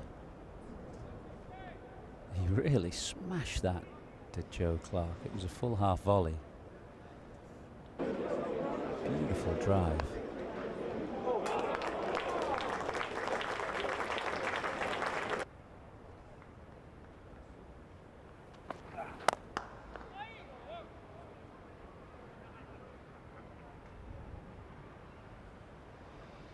Kind of had just an okay year, hasn't he? Joe Clark. He's averaging mid-30s. Player of his ability, you'd want to up that a little bit, wouldn't you? I remember seeing him back a couple of years ago and thinking that back foot punch, a shot you were very good at, which you need to be very good at if you're going to be an international player. Oh, good work. I felt that might serve him well in the county game, but if he could progress into international cricket, it hasn't quite happened for him. Well, they're protecting that shorter boundary now. Tom Curran, having made that brilliant stop's gone out to the boundary edge. So there's a massive gap on the offside. Oh no, he's coming in now. Oh no, he's not. I'm told to go out again.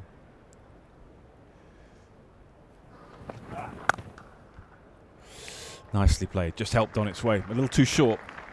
There was a little bit of movement, but they haven't quite found the length to bowl at the moment here, Surrey. So Nottinghamshire just keeping that scoreboard ticking over for now. Yeah, he's been a bit off target this over, a bit full, a bit short. Hasn't quite got it right.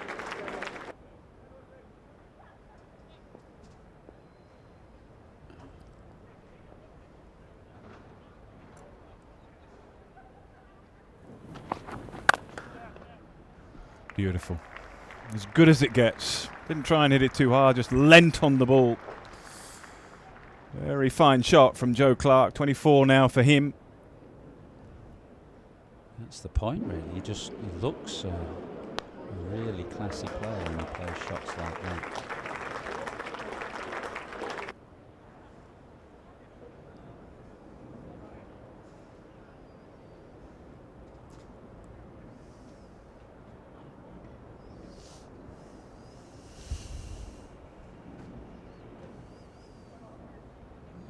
Gus Atkinson returning to bowl at the pavilion end.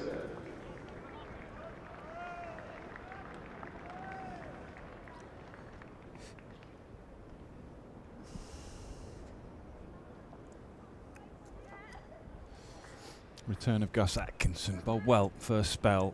Picked up the wicket of Hasib Hamid. Caught in the slips.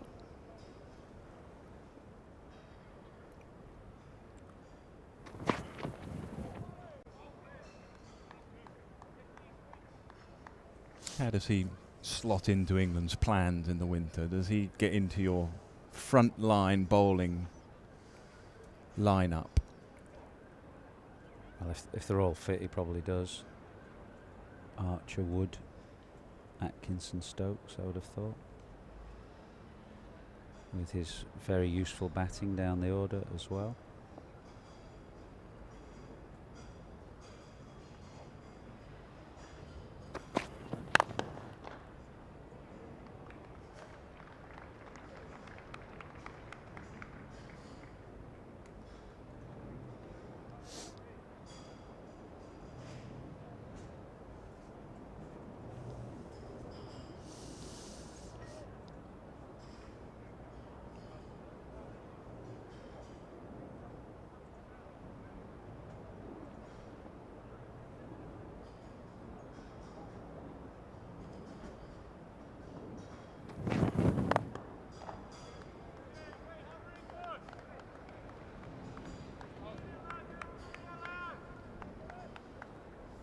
When you, in your championship winning year, where did you actually win it? Did you win it at home or on your travels? Can you remember? It's a good point.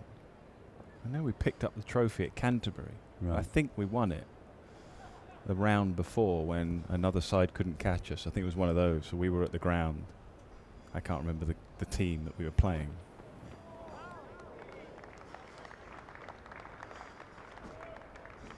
Yeah, I mean, we didn't have a memorable bowling attack. We had a very memorable batting lineup. There was the emergence of Trott and Bell. We had a lot of draws. I mean, you guys take the mickey, obviously. I mean, Surrey have only won 4 this year. Yeah, we won, they? I think, 5. And, you know, sometimes that happens. You kind of find a way of getting through with the team and the resources that you've got. Depends a little bit how the points table is structured as well. Bonus points and points. Big appeal finger goes straight up. Might have kept a little down. Gus Atkinson barely looked round. And a little bit of movement, late movement back in, and Jack Haynes just couldn't find a bat on the ball. So another one goes down, 4 down now for Nottinghamshire. Yeah, Gus Atkinson didn't look at the umpire at all here. He just ran through in celebration towards Ben Folkes. So he obviously felt it was absolutely dead. So beat him on the outside edge, didn't it, I think? Back leg. And a leg for Atkinson, and for Surrey, who've taken 3 now after lunch. So 132 for 4. Jack Haynes gone for 13.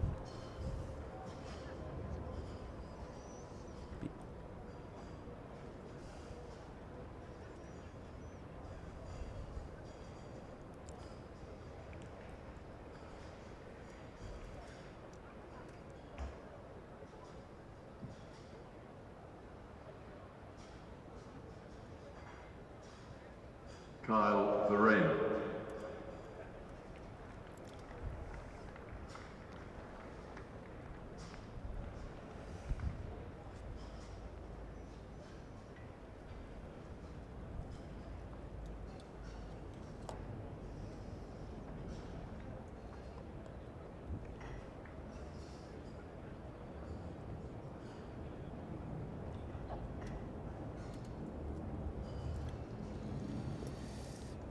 Carvarena then fresh to the crease, and the return of Gus Atkinson, not a good time possibly. A couple of slips in play. Surrey on the charge a little bit. 4 wickets in the session, the ball moving around a little bit.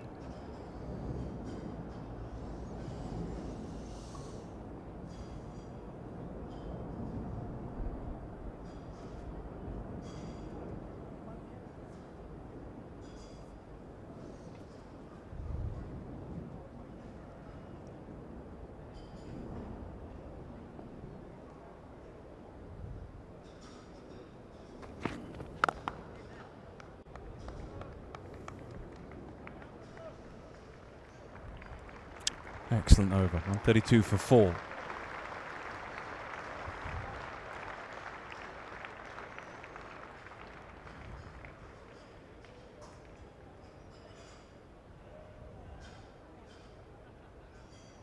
He should be reasonably fresh, shouldn't he, Gus Atkinson? I mean, that injury at the start of the year knocked him out of cricket for quite a significant portion of it. This is the wicket. It just beat Haynes on the outside edge and hit the back leg palpably. LBW, but Gus Atkinson should be running reasonably fresh, I'd have thought, as we come to the final stages of the season.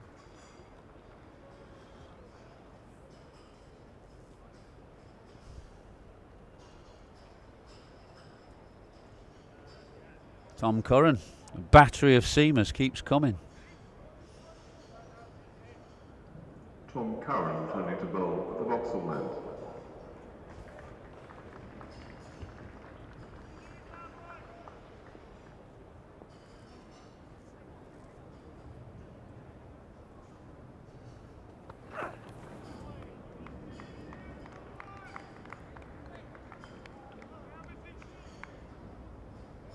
What do you reckon?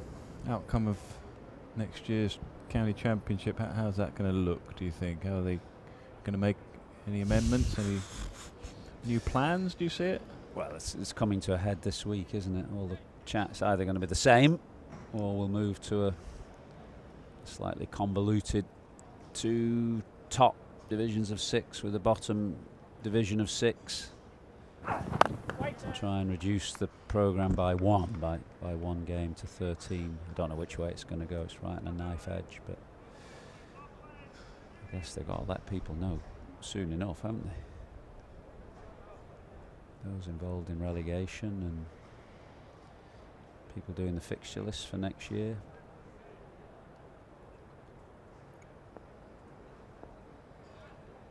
My best guess would be things won't be changing very much.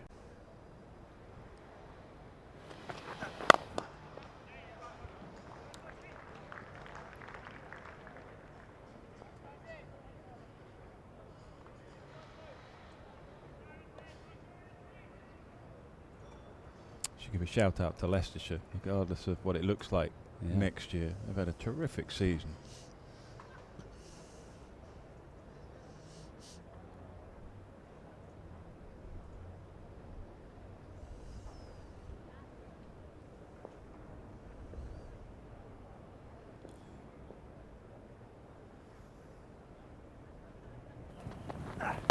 Been recruiting a bit, haven't they, in anticipation of going up next year. Got Eskenazi from Middlesex, 1 or 2 other signings. It's a long time, isn't it? 20 years to be out of the first division. 20 years, 21 years.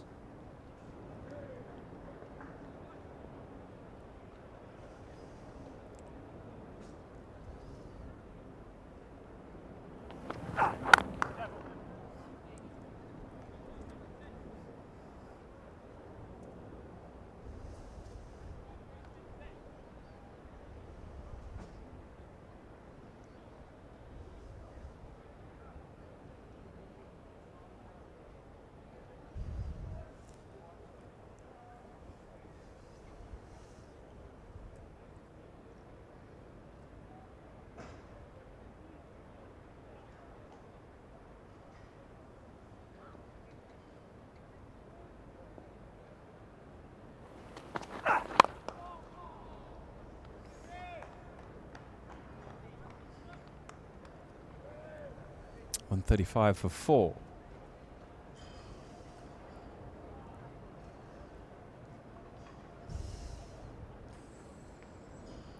Played really nicely. Ben Slater right at the top there. Don't underestimate the importance of that if Nottinghamshire go on to compete well in this game, because on easy batting, having been asked to bat first, McCann the same. Both fell just after the lunch break. But, work to be done now.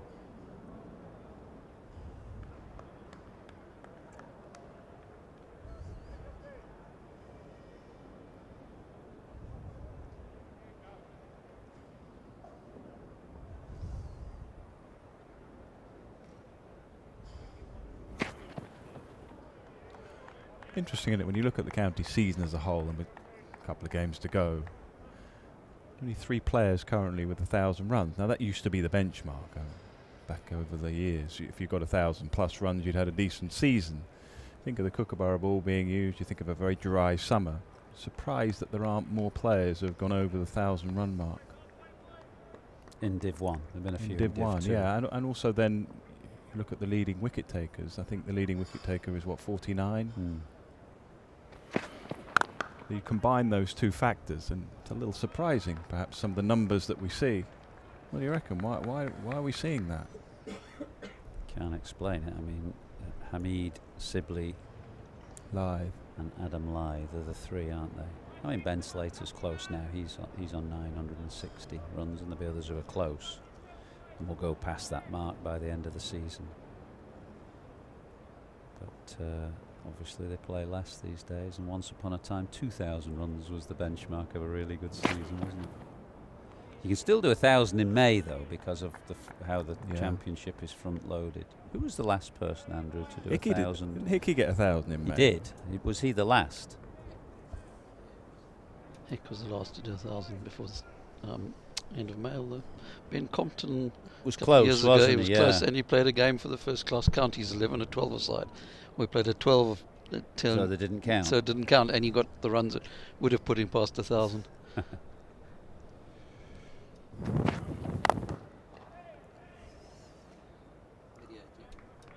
1988. Graham Hick. That must have been the year he got 405. Well, exactly. Handy start. Taunton. Start with that, you know you're going to have a decent season. What was your best season, Ath? You must have been. Well, I suppose you were playing international cricket at a young age. Yeah, So I didn't, well, as you know, he's played a lot of championship cricket in any event. You didn't have games off in between test matches. But there was that ridiculous season in 1990 where they slightly changed the regs both on the ball, the stitches on the seam was flattened, and stipulations about the colour of pitches. Yeah, Hick was actually quite interesting because the 405 was in his fourth game of the season. He got double 100 already, and he had 815 at that stage. And his next four innings were 8, 11, 6 and 7. So he needed 153 against the West Indies to get to against the great West Indies, and he got 172 to get there. Blimey. 136 for 4 here.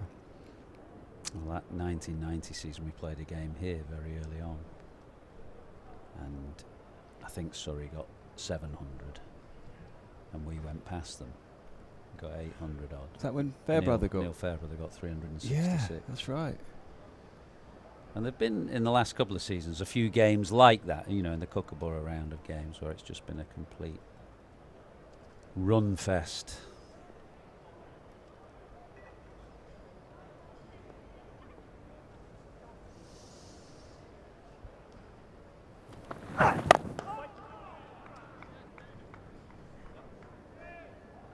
But you would have been a 1,500, surely. You'd have clocked up 1,500 runs. I mean, I guess that you'd have played 3-day cricket as well, and perhaps maybe at more the start, innings. there was a mixture of 3-day and 4-day cricket, and in fact, the very first year was a year where they had uncovered pitches for a one-off year of uncovered pitches, which was very random in 1987. For some inexplicable reason, they just went to uncovered pitches for 1 year. What was that like? Well, I mean, did it have a dramatic effect or not? No, not really. They covered the run-ups, which was self-defeating because the reason they wanted uncovered pitches was to bring spin back in. But then they covered the run-ups.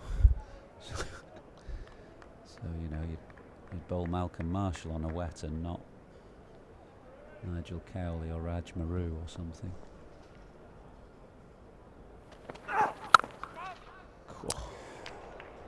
Nicely played. It was short and it was wide. And he just needed to find a deepish gully, and then it would find the boundary. So a rare loose ball. They've had a good phase here, Surrey. They're just building a little bit of pressure. Yeah, the wickets have come from the other end, haven't they? Atkinson's wickets, 2 of them, 2 for Fisher. They've all come from the pavilion end.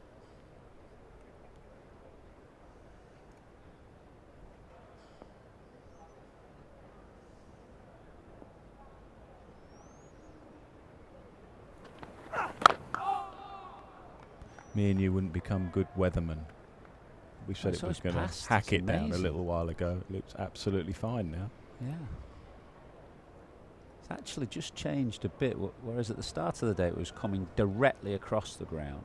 It's just a bit now. Tom Curran's running slightly down breeze a bit.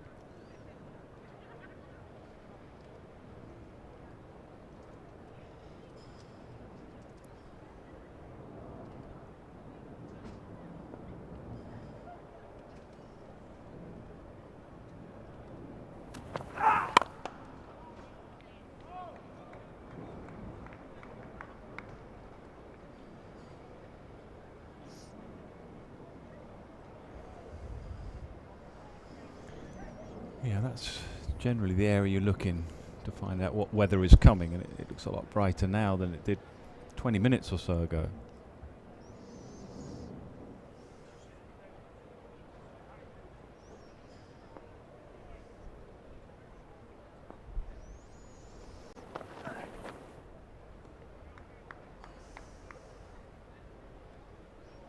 And 41 for 4. We used to look that way a lot of the time when we were here. For a little bit of assistance from time to time. Rampakash scoring another 100.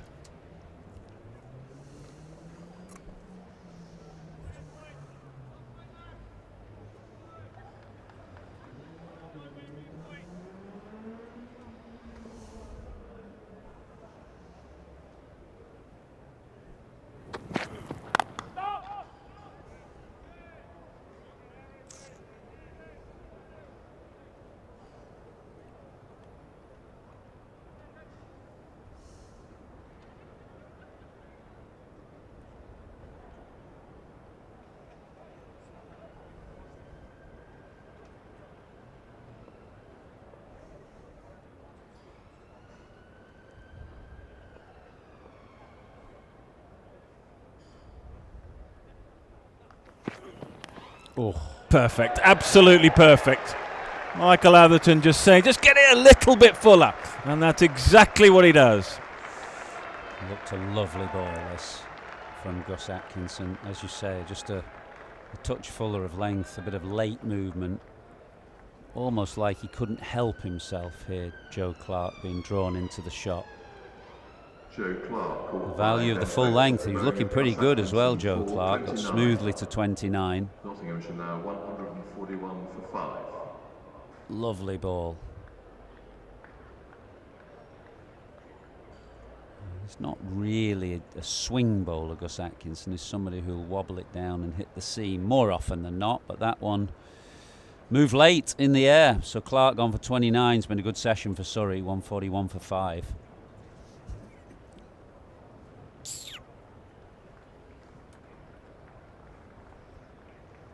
Lyndon James.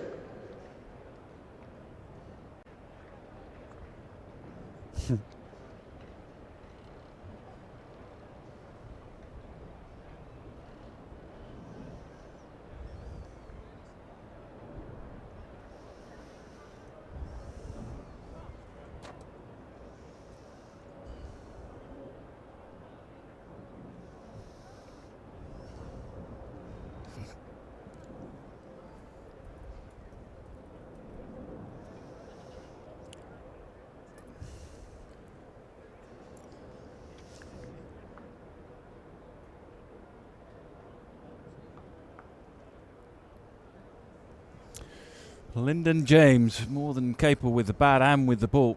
In fact, I'd go as far as to say definitely a player to keep an eye out for. Not much between these two sides. In fact, 1 point before the game started. Top v second, and it's pretty close here. Nottinghamshire having the better of the first session. Surrey now clearly having the better of session number 2 so far. That is the problem with Gus Atkinson and swing.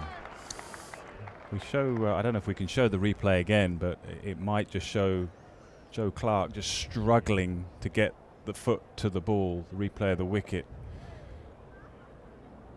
There, you see a little bit crease bound with that front foot, and that is part of the reason why Gus Atkinson can get you playing shots like that, because he has the follow-up ball. There's enough pace just to think about playing off the back foot as well.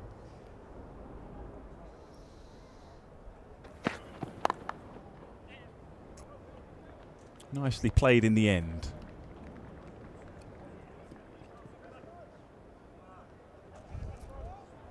Ideally, you want to see that front foot just reach out. He's stuck, completely stuck, and that's why the body weight falls away. And part of the reason I think he plays that shot is because Gus Atkinson has the ability as well just to move the ball back in and at the body.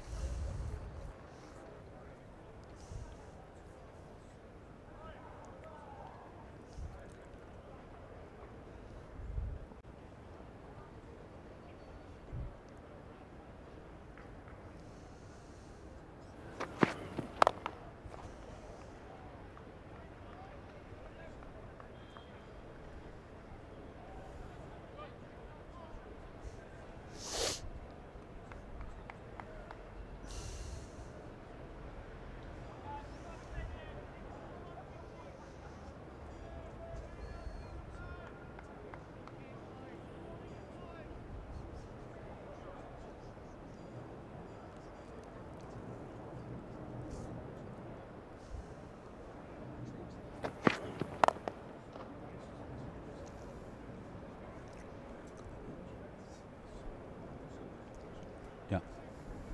144 for 5.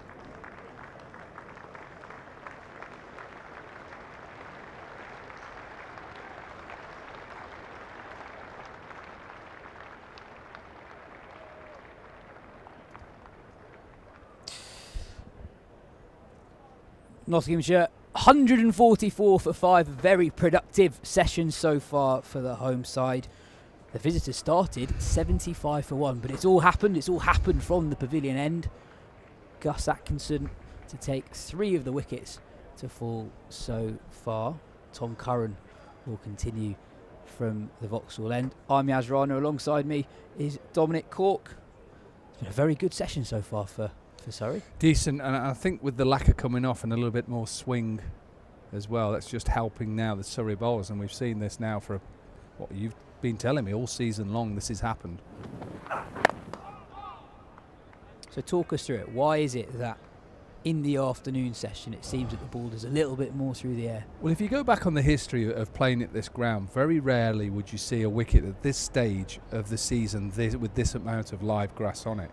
And I think this is where Surrey have produced pitches that have just offered a little bit, and that keeps the ball then a lot newer.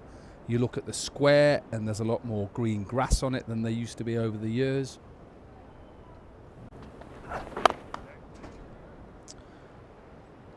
Clipped into the leg side. So generally when you look at the, this is probably one of the biggest squares in the country from side to side. Obviously you can't play on some of the pitches close there, they're used for practice. But if you look over the ages of playing cricket here at the Oval, they generally would be white straw pitches, generally not a lot in it for any bowler really. I think obviously spin came into it. Literally it just was a featherbed for batters just to make hay and get as many hundreds as you can.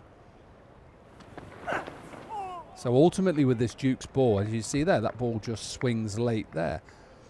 It generally takes a while to just get that plastic coating off it. Generally it doesn't swing too much. Only the best, Jimmy Anderson, swing it with a new ball. Generally people can do that. And then it just stays newer and newer because of the shiny side, and hence why you're seeing a lot more wickets in the middle session, a lot more wickets towards the end of the day. So I just generally think it's how the wickets now are produced,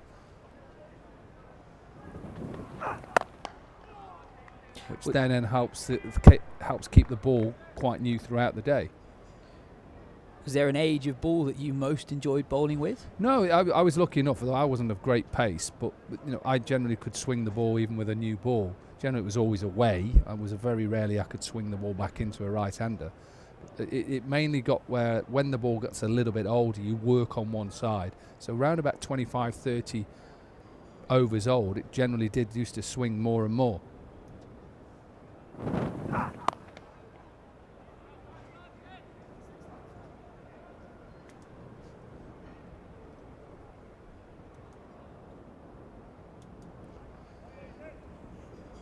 But generally that's been around for a long period of time now, where the Duke's ball has generally swung more once the lacquer has come off. And then it's down to, obviously, overhead conditions, and then also the conditions on the surface that you're playing on. So hence, if you slightly miss the seam and it's an abrasive pitch and just hits one part of it, it can actually then keep scuffing the ball. Oh, appeal for LBW.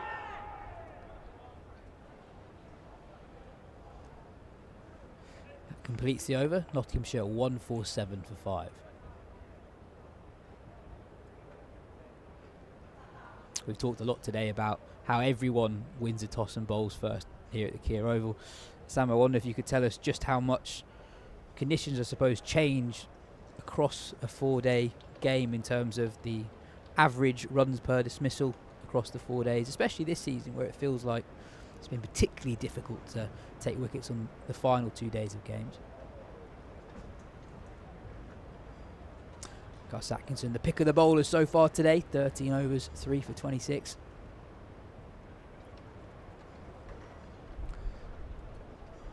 And that's what you get with a blustery day. Sometimes it's quite hard to just get that rhythm coming in, even though the breeze will be helping him just off his left shoulder, maybe just helping him push him in. It can actually make you overstride at times.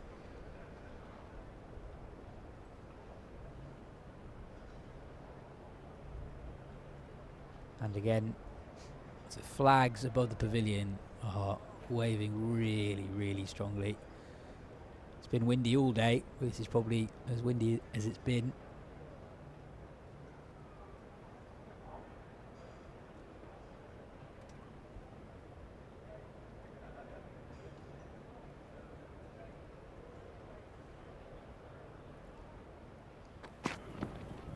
Oh, play and miss from Lyndon James. Full from Gus Atkinson. James looking to drive through the offside. It's had a really good season with the bat, Lyndon James, averaging 50 in the championship. And because that ball, as we've just talked about, just stays in better shape, you can just then slightly go a little bit fuller. I think it talked about it, maybe Surrey were slightly a bit short in that first session.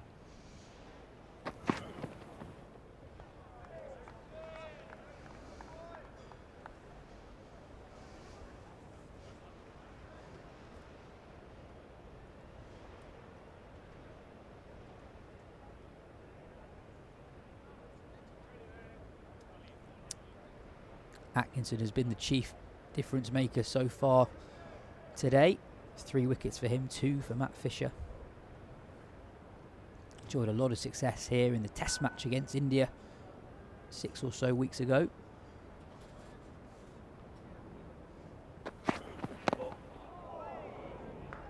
Have a look at those 3 Gus Atkinson wickets so far. First, Hasib Hamid. Caught well by Ollie Pope at second slip, diving low to his left. Then Jack Haynes, LBW. Atkinson was pretty sure of that one. And then Joe Clark, who's looking dangerous, edging behind, feathering a ball through to Ben Folkes.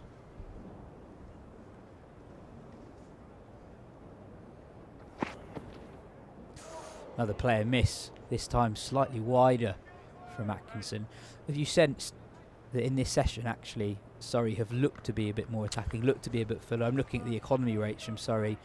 At the interval, they're all pretty much at 2 or so runs and over. This session, with the exception of Atkinson, they've all been a bit more expensive. Yeah, I think if you look at the 3 wickets Atkinson has got there, it just shows you that I think they're just trying to pitch the ball up. With Hamid, it was more back of a length, and then with Haynes trapped on the crease line, then a full delivery to get Clark. Oh, good again from Atkinson. Beats the bat for the 3rd time this over. The members in the pavilion showing their appreciation. Yeah, look at the length here. Yeah, it's a perfect length. And he doesn't need to try too much, Atkinson. He'd be frustrated because he's getting them to play a miss. But what he's got to do is think, okay, put yourself in the batter's mind. How frustrating must it be for him? And I've got this ball in my hand now, so don't try and do too much with it now. Stick to those lines, those lengths. Driven and past Rory Burns for 4. Atkinson looking to really pitch the ball up, and this time James gets it away for a boundary. Nottinghamshire 151 for 5 after 54. Samo. Yeah, this season runs per wicket by day in the championship. Day 1 is average of 32. It goes up to 44, nearly 45 on day 2. Drops to 28 on day 3, but it goes back to nearly 51 on day 4. A couple of really wicketless days, or almost wicketless days on days 5.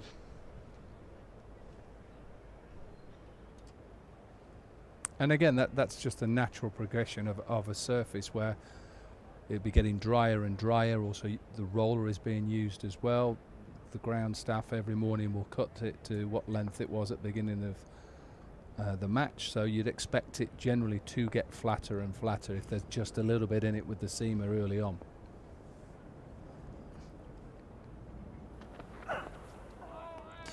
Curran resumes from the Vauxhall. How difficult will it be physically for Tom Curran this week? He's not played much first-class cricket at all since he last played Test cricket during the 17-18 Ashes. This is just his 11th game, and in that time he's often played more as a batter than a bowler.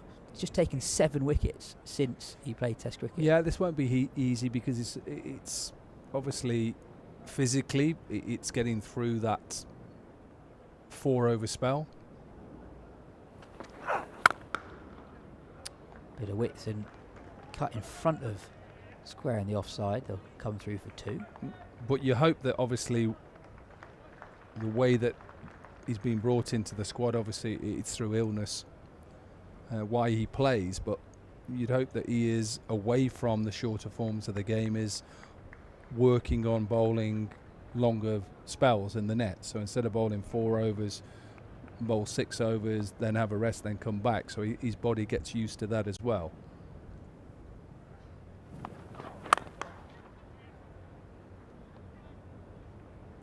It's been a feature of Surrey's season in that they've used a really big group of players. This is Tom Curran's first game of the championship season. He's the 26th player Surrey have used. Sometimes there have been surprise red ball returns. Jason Roy played 3 games earlier in the season.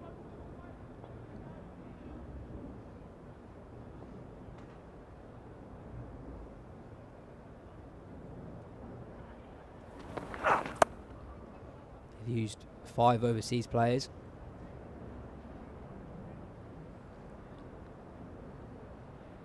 Possibly lost a couple of players to England when they didn't necessarily expect it. Sam Curran coming back into the white ball setup. Will Jacks has played a prominent role for England in white ball cricket as well this summer. I'm hearing there's a bit of rain falling at the moment, but at the moment very light.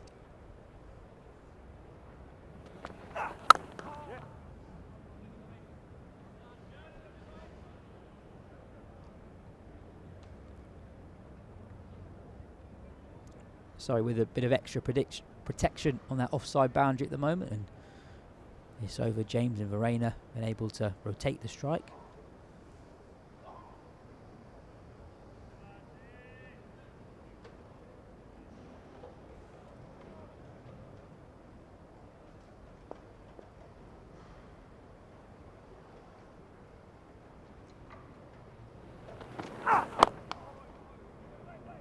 Well fielded, a backward point from the substitute fielder Ollie Sykes. 4 runs from the over. Nottinghamshire 156 for 5.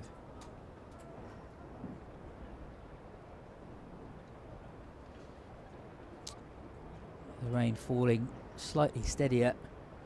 You were saying earlier, Corky, we've actually been pretty fortunate in terms of how much cricket we've had today, because there's been some very, very heavy rain in South London and we missed a lot of it. Yeah, a lot of it just went south, didn't it? We watched it from our vantage point here, where we thought, oh, if that comes, we may be off the field for a while, but just starting to rain just a little bit heavier now.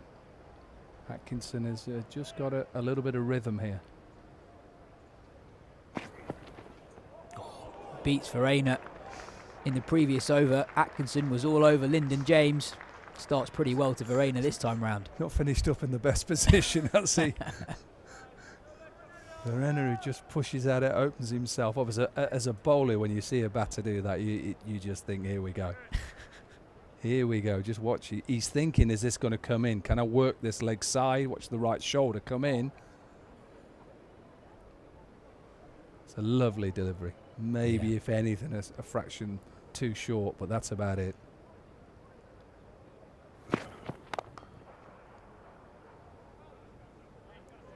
It's a bit of a cliche, but Atkinson really is a rhythm bowler, isn't he? You can see when he's really feeling it, hitting the crease hard, running in with just a little bit more intensity. And it's amazing because it's a word that's used a lot in cricket about rhythm, and it's something that as a bowler you think, is this my day today? And for some reason there's days where it just everything clicks for you. And what you're trying to do is bottle that up. It's starting to rain a bit more now. Ian Blackwell and I think Nigel Long are going to get together. It's just starting to come down a little bit harder. Then the sun comes out. Yeah, it's the heaviest it's been for a while, even though the sun has come out and we are going off. For the second time this afternoon, the players will leave the field. We think that will be the team break. We'll look to get you confirmation of that as soon as possible. It is falling pretty heavily, Corky. Yeah, and I think it's the right decision. Get the covers on, get it covered up. And I think it's also the right decision. If they do take tea now, they might as well take the 20 minutes now, get the covers on, get it all covered up while this shower, however long this lasts. And then hopefully when tea's finished, they can carry on. A reminder of where we are at the tea break. Nottinghamshire 157 for 5. 4 wickets to fall in the second session. Matt Fisher with 2 wickets. Gus Atkinson with 3. Look at those figures from Gus Atkinson. 14.3 overs, 4 maidens, 3 for 31. Matt Fisher with 2 wickets over in the piece. Surrey very good since the lunch break. Nottinghamshire putting on 82 runs, but doing so losing 4 more wickets. So there we are at the tea interval. Nottinghamshire 157 for 5.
Early tea is now being taken.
So the match here at the Kia Oval is the only match going on today in the County Championship. Start delayed at Birmingham in the match between Warwickshire and Essex. No play yet at Durham against Worcestershire, Chester Street. Inspection coming up at Hove, Sussex, Yorkshire. No play yet at Taunton either between Somerset and Hampshire. And in the second division, no play at all today. It's Stumps at Old Trafford, Lancashire, Middlesex. At Bristol, Gloucestershire v Northants. Derby, Derbyshire v Glamorgan as well. Further inspection at Leicester for the match between Leicestershire and Kent.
1 and 2. It's us, and then Samo as and when.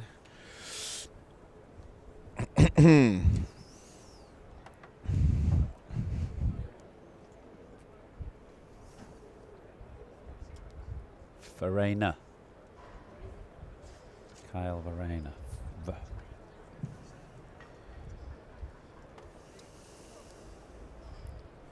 Before the start of the final session, here is the answer to today's tea time teaser.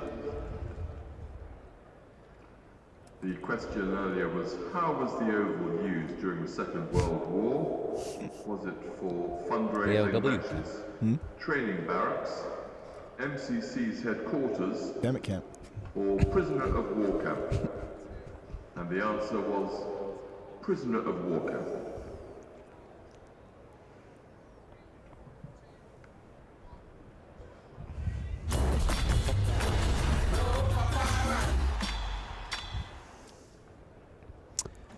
Well, welcome back to the Oval for this critical championship clash between Surrey, going for a 4-timer in the championship, and Nottinghamshire, looking to win their first championship since 2010. And we've got some good news.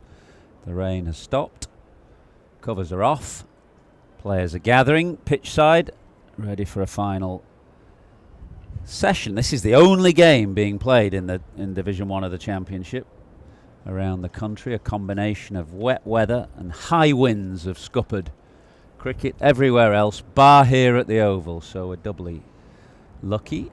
And in the cricket that we have seen, that's the state of play in the championship, with Surrey just leading by that 1 point, but they'll have picked up a bowling bonus point already today, and we'll be eyeing a second with another wicket. But it's very tight at the top, and Somerset and Warwickshire are not completely out of it either, although neither of them playing any cricket today because of that weather that we talked about. It's 157 for 5. Surrey, as they tend to do here, or indeed as anybody tends to do here, they won the toss and opted to bowl. Pitch is green tinged and bowling conditions pretty handy as we enter into mid-September. But only 1 wicket fell this morning. It tends to be the pattern here that wickets seem to fall in the second and third sessions rather than the first, but there was one before lunch. Seeb Hamid, who was given a life at first slip. No such luck when he edged to Ollie Pope at second off Gus Atkinson. And then after lunch, wickets went to Fisher. McCann and Slater, the 2 left-handers who played pretty well up till lunch. They both nicked off from Fisher from round the wicket. Atkinson didn't even bother to check that LBW, so plumb it was. And then the final wicket to go, very good ball. Joe Clark drawn into a drive, or an attempted drive through the offside and edging through to Folkes. So 157 for 5. Colo, good afternoon. How do you see things? Yeah, it was a story of 2 outstanding spells after lunch for Surrey, with Matt Fisher making the most of the chance to bowl straight after the long break. Long spell, 2 set men. You see there Slater and McCann facing 99 and 84 balls respectively from round the wicket, finding edges that were pouched by Folkes. And then Atkinson, who bowled 2 spells before lunch, he was held back until just before what became the early tea. And as he's done so reliably here over the last couple of years, had the stumps in play, blew Haynes' pad off, and then really important wicket of Joe Clark, who looked really good for 29, finding his outside edge not long before the rain came. That's the Surrey playbook here. Around the middle period of day 1 is when they've got so many options to turn to. Saw Dan Worrell bowling at tea, actually, preparing to go again. Atkinson will do so here halfway through his 15th over, but yeah, so many options, they're relentless. Yeah, Atkinson's got to complete 3 balls of his 15th, and Lyndon James will take strike, and we'll get things underway with a confident drive through cover. So he's a pretty promising all-round cricketer, Lyndon James, bat and ball. They could do with a few runs here, though. They've got to get that score upwards to a challenging score and try and pick up every bonus point they can. Averaging 50 with the bat this year, Lyndon James, and he's played a role in a number of those Notts wins through the season. 19 wickets to go with that too.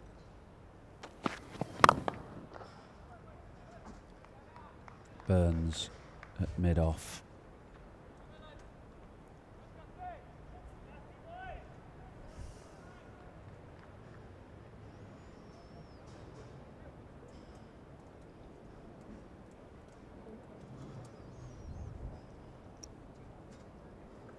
Is wind-stop play a regular feature of Australian cricket, Colo? Got to say, it's one I'm not familiar with.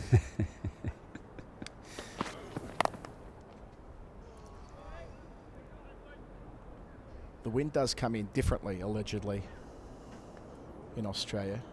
162 for 5 at the end of the protracted over.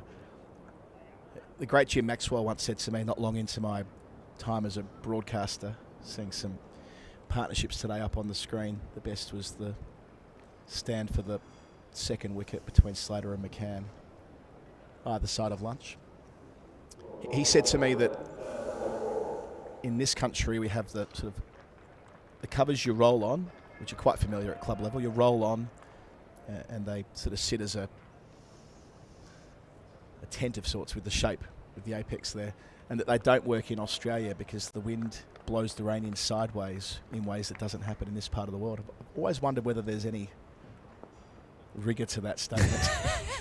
What a sort of thing that Jim just said. Investigated it too carefully, I must say. Worrell starts with a beauty. He was, as Adam Collins said, he was out during the tea interval, bowling on one of those practice pitches away to our left, just to get himself ready.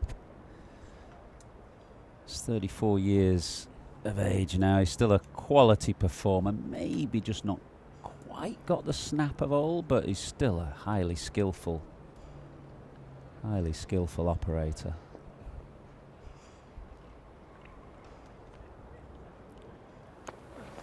It was Rob Key, wasn't it, who mentioned Worrell, we would say in dispatches late last year, about Worrell becoming eligible for England selection in April this year. Didn't ever quite play out that way through the home summer. But of note that he was on the radar, and fair enough, he took 100 wickets even across the previous couple of seasons and has been such a dynamic performer here, always from this Vauxhall end. Well, that prevailing breeze is blowing right to left to help his outswing. If Worrell had got selected, who would have got more stick? The England selectors for picking, you know, an Aussie, or Dan Worrell himself? Yeah, look, I did talk to him about it. I interviewed him for the Wisden Cricketers Almanac this year. He's one of the Wisden 5, and we did go through that because the interview was done well before the eligibility, as is the way with these publications, and he was open to it, but I didn't get the sense that he was kind of like wedded to the idea of it happening either. He's an interesting guy, Dan. You come across cricketers who, perhaps the guys who have been on the conveyor belt from a young age through the academies, who have played for underage teams and that type of thing, where they naturally become quite ensconced in the whole thing. Very different Dan Worrell. He's just a guy that happens to be very good at cricket. It's far from his whole existence. Talked very openly about the fact that he left Shield cricket in Australia thanks to the advent of Uber Eats and Deliveroo.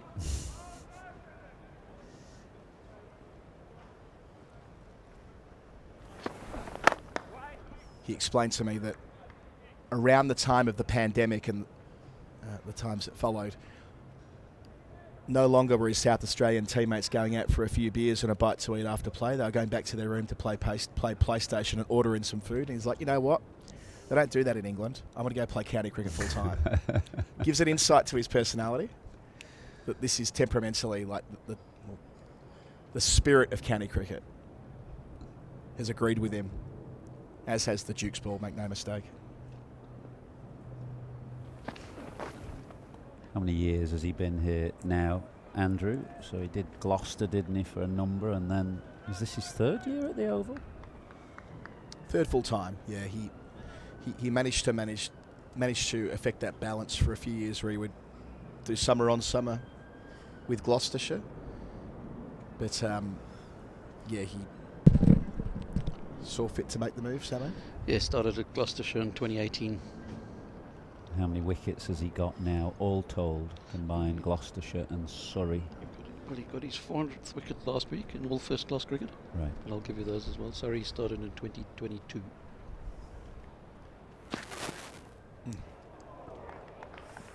Well, all the wickets have come at the pavilion end today. 3 for Atkinson, a couple for Fisher. Atkinson looking threatening again.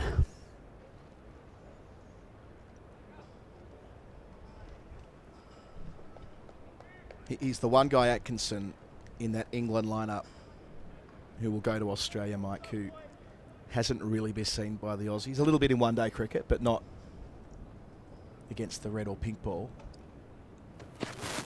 And I think that lends itself to, oh, well, just another England seamer, right? Like another guy who will rock up in Australia and not be able to do what's required there. Although that might be classic disparaging assumptions. Exactly. So there's that one. Made. And the other one is Harry Brook will come and we'll bowl at his head and we'll knock him over every innings, right? There's the two. We'll smack that Atkinson bloke because he's a right arm over the wicket, fast medium, and we'll take Harry Brook out because he won't like it. I saw a couple of former Aussie players saying almost exactly that recently on a podcast. But from your perspective, having played in many and covered even more in Australia, the suitability of Atkinson's game to Australia, specifically on wickets that are more likely to be this. Yeah, there's no reason why he shouldn't go well. He's quick enough. I don't believe you have to be 90 miles an hour to do well there, but you have to hit the pitch and be quick enough. And he's skillful enough. We saw that dismissal of Joe Clark earlier, and then the ability, obviously, to bowl, wobble the seam down and nip it back. He's good to left-handers from around the wicket. So there's no reason. I'm not saying he's going to go and pull up trees there, but there's no reason why he shouldn't do pretty well.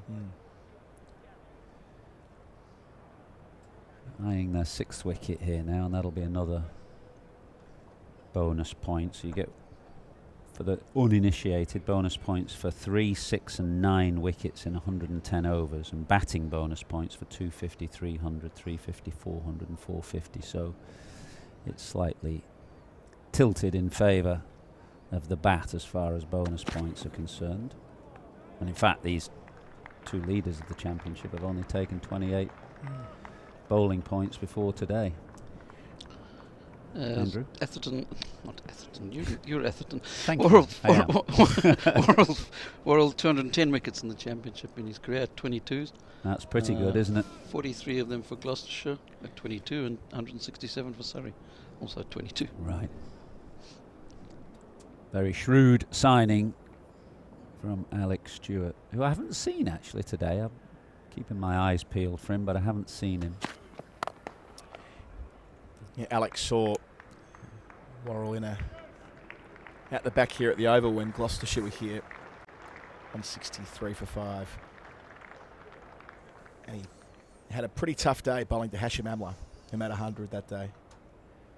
I think Stewie, I'm fairly certain, from memory, told me that Dan Worrell was his best signing. Not surprised. And he went up to him in the car park and said, what do you reckon, come play here next year? And that was enough to get Worrell thinking about it. One thing led to another, and as I said before, he decided to become a full-timer over here, which means he doesn't play in the Australian winter anymore, or the Australian summer, rather. He's not foolish enough to stay in England, though, in the winter months, is he? I think he does, you know. Does he? Yeah, we certainly he's set up shop with a couple of kids in the southwest, and I'm not sure if he spends the entirety of the winter here. Probably does a version of what a lot of us do and get out, get back around Christmas. November, January, February. Well, 1 or 2 coming in. Is it still free entry after tea here at the Oval? Better believe it. Yeah. It's been terrific this year with the number of people that have come in. Fantastic. More than 70,000 have watched Championship cricket here at the Oval this summer. Bit of movement on the breeze for Worrell. He's got a deep cover out, 2 slips, so he can afford to push it up there and encourage the drive. We've got the press box on our side of the ground beneath us here in the JM Fin stand. On the other side of the ground, on level 2 of the pavilion in the Alcott room, is the other press box, and by that I mean a whole bunch of tables lined up where everyone does their work from home with their laptops. It's been very successful getting people to theoretically do a day's work whilst watching the county championship. Theoretically being the key phrase there. Well, I mentioned this when I was on at the start of the day, but I admire the fact that Surrey don't sit on their laurels. They sell out obviously all the big games here, but they really make an effort with the championship and show what can be achieved. You're never going to get a sellout for obvious reasons, and obviously as we get into September it might become less hospitable for the crowd, but they really make an effort, and attendances of about 14 or 15,000 over the 4 days. Pretty good. And they've also been quite strident in their position about retaining the 14-game championship season. And that's both at the board level, but also the chief executive, Steve Elworthy, who's got a role to play as part of the committee, who are at the moment deciding what the fate of the championship will be. I saw that you were interviewing the ECB chairman on Sky a couple of weeks ago, asking him questions along these lines. That decision's going to be made by the end of the week. I think there's a vote going in at the end of the week. It's very tight. They need 12 votes, and they've got maybe 11 votes to reduce the championship to 13. But Surrey, as you say, one of the more steadfast clubs in their opposition to any reduction.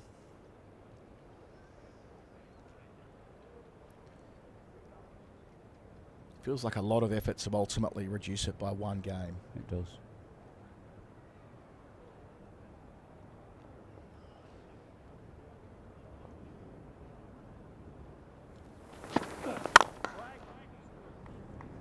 $163 for 5.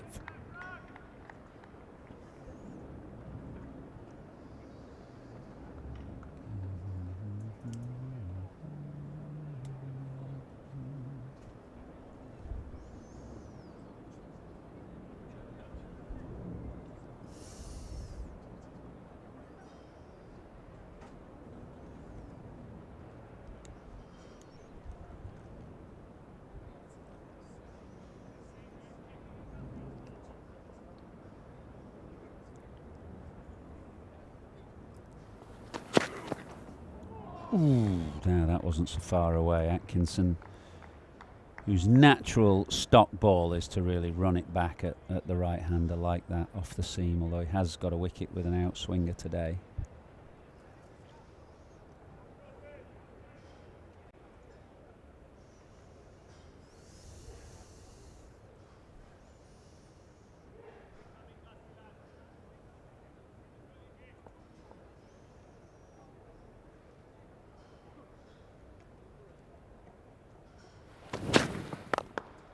Chipped in the air, straight to mid-wicket, and Atkinson has another. Lyndon James looking a little disgusted with himself because it was a rather tame end to an innings. He just got going, got to 17, but has gone now, chipping to mid-wicket. Yeah, straight to Ryan Patel. Atkinson does it again. Either side of tee, he's been busy.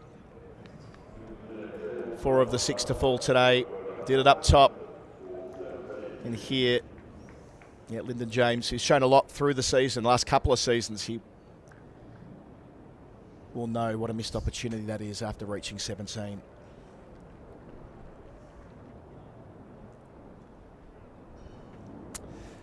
So, Lyndon James gone for 17. 6th wicket down, so another bowling bonus point for Surrey.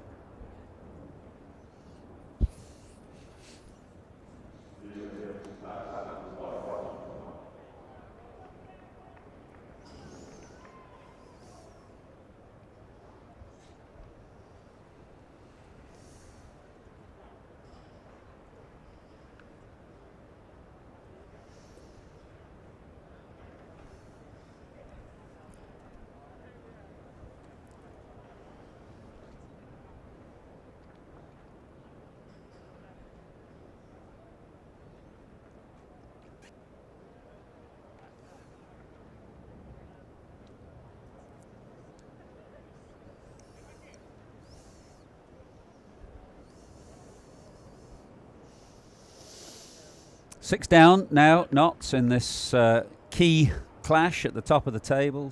Gus Atkinson, who should be reasonably fresh, given his injury problems earlier in the year, or at least he won't be flagging towards the end of what has been a long season for some. He's now got 4 wickets, 4 for 36, hunting a 5th. And wasn't far off coming off the shoulder of the bat. First ball, Liam Patterson-White, who's having a pretty good season himself with bat and ball. Getting one that just jumps off the surface, keeps it down.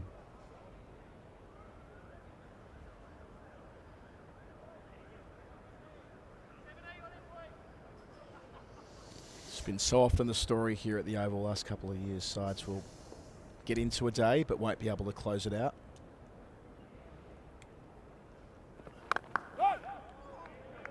Yeah, it's hard to explain, really.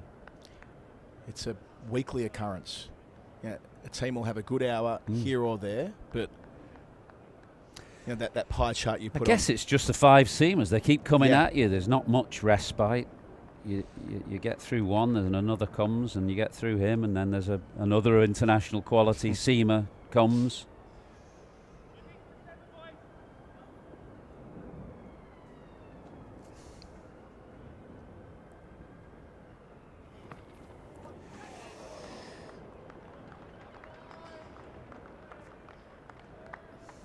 And there is a sameness to it.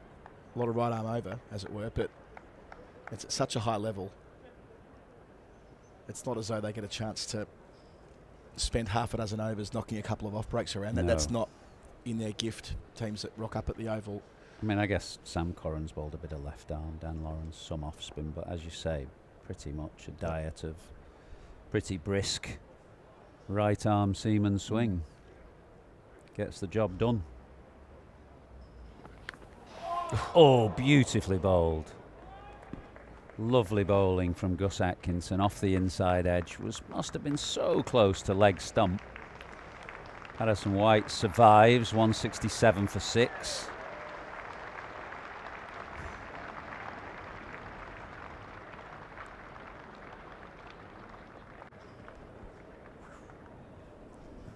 Vicious movement from Atkinson, both ways, off the seam, through the air. So close to 2 and an over.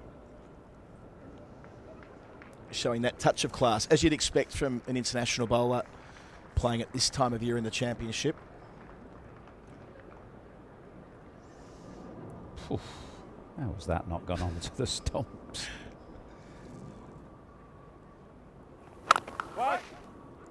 He's got 2 left-handers out today, hasn't he? Oh no, Fisher got the left-handers out, but Atkinson is a superb bowler at left-handers. Got Lyndon James, but the 2 of the left-handers fell to Fisher, albeit in a similar fashion from round the wicket.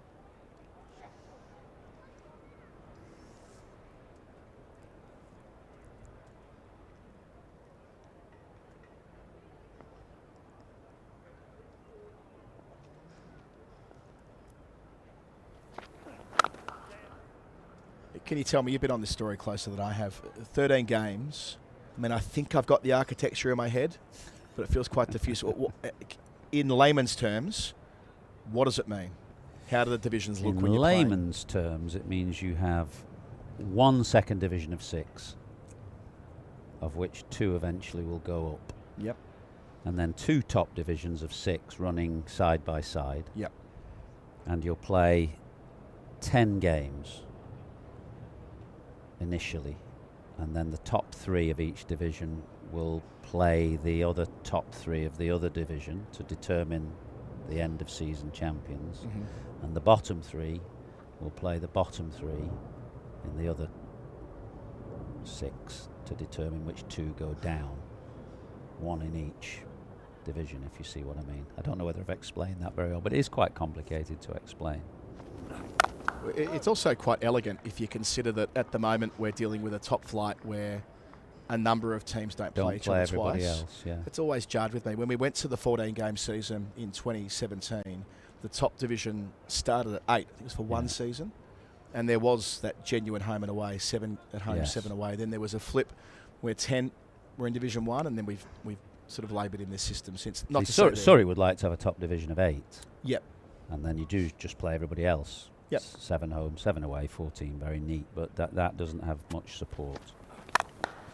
Driven firmly by Liam Patterson-White through extra cover. Think of the FedEx Cup in golf, I suppose, that as you get through to the playoff stage, there's a kind of an initial stage to set the season up. And then in September, after the 100, you'd have the kind of playoffs to determine championship winner and those 2 relegated and promoted. Well, what's going for it is the aforementioned elegance, and also that there are the carryover points. What you do in April will still count in September. It's not as though you start again for those final few games. It's not like an elimination. So it's still a winner. stage. It's still a winner take all. Yeah. Because you've always been quite keen on a playoff, haven't you, at the end of the year? I think I'm right in saying. Is that right? I don't mind a playoff for going up. Yeah. I think there's something to be said for out of Division 2. But not for the winner. No, I think that the league competition as it is here is, there's a reason why it's cherished, and I think that's fine. Going up, though, I can see merit in having to perform one final time. So only 6 teams in the 2nd division, so 1 of 6 will come up each year. 2 go up. 2 and go 1 up. each of the bottom of the 2 top divisions of 6 go down. So a third of the 2nd division will get promoted to Division 1 cricket each year. 2, yes, 1 of the 2 top 6 divisions. I think I'm right in. Okay. Somebody will probably ring in and say I've made a pig's ear of that. I've certainly made a pig's ear of explaining it. I think you've done a decent job. There's that quote from Rob Andrew, isn't there? 18 counties, 19 solutions. Yes. I sort of feel for administrators when they're... I would suggest that despite the cynicism around the game at times, that almost every administrator has the interests of the game at heart somewhere. Like, otherwise, why are you in the caper? There are some notable exceptions, but most want what we all want, which is a game that's healthy and strong and growing over time.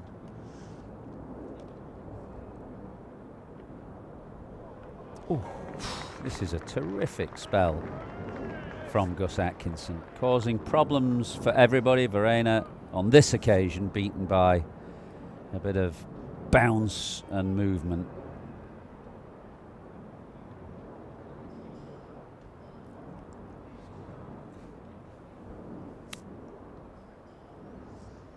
I know there's a lot of differences between Archer and Atkinson, but when he gets on you so quickly with that release point, such a small gather at the crease.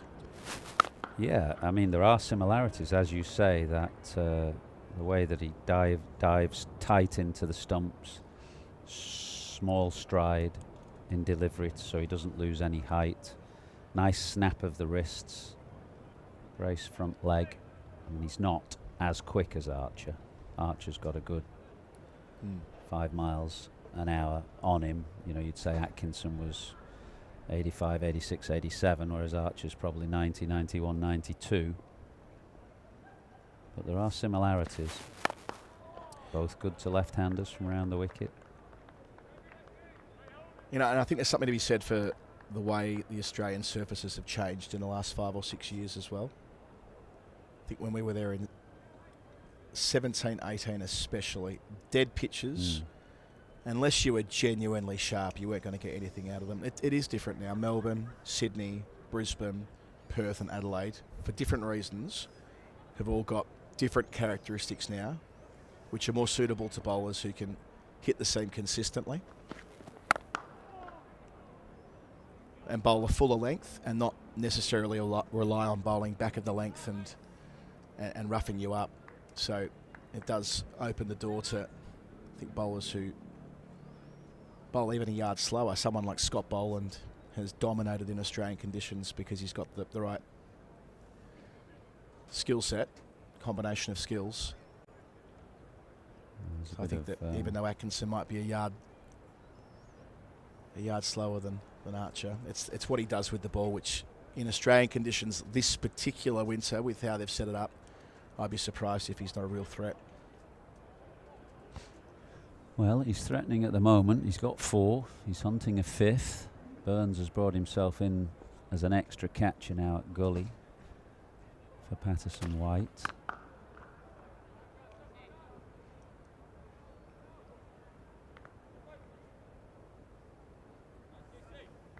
The one variable we don't know about Australia is Adelaide by day. Such a rarity. Those day-night test matches over the last decade at Adelaide Oval. But a day test, so we can enjoy the best of Adelaide after dark, which will be a treat as well. Not a great fan of day-night cricket. The 150th anniversary match is going to be a day-nighter, which I can't think is a particularly good decision.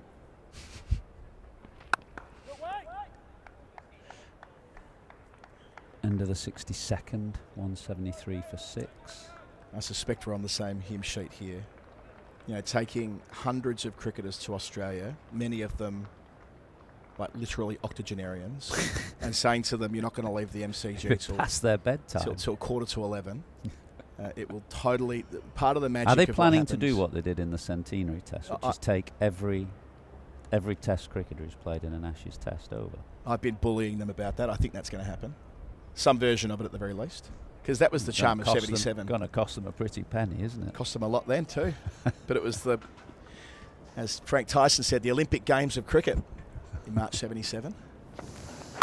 And it has the amazingly was finished with the same margin of victory, didn't it? Was it 45 runs? 45 runs. Final session, which meant the Queen got there at tea on day 5. They didn't think she would when the first 2 innings of the match were over in the space of a day and a half, but it dragged out beautifully with the way the game sequenced. But I think it's an enormous mistake, and I actually get the sense Todd Greenberg agrees. I interviewed Todd at Lord's, the Chief Executive of Cricket Australia, a few months ago now, and my impression is that he actually doesn't think it's a very good idea. So well, maybe we can add some pressure on this winter and get them to change their mind. I would say, mention administrators who love the game, it's outrageous they're playing that game at night. It's purely to make a few extra bob off the TV rights, and I get that. I understand that most of the time we've got to try and make as much money in the game as we can, but are there not some exceptions? A celebration of Test cricket in that way deserves to be of its own, not squeezed as hard as it can. No, I think it's done too much. Worrell has changed his angle of attack round the wicket now to the left-handed Patterson White. He's put a man out on the hook. Hooped that in very late, but it was doing too much.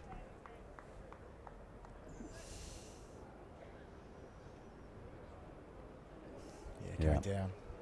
And you can see how far Ben Folkes is down the leg side, that he was appealing about 5 yards down the leg side where he ended up.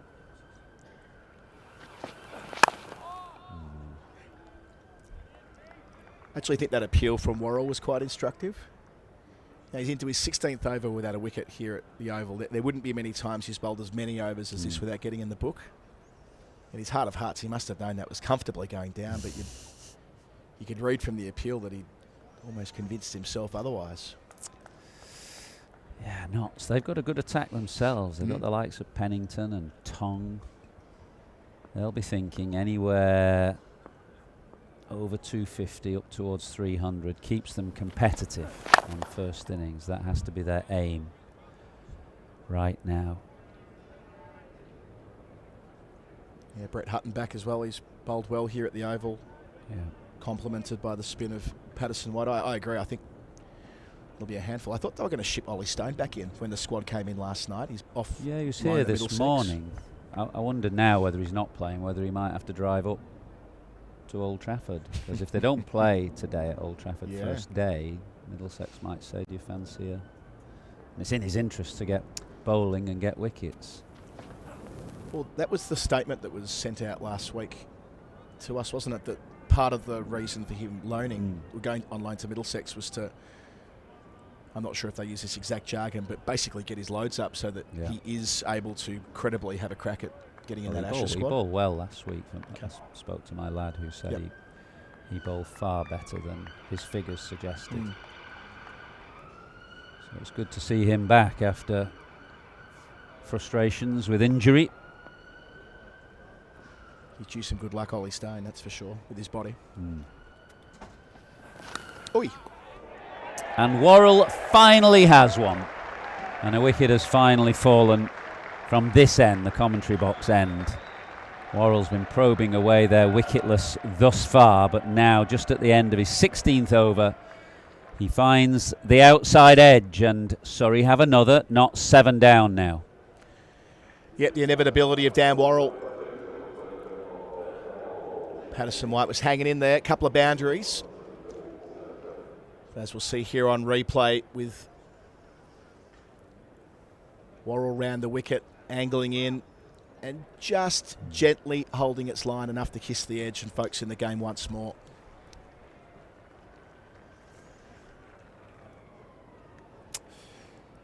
Yeah, you'd be thinking that the ball is coming in, and because a couple have come back very sharply, that one did come back on the angle, but not as sharply as some of the others. So Worrell finds the outside edge. His frustration is over for the time being. Patterson White gone, 174 for 7. How many did he get? 8.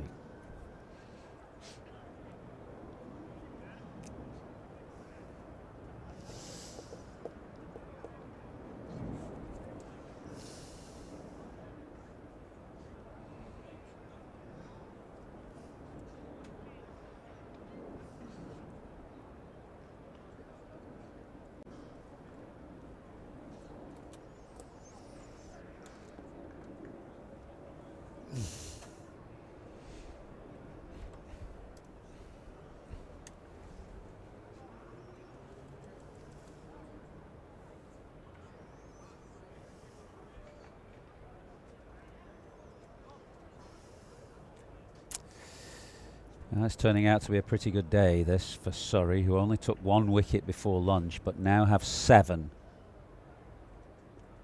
Gus Atkinson has 4 of those, a couple to Matthew Fisher and 1 a moment ago to Dan Worrell. So the right-arm seamers doing their bit again for the county champions, who are searching, of course, for a 4th consecutive championship, which will be quite some feat if they can carry it off. Ben Hutton joins Kyle Verena now.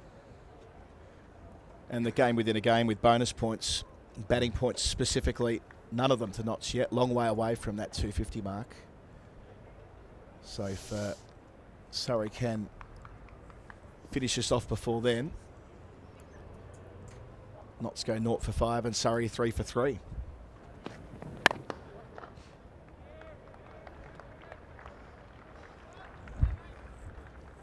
And of course nobody else playing at the moment, so if that continues, Surrey will have stretched that very, very slender lead that they began the day with. Just 1 point at the top of the table. They'll have stretched that by maybe 3.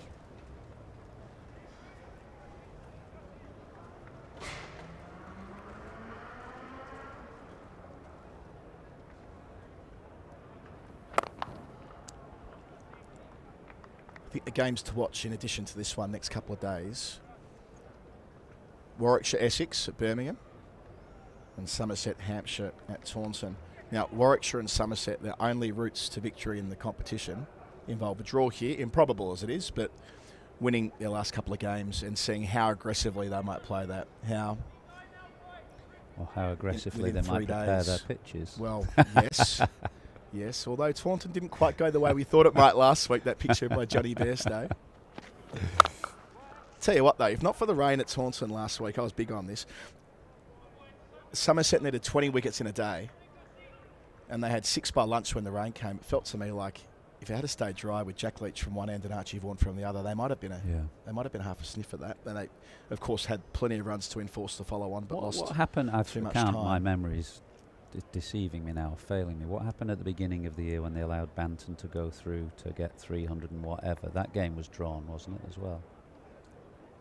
I think it was. We'll get Andrew to check that.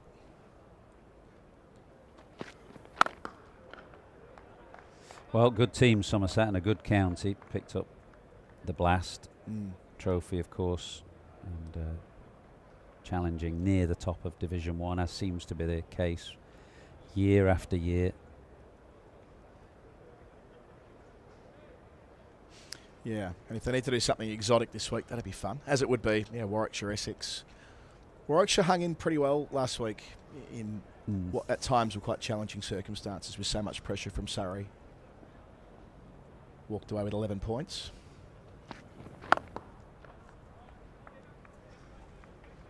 Just had a sense maybe Atkinson was just starting to tire a little in that over. We shall see whether Burns keeps him going. 174 for 7.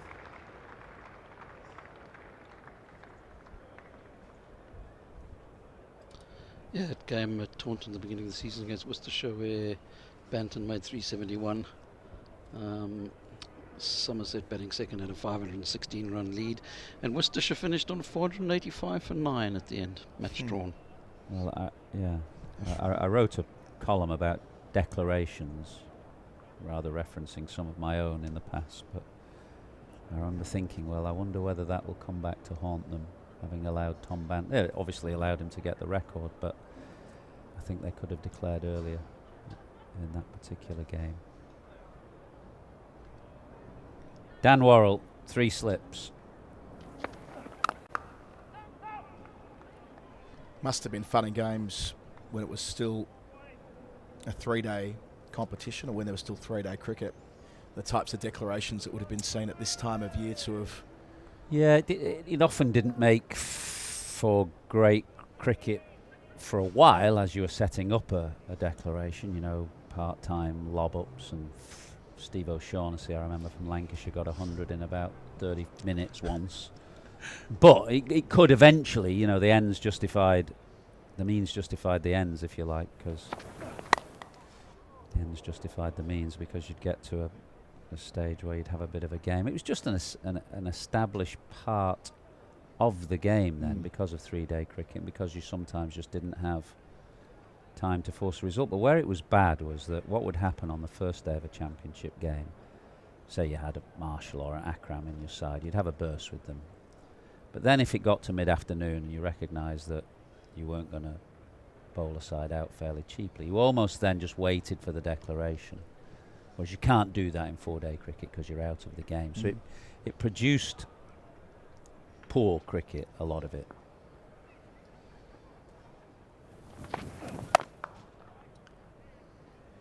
I had reason to look at that O'Shaughnessy innings for a different project recently. 35 minutes to draw level with. Well, I remember it well. Didn't he break Percy Fender's record? Yeah, they both did it in 35 minutes. Fender's was legit, unusual game, penultimate round of the championship season in 1920, playing.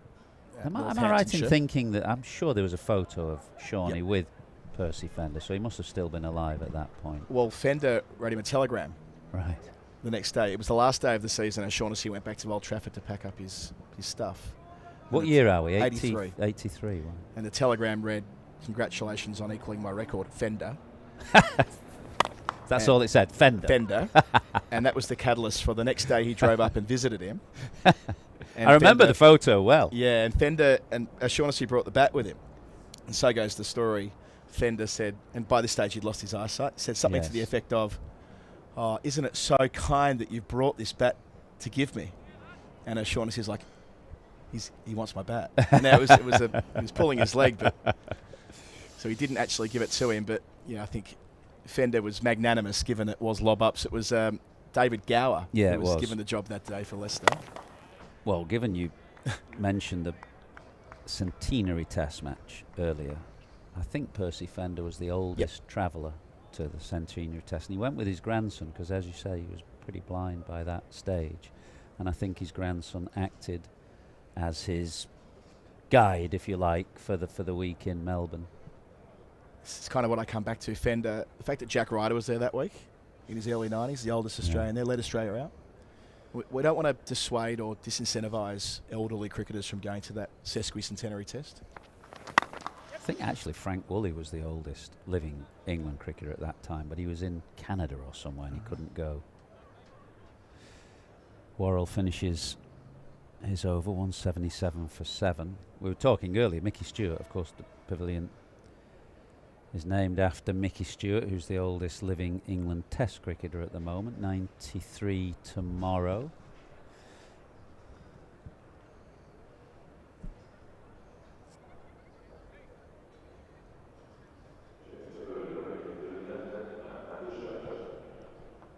I'm not actually sure who it is with Australia anymore, but it's probably Neil Harvey. Well, I'd it be must be surprised if Neil it's not Harvey, mustn't he? He's the last of, of last the Invincible. Invincibles. Yeah. Yeah, I thought Gus Atkinson was looking a little weary in that last over, so I think this is a good move to bring Fisher back, who started things off after lunch with a couple of wickets from the end where he's going to operate now.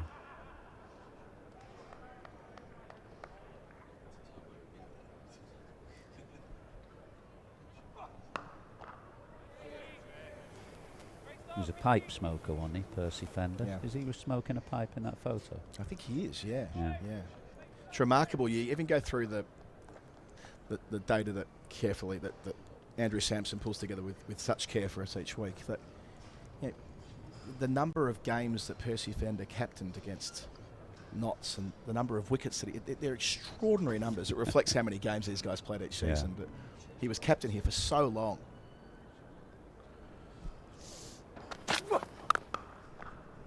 That's a good-looking shot from Ben Hutton.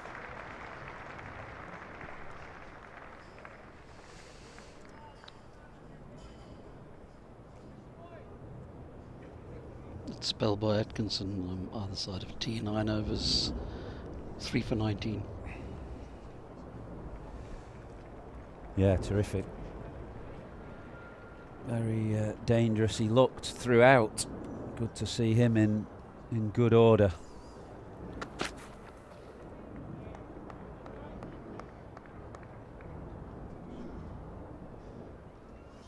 Mitch and Gower in that game in '83, one of the great stories of this season. Leicester getting themselves promoted for how remarkable is that? Their first ever promotion since we've gone to 2 divisions, that they've never actually been in this position. So go up via this route and to do so convincingly with a round to go. In all probability, they can't lose top spot in the second flight, so they'll be back to Division 1 next year, the Foxes. Yeah, they've produced a fair number of good cricketers that have been kind of poached from elsewhere, but it just shows you how times change. When I was playing Leicestershire, you wouldn't say they were a powerhouse team, but they were a team you really were wary of. Gower and De Freitas and Agnew, Whittaker, really good team in the late 80s. Good to see them back in the top flight.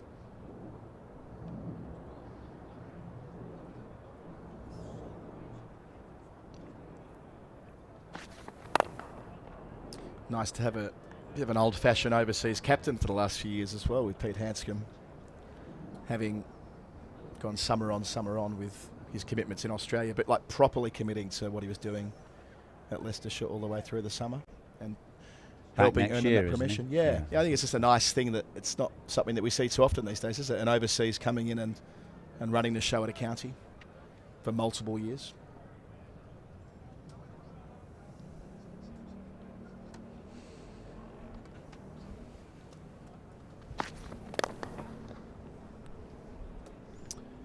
$182 for 7.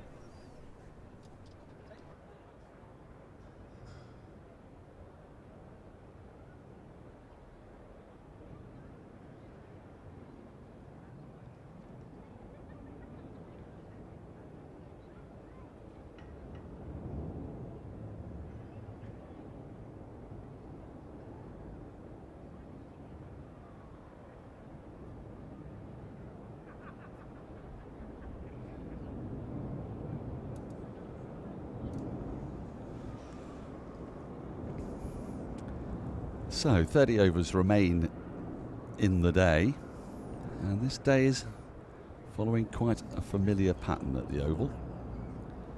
Wickets falling after lunch.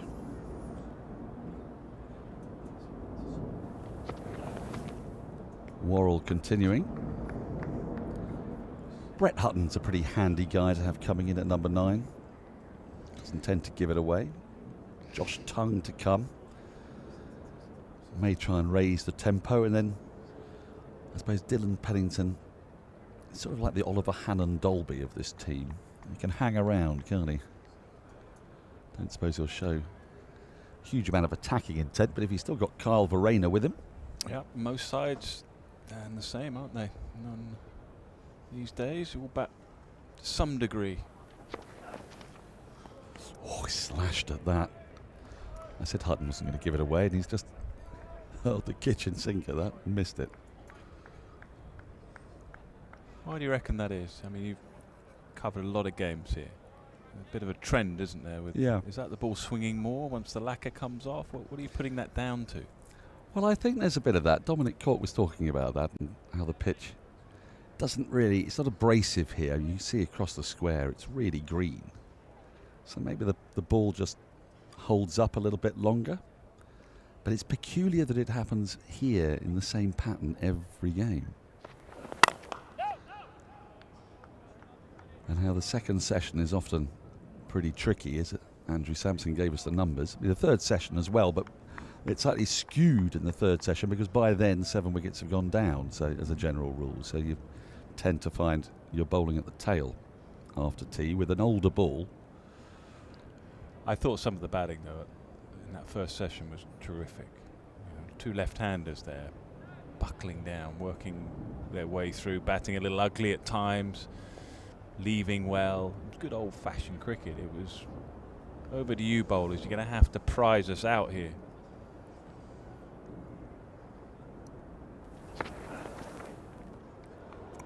Another one beats the outside edge.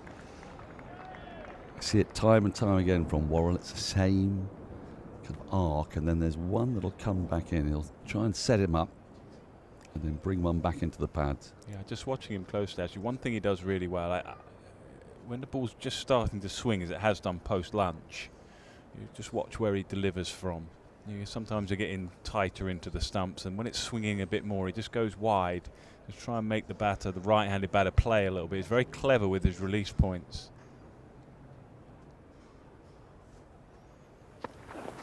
No.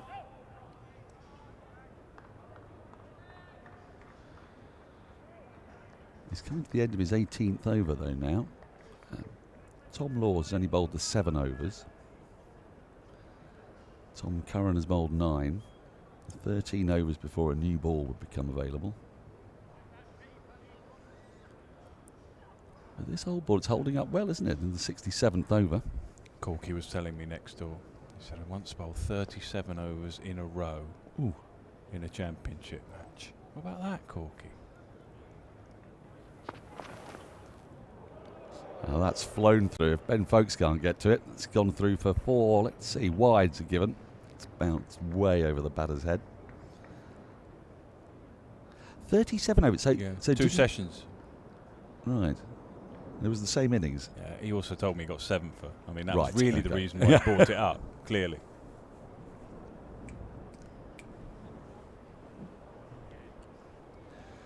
Well, Ian Botham famously in the Jubilee Test of 1980.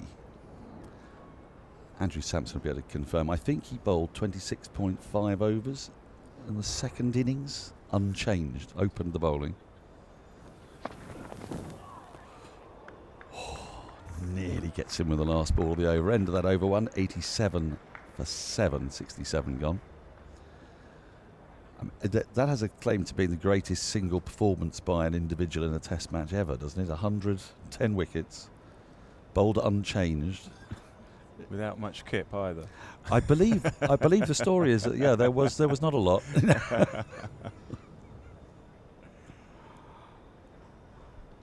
I mean, how do people do that? We talk about the red zone now. Did you not have the red zone when you guys played? I felt I was always in the red zone.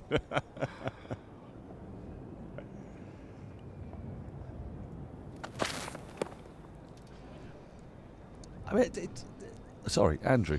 Yeah, that Jubilee Test in 1980 in Mumbai, or Bombay as it was then, Botham bowled 22.5 overs out of the 69.5 in India's first innings, taking 6 for 58.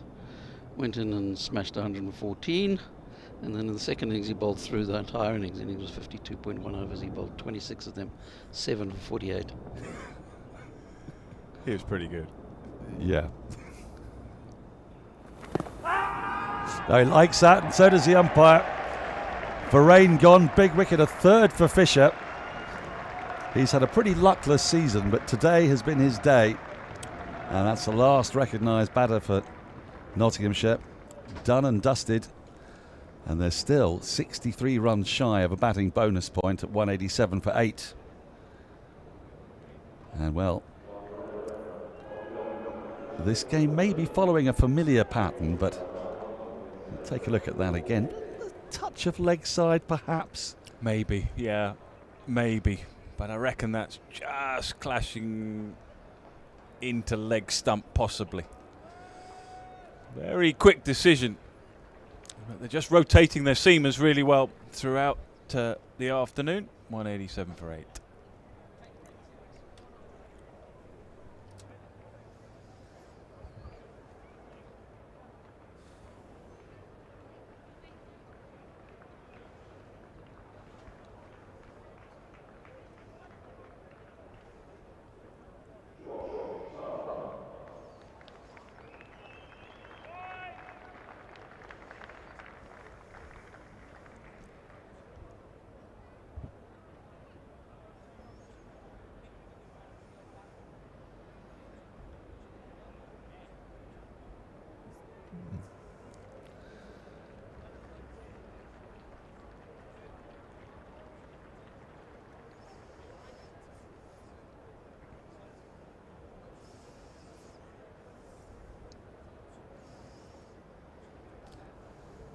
So Josh Tongue striding to the wicket after Nottinghamshire have lost their 8th wicket and the big one of Carl Verreynne. There may be a slight change of approach now, perhaps. You would imagine. Verreynne, he stuck it out for quite a while. 39 balls for his 13, just the 1-4. But now, Matt Fisher might even be eyeing up a 5 for here.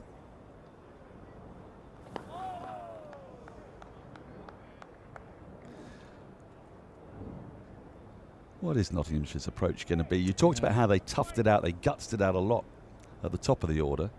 A batting point could be really crucial here because there's only 1 point between these two sides. So we see this one again. It did seem to nip a little bit at the last minute, didn't it? I think that's a tight call. Verreynne might feel a little unlucky there. That's gone straight through, and actually it's kept a bit low as well. Yeah, that's through the folks. I mean, in answer to your question a little bit earlier, that sort of delivery there might just give you the answer, because if you feel that there's one with your name on it, then it might just make you feel like you've just got to be a bit more proactive. Yeah, that stayed down a little bit. The other thing is Josh Tongue's thinking, hang on a minute, I want to have a bowl on here pretty soon. Well, there is a lot to be said for that, because we've talked about this a lot today. Another one beats the outside edge. And look, it could be the unique match at the Oval where the pitch continues to be challenging for the full 4 days, but we've seen that batting on both the first and second days is not easy. You're not convinced by this, are you? I'm not convinced by this now, because it's the point at which it pitches, it definitely deviates, and I think it's a good appeal. I'll give them that. Yeah, brilliant. The umpire was convinced. He didn't hesitate. Yeah. End of a successful over, a wicket maiden from Fisher, 187 for 8. But yes, I mean, it's quite a nice time to be bowling if you get 20 odd overs, 22 overs tonight. And then the next day, the ball's lost its lacquer. You start in the morning, 10:30 starts in September. I mean, you presumably would have played some 50, 60 over cup finals at 10:30s in September where the ball's doing all sorts. It used to be that, didn't it? Win the toss, win the game. Yeah. There's a Nat West final, I'll remember, in 1982, I think. Warwickshire sort of 28 for 5 by 11 o'clock. Game effectively done. That often happened, Yeah. What did Essex, Lancashire game, 1996, 97? Yeah. When I think the first innings was all out about 70 something.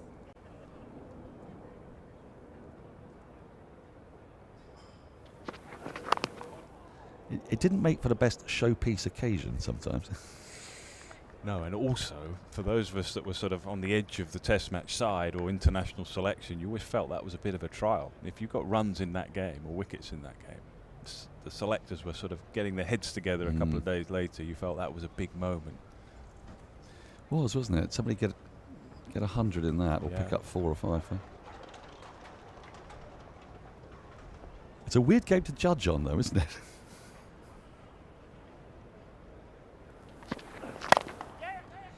But then selection criteria back in the 80s and 90s, perhaps. Not sure what the criteria were, well, actually. I think it was the national averages in the Daily Telegraph a lot of the time, wasn't it?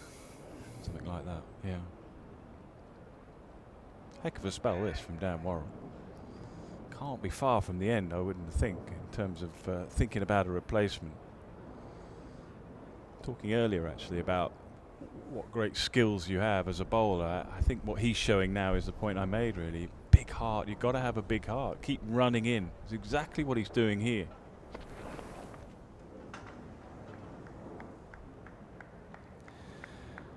Well, I'm not for 1 minute suggesting he'll be fresh at the end of the season, but he hasn't actually been ever present in Surrey's side throughout this summer. Tended not to be selected on some very unresponsive pitches at Chelmsford and Hove, Edgbaston. So he won't have had quite the same workload as he'd had in previous seasons. But he's into his 19th over now. Laws and Curran are the two seamers who've been least used today. I fancy Laws might quite fancy a burst from the pavilion end with the tail in. That's going to be the conundrum right now for Rory Burns, because for me, Atkinson, I know he's bowled a lot, but that might be the end of his spell in terms of this first innings. But for me, I'd probably go back to Atkinson very shortly and try and clean things up.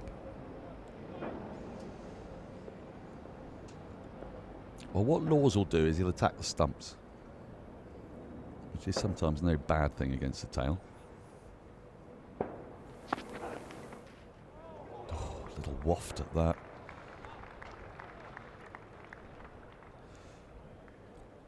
Will these Notts tailenders be in a bit of two minds here? Because I mentioned earlier that the batting point situation, it's going to be tough for Surrey to bat in their first innings. Last week we saw Surrey make 246, Warwickshire responded with 248, tantalisingly close. There's 1 point between the sides. It's perfectly feasible if Notts were to get to 250, Surrey might get up there or thereabouts, but not to 250. And then that makes everything even in the championship table. Oh my goodness, how was that missed? He won't be saying to the skipper, I'm not quite ready to come off yet. I'll have a couple more. Please skip. 188 for 8. Well, that one was a ripper, wasn't it? That was going into middle and leg and then it's just flown away, beating the outside edge. This is a gorgeous ball. And it's a, what are we at now? 69 over old ball. But again, see where he released that ball from, and that's why he ended up playing at that. If that line of release was slightly in tighter to the stumps, you can leave that. You can't leave that. You have to play at it.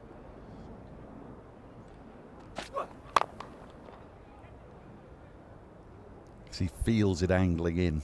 Yeah, it's a game of angles, isn't it? I mean, once the ball's swinging, you can feel more comfortable as a bowler using the crease, because I know as a batter that the game's changed a little bit. Now there's lateral movement.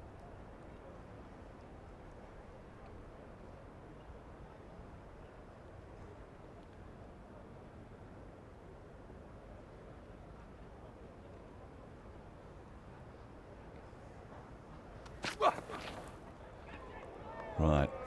We might have moved to that stage. Fair enough, isn't it? I think fair enough.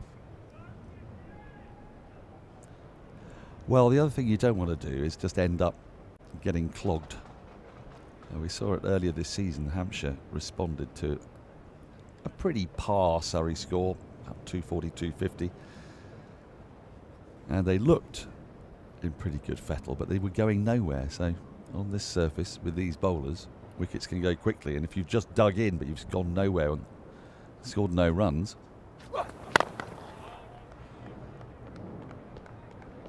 And what you have done, I guess, is you've taken a bit more time out of the game. You've made it more likely that when you bat a second time, the pitch will have eased a touch.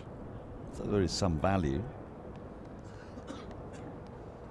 But also you can't really expect Josh Tongue and Brett Hutton to set their sights on digging in for 20 overs, really.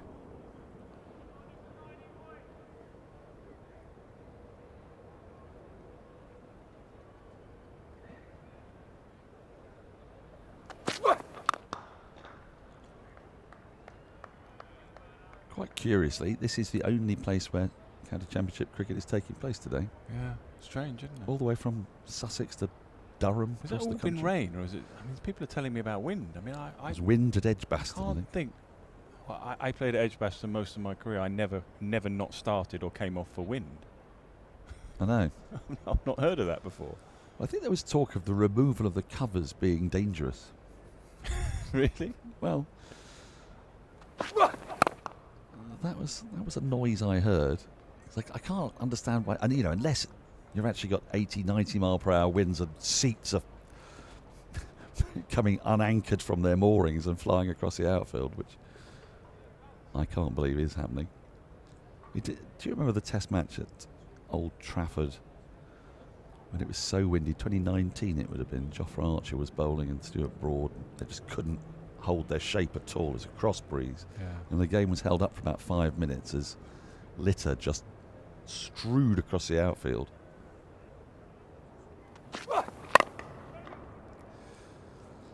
Single to finish the over, 189 for 8. It's also the type, well, the kind of time now where as an opening batter you're switching on. The whole day sort of just adjusts its sights a little bit. Sibley and Burns, you get to tea and you start working out, are we going to have a bat today? Who's going to bowl at what end? What are the main challenges? You start to sort of, and that's where it can be pretty challenging actually for someone like Rory Burns, who has that job to do and also sort of lead the side and think about bowling changes. I mean, I personally didn't want to field at slip when I became captain because I felt I'm a pretty simple guy. Too much for me to think about and catch the ball. So there's quite a bit going on now.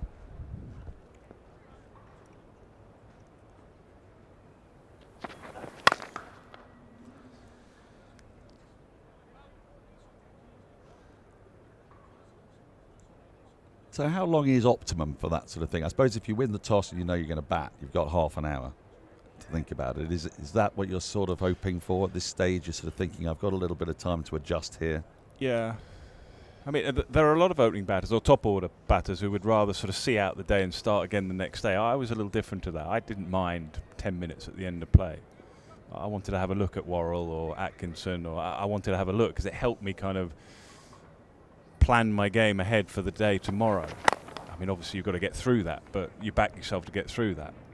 And then there are others who say, well, I'll just hopefully not get out there till this evening and we'll start again tomorrow. I mean, your choice, isn't it? But yeah, but you don't want to be doing that. There's 25 and a half overs left. No, well, I preferred that because it gives you a chance to get a half century, or it gives you a chance to get in and assess condition. And look, if you can get out any time, you can get out first thing tomorrow morning. So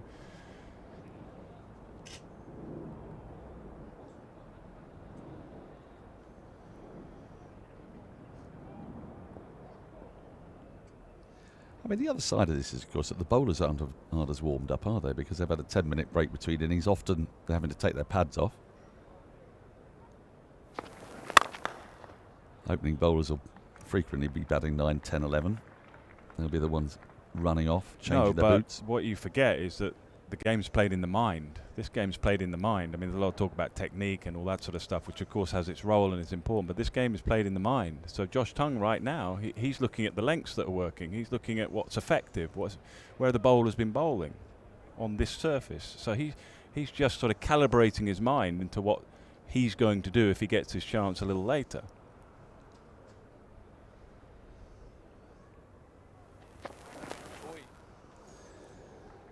Definitely played at that little nibble. Quite surprised at his approach here. He's faced 11 balls, not off the mark yet. And we've seen him play for England. He's tended to take a pretty aggressive approach. I don't suppose that's because he's in a different changing room, perhaps.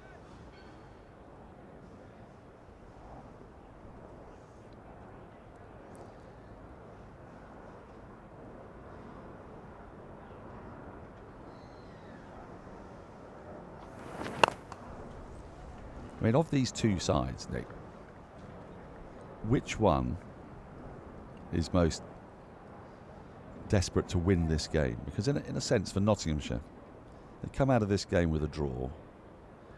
They then play their last game at home. It gives you a bit of agency. Surrey have got to go down to Southampton to play against a side that's recently signed Washington Sundar.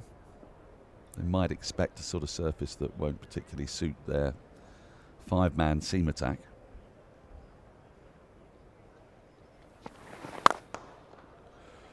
That's been chipped up and over mid-on. It shouldn't make it to the boundary. It's just plugged slightly. Done pretty well to get back for 3. End of the over, 193 for 8.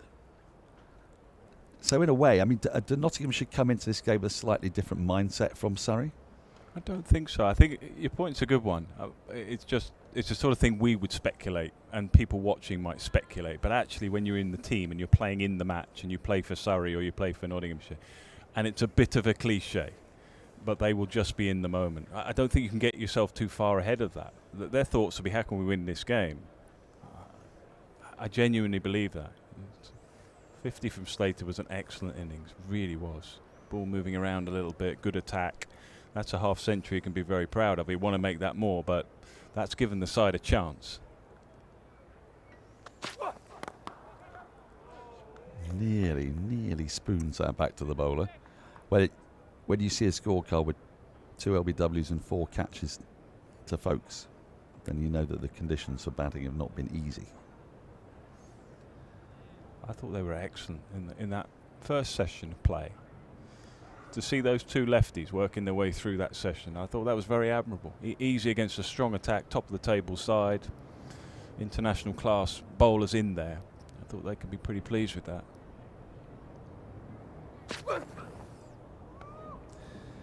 That's what you do as well. When you're a player, it's very easy. Like you mentioned earlier, art of selection. Just look at the numbers. It's not the numbers. It's not so much the runs you score. It's when you score them and who you score them against. That I think is much more the art of selection, and the conditions that you score them in. Absolutely. When you look at averages here this year, you look at batters who score first innings runs at the Oval. It's very different from second innings runs. You've also got to be able to make a distinction between the Duke's ball and the Kookaburra ball. Tom Sibley got a 100 against the Kookaburra ball. It was a perfectly fine innings, but probably a first innings century is worth considerably more. That game was always going to drift towards a draw. Yeah, I mean, you can't penalise people for getting a 300, no. But I know your point. Your point's a fair one. You're looking at the best attacks. What's that attack look like on the day? And how have you played? And what's the feedback? What have the umpires said? What's been the feedback on that particular player?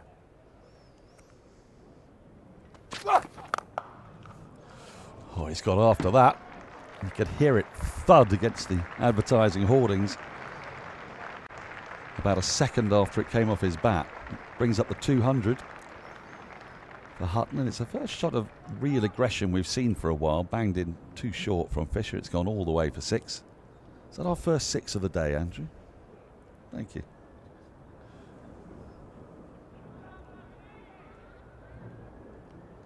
I sort of thought we might see a little bit more of that.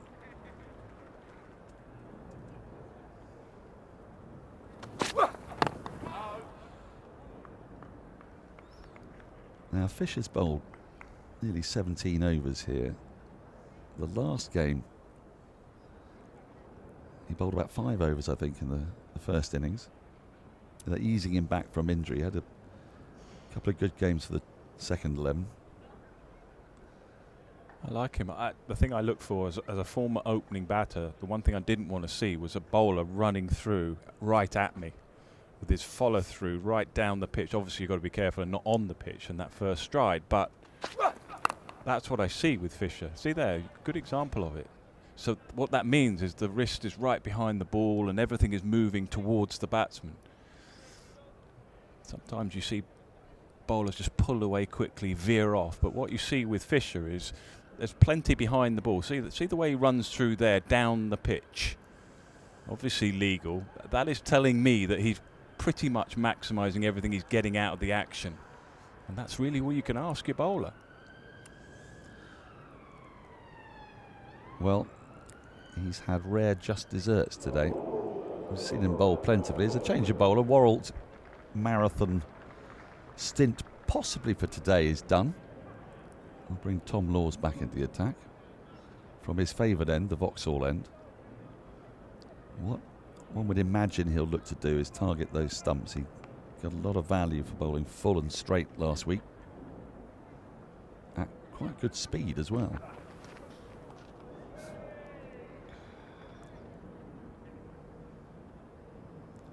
So do the batters here just get that little sense like we've seen off Worrell? He's a major threat. He's bowled really, really well. We've got a change bowler coming on. This is our chance, because Tom Laws can frequently pick up wickets in the first and second overs of his spells, I found. He's someone, the cliche, he makes things happen, comes out quite a lot. Oh, he's nearly made it happen there. It's kept a little bit lower perhaps than Hutton expected. It was not far from his off stump. Yeah, I don't think I'd be underestimating him, put it that way. And that actually is the beauty of this attack in these conditions on the first day or two. Because you can't really play out a bowler. Cool, that couldn't have been much closer.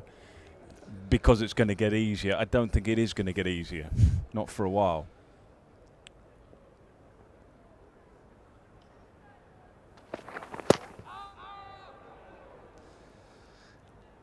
Oh no, I should imagine it'd be challenging for a while yet. They think of a second mix-up, but Hutton sends tongue back.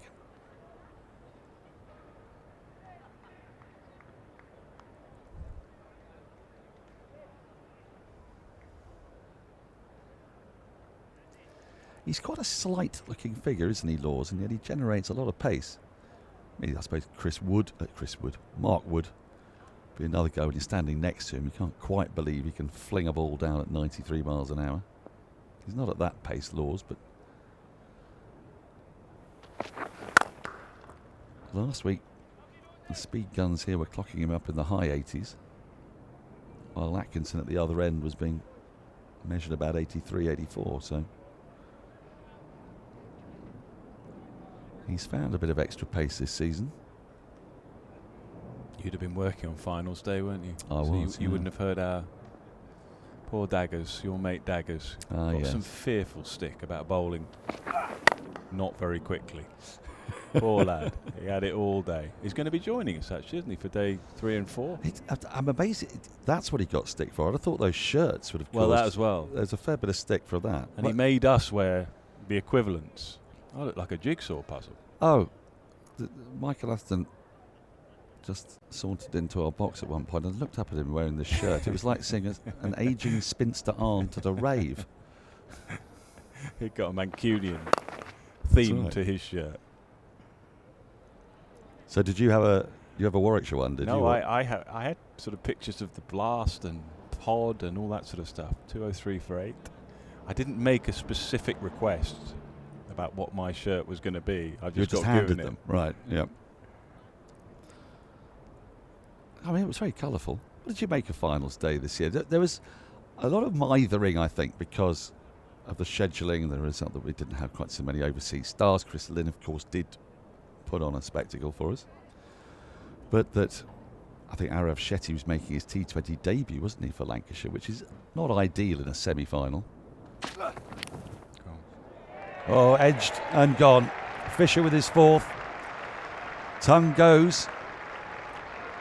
Knott's on the brink here at 203 for 9, just in the channel. Just left him a touch as well. You could hear the edge. Easy decision. And Fisher with very impressive figures of 4 for 44. We thought Gus Atkinson might be the man to pick up 5 today, but Fisher's got a chance to get there. Yeah, hugely impressive. Just bowling what we call the channel. That's pretty much there. It's the length really that does him. It wasn't quite there to drive. a bit betwixt and between. Should I drive it or should I block it? And that's an excellent delivery. Simple enough behind the stumps yet again. Being hugely impressive with the ball. 203 for 9.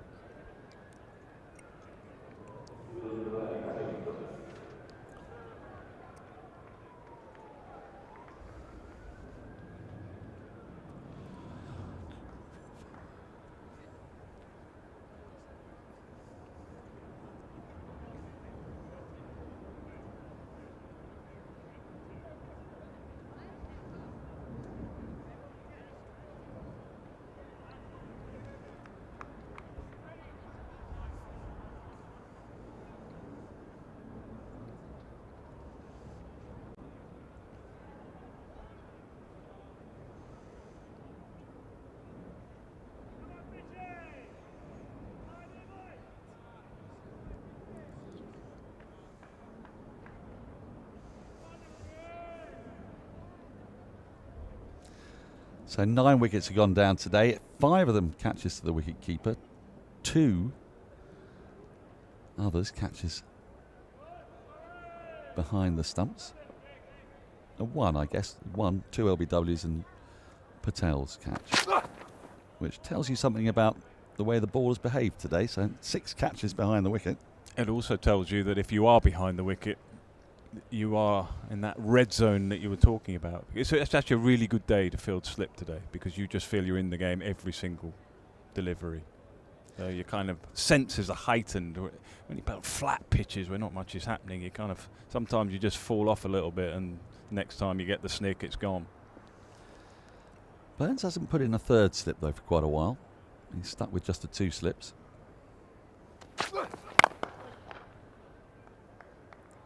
But I told you what Rory Burns is thinking.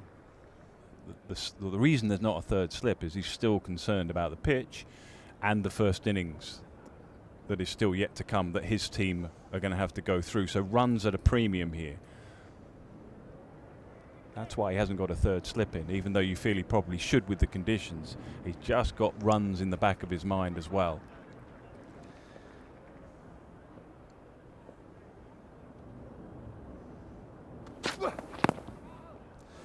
Well, he knows, because he's played here all season, that 203 isn't a bad score. You'd say it's a trifle under par. 240, 250 is around par. But it's not 125, it's not 130. So, yeah, a little flurry here of 20 or 30. You'll feel like you've undone the good work. And the other part of it is that he will be thinking about that bonus point. His first job for Surrey today was to try to bowl Notts out for under 250.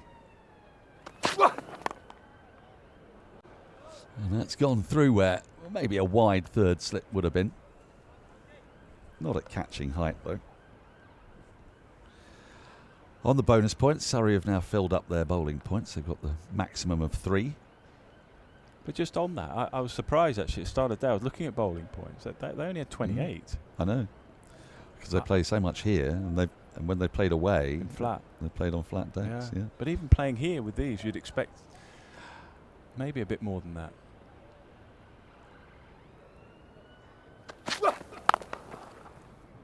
That's nicely played. It will be hauled in just inside the boundary, but they come back for another 3. Ryan Patel chasing it down. Yeah, I guess end of the over 207 for 9. There's your point. The 2 top sides that's what I mean. have got the, well, what is that? The 8th and 9th fewest bowling points, which is, I mean, that's a very unusual anomaly. Both of them are leading the way with batting points. And that's before today, so now Surrey are up to 31. And they're now, therefore, 189 points, 4 points clear of Notts. But down the bottom, you look at Worcestershire. They got the joint most number of bowling points, 34 out of 12 games. You can only get 36. Yeah, their wickets have been tricky. Well, I think Surrey won there in a Kookaburra ball game in quite quick time, and that hasn't happened across the county championship. Was that when Syker Shaw? Was that Syker Shaw? Syker Shaw. He played. I remember he played 2 games, didn't he? Got 11 wickets when the Kookaburra ball was being used. I think that was quite an important part of their season. He certainly plays 2 games were away from here. Yeah. Sorry, haven't felt the need to pick a specialist spinner at the Oval. But that is a very curious anomaly. I'd be amazed if previous winners of the county championship weren't. The first thing that struck me thereabouts. when I looked at the table, I mean, first thing you look at the points, obviously, but the bonus points are. I was surprised that there are 28. Well, both these sides who have been dominating the championship have got lower points than you thought they might have. Well, the other notable thing this year, maybe Andrew can confirm this for me. I think before the last round of championship matches, it was pretty much 50-50 between results and draws. And when you consider how much excellent weather we've had this summer, that surprises me. I don't know whether that speaks to the potency of attacks, the deadness of some of the pitches, the nature of the pitches across the country. The Kookaburra ball games are a bit anomalous.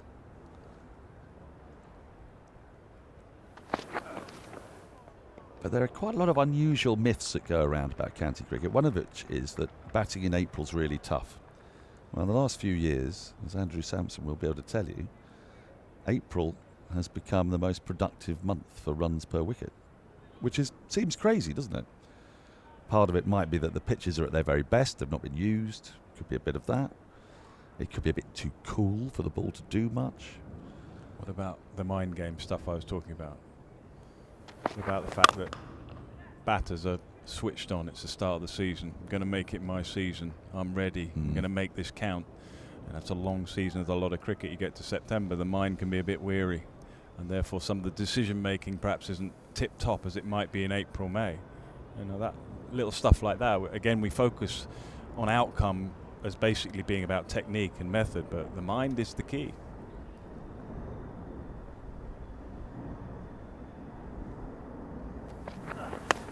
Oh, wow then, has he got a little inside edge on that? No, says the umpire, there was a noise, might have been a bit of pad.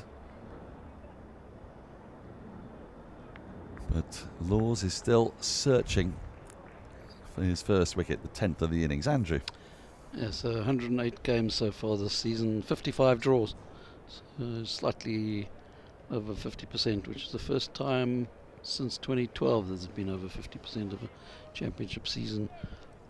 Oh, and 2012 was a particularly appalling year for weather. Yep. I believe that there was an amazing statistic about the number of days that Yorkshire lost at the start of the 2012 season. Do you remember? It was... That's gorgeously played on the up through extra cover. That will bring Paddington 4. I might have done him a disservice. That's almost shot of the day. It is, isn't it? Well, I described him as the Oliver Hannon Dolby of this side. But I think that's he heard you. I think. Yeah. He was listening, and he said, "I'm just going to show that diagonal cross. I'm going to show that cover drive I've got. I've been practicing this one." Well, that is beautiful. See that one again. I don't think he's got a sticker on his bat. He might get one soon after that.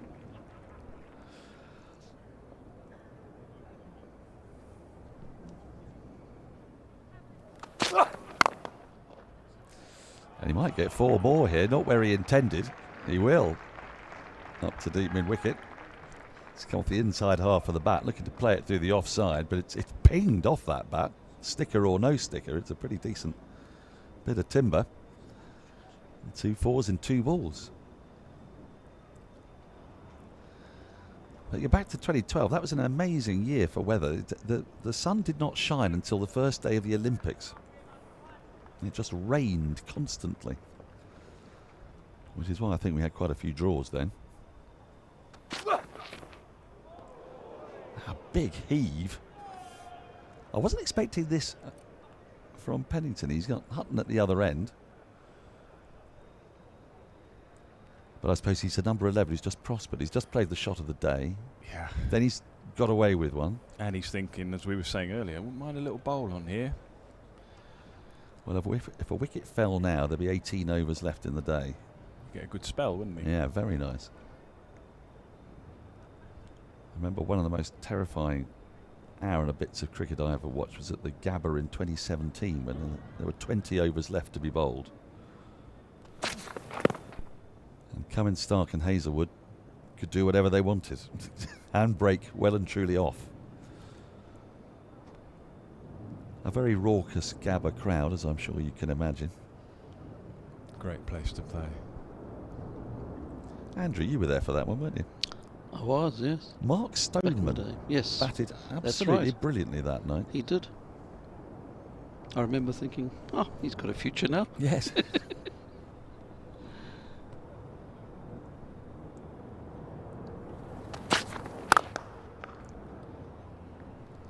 I tell you, Dylan Pennington is looking $1 million out there at the moment.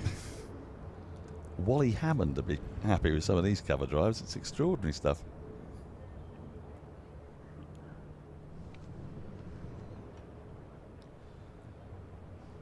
And they won't be thinking about it yet, but 34 runs away from 250. Fisher, on the other hand, is just 1 wicket away from 5.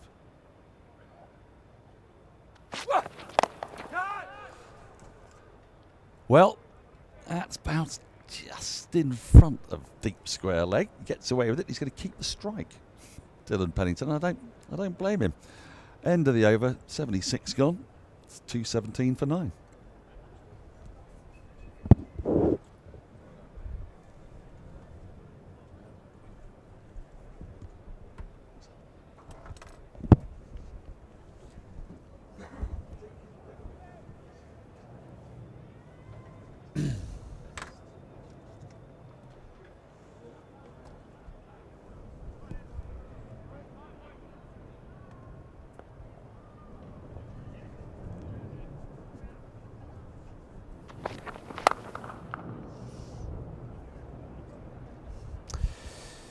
$2.17 for 9 then, so full bowling bonus points for Surrey.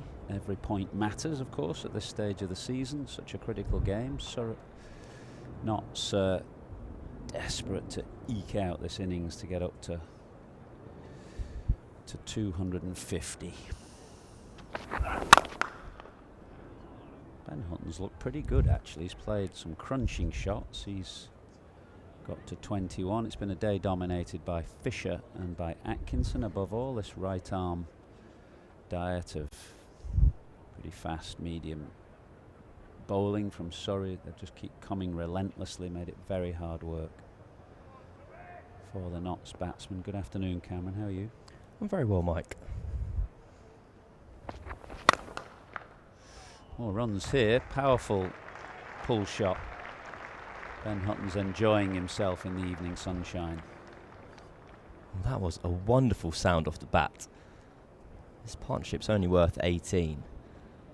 Both Pennington and Hutton enjoying their time out in the middle. It's on that so early.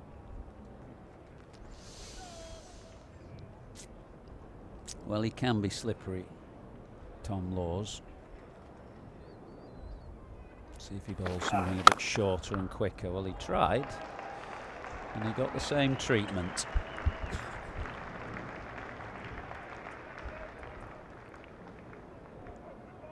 I wonder if Laws just wanted to prove something to Hutton there. Just let him know he was a bit too quick for that pull shot, and Hutton was up to it. Sat on that back foot ready. Yeah, he might, if he wants to try another, I'm not sure he will now, Tom Laws, but try and get it over Hutton's left shoulder. Try and cramp him for room. He pitches it up this time, but there's a sweeper out on the offside, so a easy single for Hutton. 226, 24 away from what would be a first batting bonus point. Well, Laws does have protection out on the leg side boundary, but remember that deep square leg and fine leg.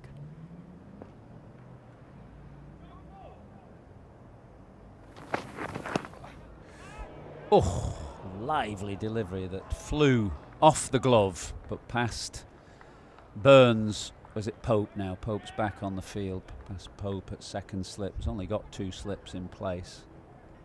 Why was Pope off the field for a while? Do we know that? I think we'll have to ask our producers to confirm the information. See a replay of that short ball. That time Laws getting it directed at the body. Pennington having to fend it away. The All Fast Bowlers Union. It's long gone by the wayside. There was a time when tailenders wouldn't be given that kind of treatment, but that's long gone. Fisher, 4 for 57. 4 for Gus Atkinson as well.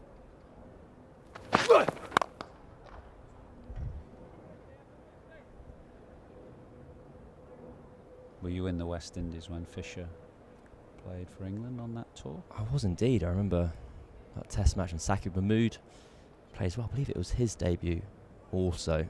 Mahmood would go on to play the final test at Grenada. Fisher got a wicket with in his first or second over. It was John Campbell. I remember who was caught. In Barbados? Yes.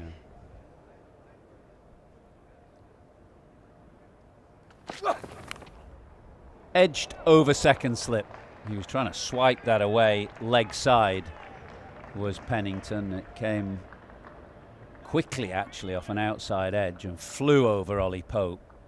231 for 9. Well, Nottinghamshire slowly, well, quickly but surely, are moving towards 250 and that bonus point. On this occasion, Pennington in no control whatsoever. It's been enjoyable viewing the last 15 minutes of cricket.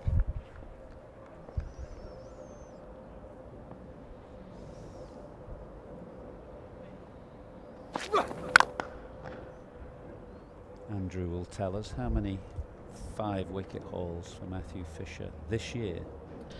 This year, none. He's got only 3 in his first-class career overall. Okay. So this would be his first for Surrey. I was looking at his record, first-class record. He takes his wickets at about 28, doesn't he? 27 years of age. The hope is that his best years might lie ahead of him if he can get string a few games and a few seasons together.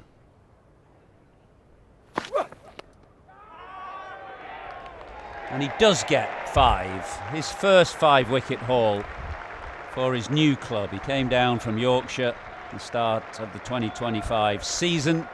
Surrey looking to strengthen their seam bowling stocks given how many bowlers they lose to international and franchise duty. Matthew Fisher was on their radar for a while, and he's just picked up his 5th wicket, so his first 5 for the club. 5 for 61 in 19.4 overs for him. And Surrey have made a conspicuously good start to this, their final home game of the season, and an absolutely vital game because they bowled out Nottinghamshire for 231. Not much doubt about that. LBW looked absolutely plumb. So Notts don't get a batting bonus point. Surrey get their full bonus points, and now we'll look to press home their advantage. Well, he's picked up 5 wickets. He also might have just picked up a little injury as well. We saw him reaching down to his right knee or right calf, it looked like. But for the time being, I think Matt Fisher will be very pleased with his afternoon's work. He's been luckless this season. That's kind of been the tail of the tape for his year. Averaged 45 of the ball going into this fixture. Now, 5 wickets to his name. That average will have improved in his first 5 for his new county. I don't know if you count as... Can Surrey still count as a new county at this stage of the season? Well, I guess so. It's a new county for him, isn't it? He's born and bred in Yorkshire, of course, so a nice moment for him coming south. Said before, not many Yorkshire cricketers over the years would have moved to Surrey, but he's done so, and he's finally got a 5 for them. And yeah, that's brought his average down from 44 to 37 for the season for Surrey. Could do better still, though. Could do better, but and would have done if he'd had a bit more luck. Yeah. So that's the card. Notts, who only lost 1 wicket before lunch. Hamid was the man to go before lunch. Then there was a good second wicket partnership between Slater and McCann, but it was Fisher who broke that. Took both left-handers in similar fashion from round the wicket. Atkinson then got in on the act, picking up Joe Clark and Jack Haynes. So they shared 9 wickets between them. Fisher 5 for 61 in 19.4 overs. And Gus Atkinson, who looked in good order, 4 for 41 for him. So Notts, 231 all out. But we've got a bit of cricket left, and might be decent cricket as well, with Josh Tong and Dylan Pennington eager to get in on the act, no doubt. Short break from us.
So they'll be 4 ahead now, won't they?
Well, we're at the Oval for this critical championship clash between Surrey, who are aiming for a 4-timer, and Notts, trying to win their first championship since 2010. More silverware will be decided on Saturday, the Metrobank One Day Cup final.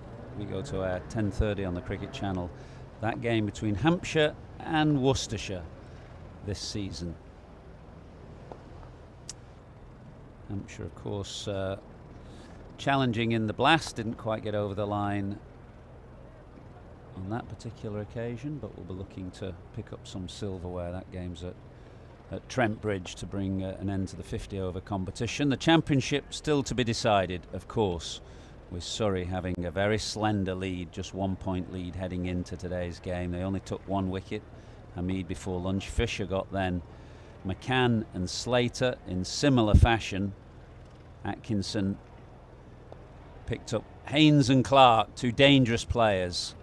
And that was a very good delivery to get Joe Clark. It swung late. Atkinson looked in good order. Lyndon James will be a bit frustrated with that shot. It was a bit of a tame dismissal. Worrell finally got into the action in his 16th over.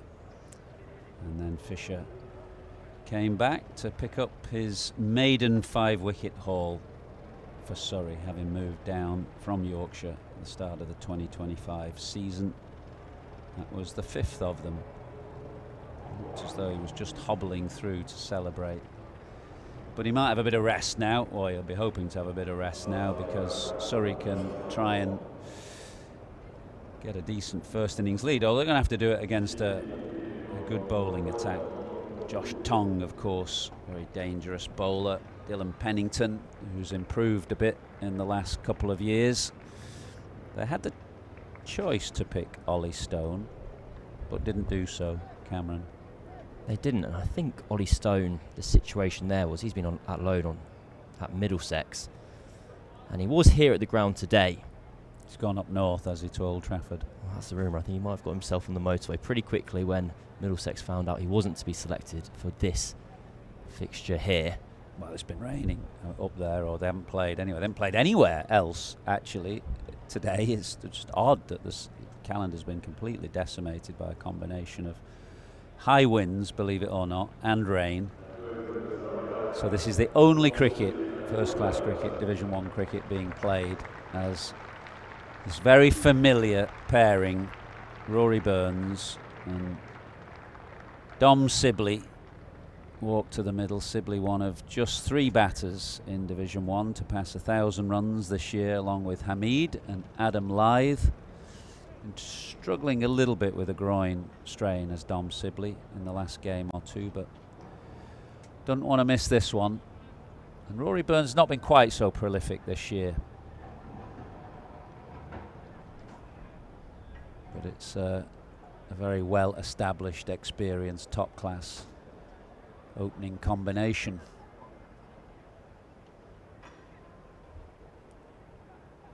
I wonder if a slight silver lining for Nottinghamshire, despite being bowled out for 231, is they did it relatively quickly and they get a long stint at Surrey this evening. 16 overs.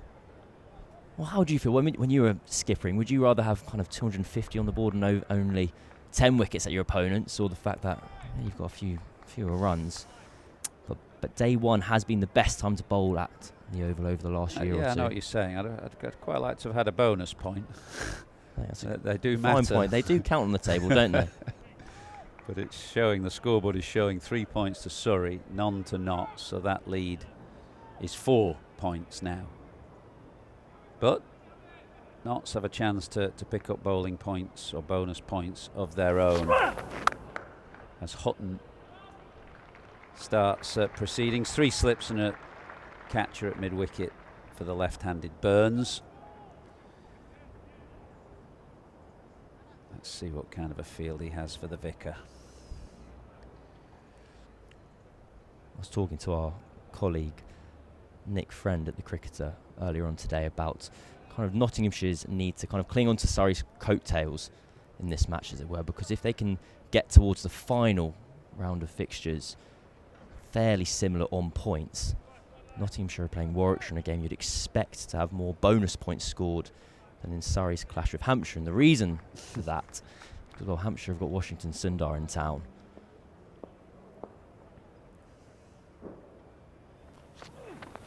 They have to be quite careful, Hampshire, though, don't That is they? true. They've had more than a slap on the wrist. 8 points deducted for a poor pitch from a fixture all the way back in May. But you'd expect, it doesn't have to be a pitch that's overly dramatic and spins too much, but if you've got Liam Dawson and Washington Sundar in your ranks. And is the expectation that Surrey will try and hoover an overseas player in for one game? Well, as of a couple of weeks ago, the answer to that question was no. They were going through to the end. I wonder whether just pinched a run there. Sibley, you see, I don't know if I'm inventing that. He had a bit of a hobble on him when he got through to the other end. I wouldn't be surprised if Washington Sundar's signing at Hampshire prompted a few people at Surrey to get Syke Shaw on the phone, or any similarly like-minded excellent will spinners. be opening his checkbook again.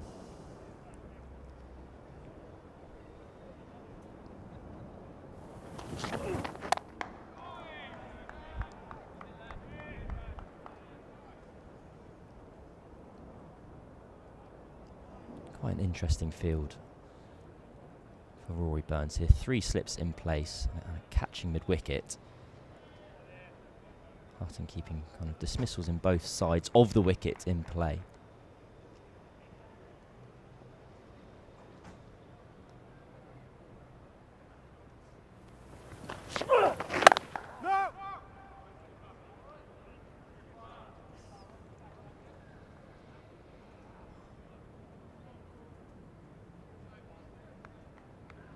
Hasib Hamid looking pretty sprightly at mid-off after that misfield that allowed Sibley to get off the mark.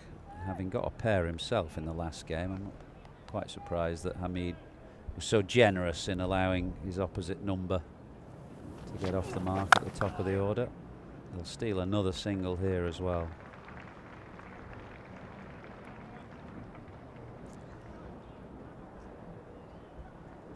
So what's your winter lining up like, Cam? I know you kind of freelancer who takes every opportunity, as you should, going. Where are you going in the world this winter?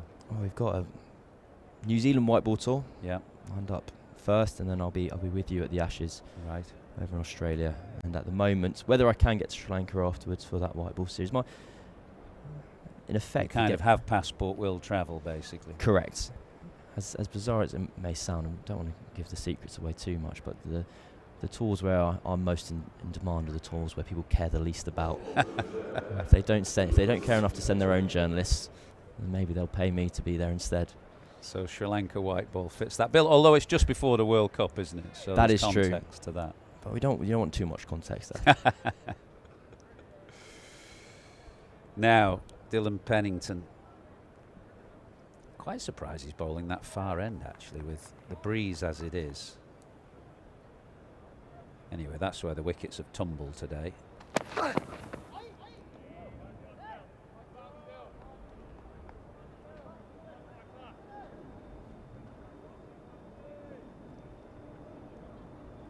assume I'll see you in Australia for the Ashes. Yep, we'll be there going early November for a couple of months.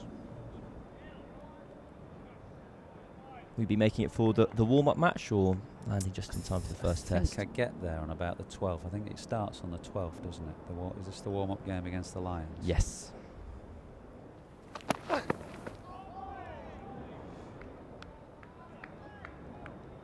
Yes.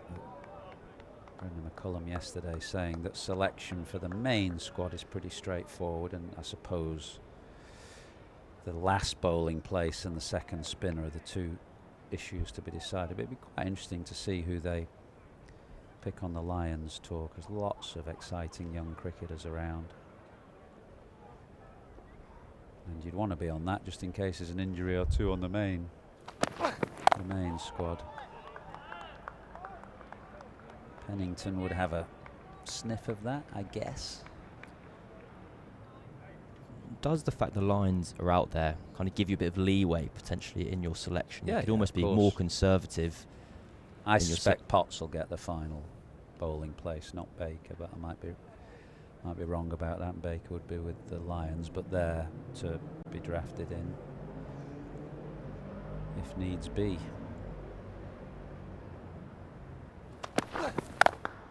So no swing yet. Often is the case that you've got to wait for the lacquer to get off the ball before it starts to move.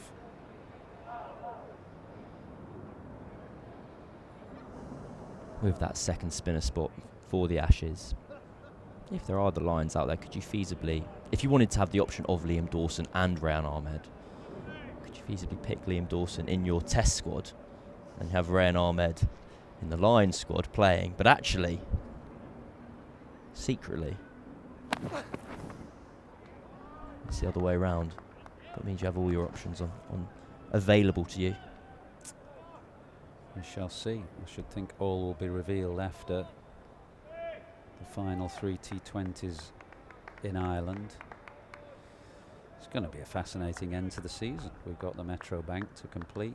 The championship obviously is bubbling up to a fantastic conclusion with the final matches next week, and then the Ashes selection and attention turning to that.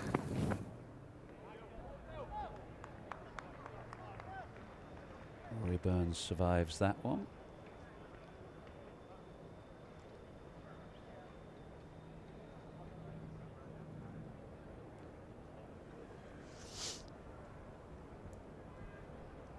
always puzzles me. I'm looking to the right of the commentary box. The pitch is way over to the left. It's not right in the centre. Always puzzles me why spectators would sit in the stand that's furthest away. Maybe they've just got fantastic eyesight, but you'd think you'd want to be in the sun. In the sun and closer. And closer, yeah.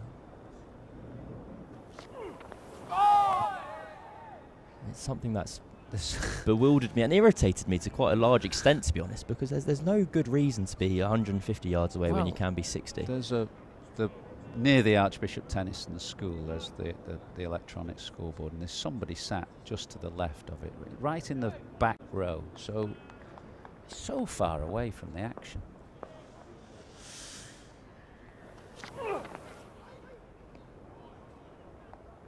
Arainid as well there. Not an easy ball to take. Something I did find spectacular, though, was during the final test match here against India. And there was all these kind of references back to 2005, both because the series was so dramatic and also because of the 20-year anniversary. But here, on the final day,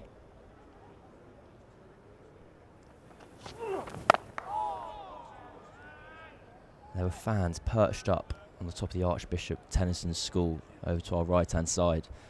He's got their deck chairs, and I was wondering who that would be, because it would be during the summer holidays. Yeah. So the teachers are due their pass to get back in and perched up on the roof. Maybe it was the PE staff from Archbishop Tennyson's getting a nice view.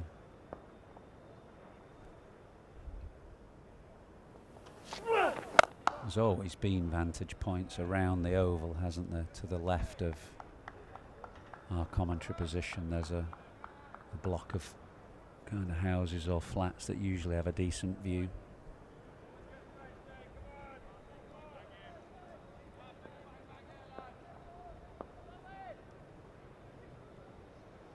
There's some great old photos actually in both pavilions. Nicky Stewart Pavilion and this one, the pavilion at the JM Finn end, and there's some fantastic photos that were taken in the 50s and of kids kind of clambering up lampposts to peer over the walls of the oval to get a view of the cricket.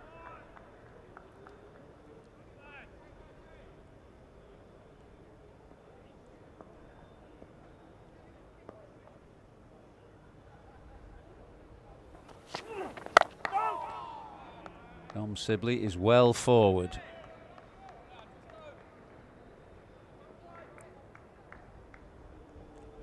Noticed he's at about 6 sixes this year, Dom Sibley. Well, he's evolved his game quite considerably. He's striking in the 50s, I think, strike rate. Maybe early mid-50s. He's definitely hit 5 or 6 sixes. His innings here last week against Warwickshire was quite remarkable, because it was one of two halves. He retired hurt overnight when he was on around kind of 64, 66, and came back the next 2 days later on one leg.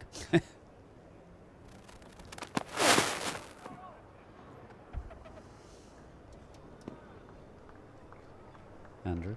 Yeah, apart from anything else in that innings last week, it was the first time he ever hit sixes off consecutive balls. Is that right? Yeah. Who was the unfortunate bowler? I'll tell you now. Not one to take to your gravestone, is it? No. I was hit for consecutive sixes by Dom Sibley.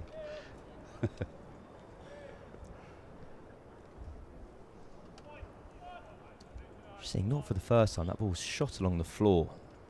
We've had a couple from Pennington and a couple from Hutton.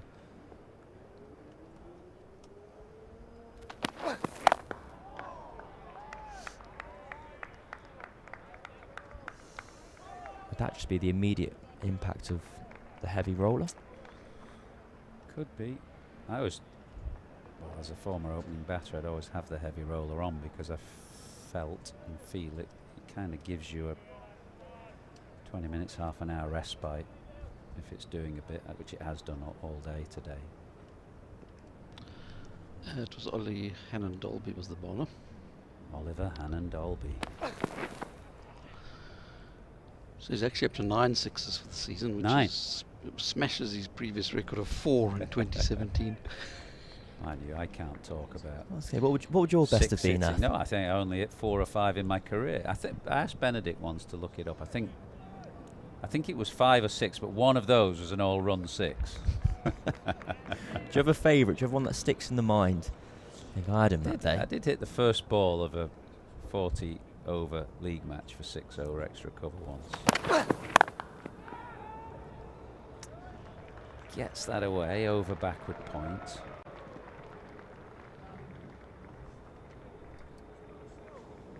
Did you mean to hit it for 6, or was it? Did. Just there we go. I did.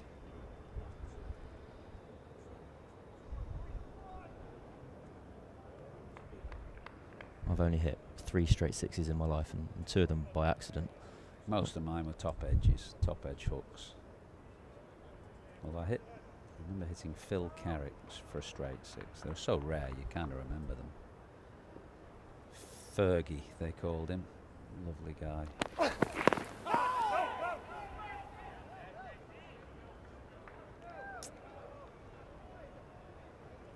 dearly love a wicket or 2 tonight, Notts, to just give them a bit of a boost ahead of tomorrow, because it's been Surrey's day so far, no question about that.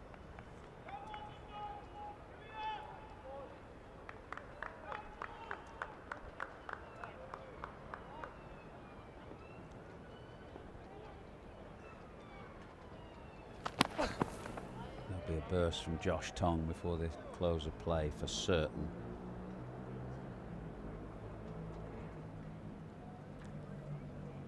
Well, Nottinghamshire themselves were 89 for 1.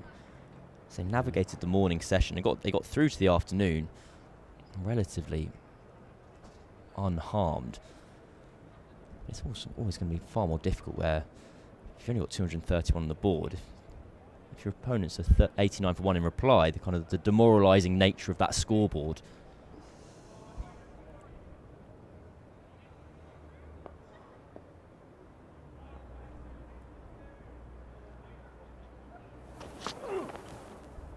Another one that was scooting along the deck, really, and Dom Sibley is just looking quizzically, rather puzzled fashion at this surface.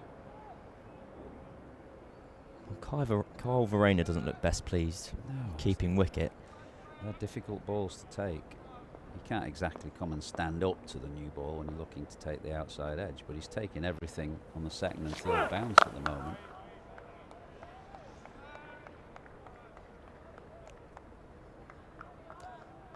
Notts without Mohammed Abbas as well in this fixture. Back spasm. Saw him this morning. Said he hadn't recovered from a back spasm. Good bowler. Nightmare to face, I reckon, as an opener. Unless you're like running down the pitch and, you know, because you feel it's not quick enough. He just did an interview with ESPN Cricinfo's Osman Samiuddin, where he took his 800th first-class wicket. It's a remarkable record, average of 20.74. It's amazing.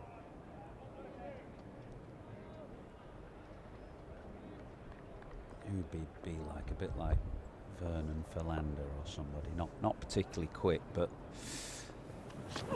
doesn't miss very often. And if there's a bit in the pitch, very handy customer. Where would, as a test batter, does ego ever come into it, where you're facing 90 miles an hour from one end and you're ticking over, you're excited, you're feeling up for the fight, and then someone bowls 75 at the other end? Is there ever an element of this is the guy who's got to go and you over-attack? Big shout. Sibley is well forward. He's getting a big stride in, as is his wont, but he was just looking to work that through the leg side.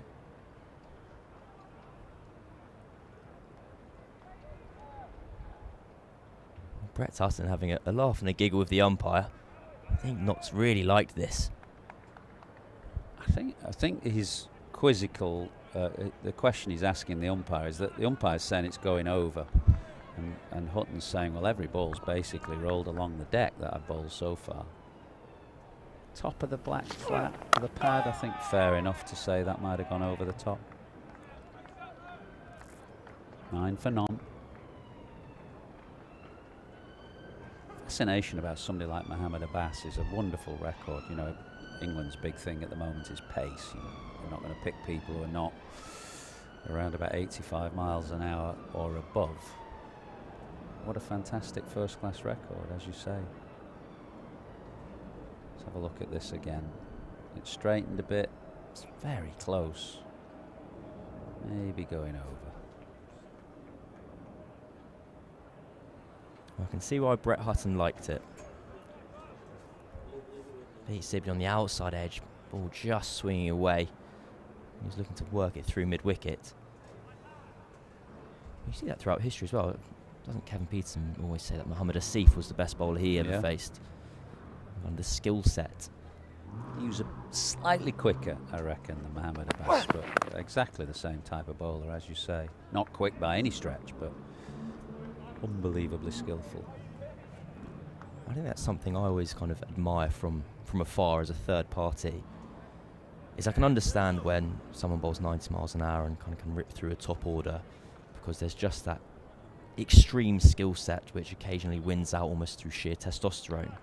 But the skill level of the batters at the highest level of the game, if you're bowling 75 miles an hour and making these players miss it, how accurate, how skillful you must be to succeed at that level is astonishing. I had one here for many years, sorry, Martin Bicknell, who was not a quick bowler but had an excellent record for a long time. Sibley likes him there, don't bowl on his pads, he very rarely misses out.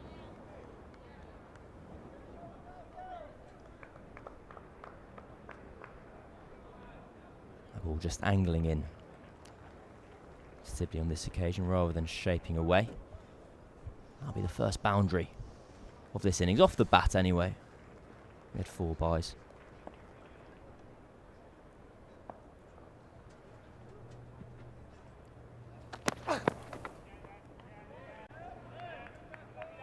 Not got much front arm, Dylan Pennington. Often fast bowlers talk about driving that front arm down and through, and that's where you get a lot of pace from, but he doesn't get much from his front arm. It's interesting that Pennington almost had his kind of 15 minutes last year. He was in those England test squads when Anderson was retiring.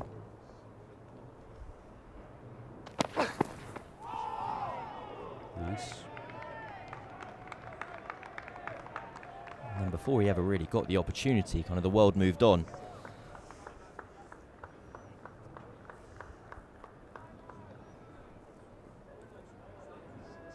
Yeah, I watched him bowl the start of last year, very early on. We were bowling against, it's a practice game against, I don't know, Loughborough or Leeds or one of the universities.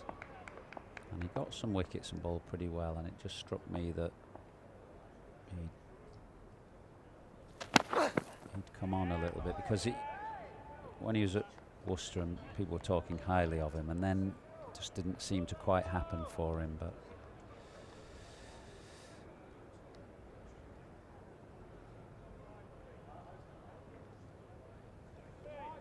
as I say, you'd think the other end would suit him better with this strong cross breeze, because he's somebody who likes to take it away from the right-handers generally.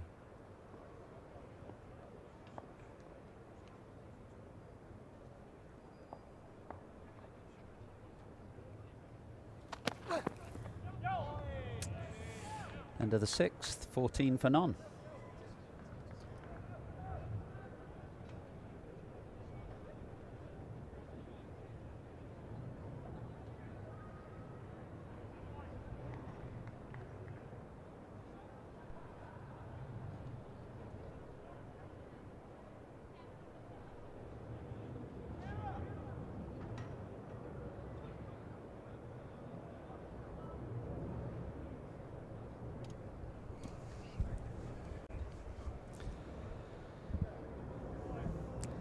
So last 10 overs of the day, familiar pairing of Rory Burns and Dominic Sibley looking to see out the day's play.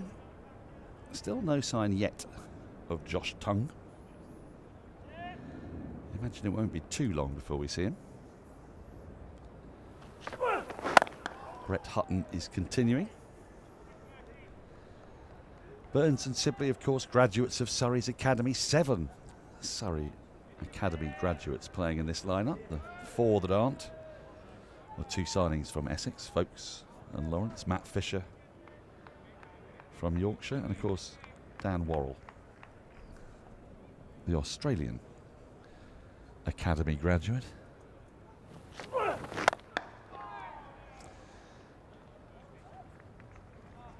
So plan's pretty simple here, isn't it, Dominic Cork? It's see out the 9.4 overs, having restricted knots to 231. The kind of the imperative here to bat long in this first innings is large, isn't it? They're looking for batting bonus points to give themselves that little bit of leeway over knots going into the final round. If it does end up in a draw, we've got rain forecast knocking about. This is a chance, isn't it, for them to just sneak 2 or 3 points ahead? Yeah, absolutely, 100%.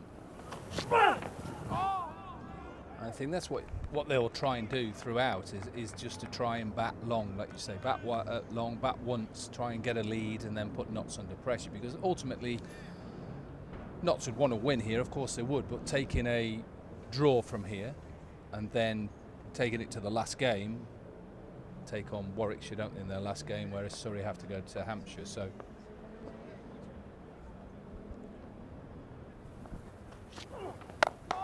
only problem, of course, is that you are somewhat at the mercy of the elements. When you go into that last game, it's late in September. You can get lucky, you can get unlucky. We've had quite a bit of rain now in the last few weeks. yeah, and also when you think about how far the 2 grounds are away from each other, Southampton and Trent Bridge, and you always do get a little bit of rain in the East Midlands at this time. Do you? Yes. Well, you'd know well. Yes. Yep. Travelling down yesterday from Derby was quite a long journey. It looked horrendous. I was getting the train back from Trent Bridge after that game, and it was a grim scene. Well, I got on the M1 at Derby, and I think I queued all the way to the bottom of the M1, really. Oh, crumbs. So yeah, it was you know, as long as it stays safe, that's the main thing. Even if it takes you, took me nearly about 3 hours 45. So yeah, so the difference in the 2 different grounds going into that last game. So yeah, for Surrey, it's just try and bat once, try and get to 400.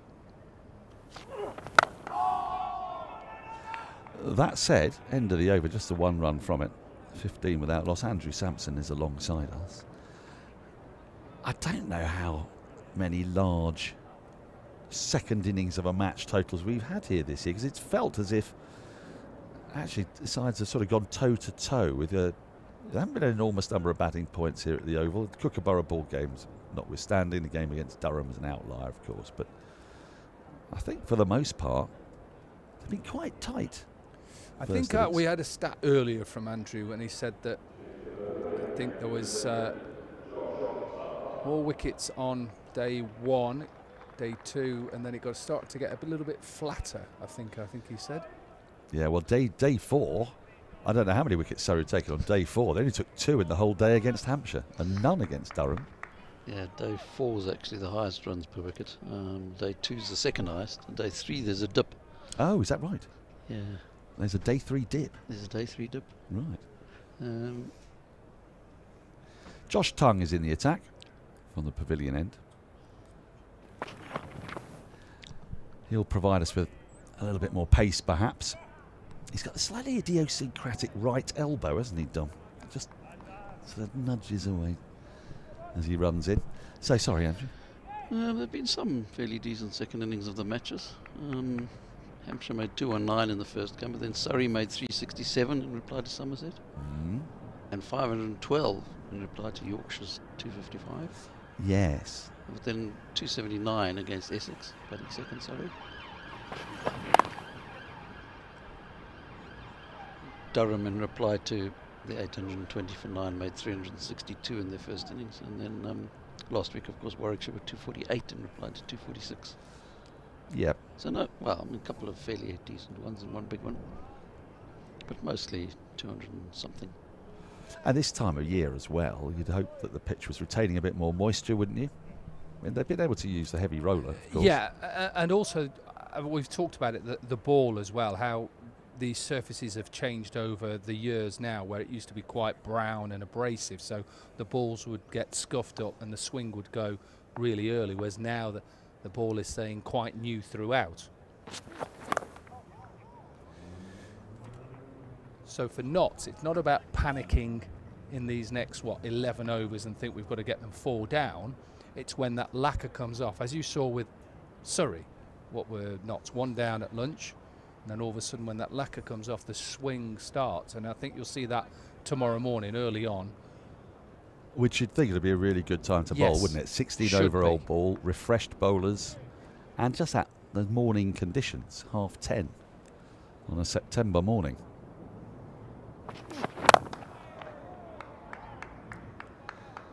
Now, why do you think it is that Josh Tongue hasn't opened the bowling? You asked me that question. Yeah. You said you were going to ask me that question. I don't know. I don't understand why he wouldn't take the new ball. They went, obviously, with Pennington and Hutton. For me, this guy should have taken the new ball. With his pace and his ability, they've obviously got a theory that maybe Brett Hutton into the breeze, let's give Pennington a few and then bring Tongue straight on.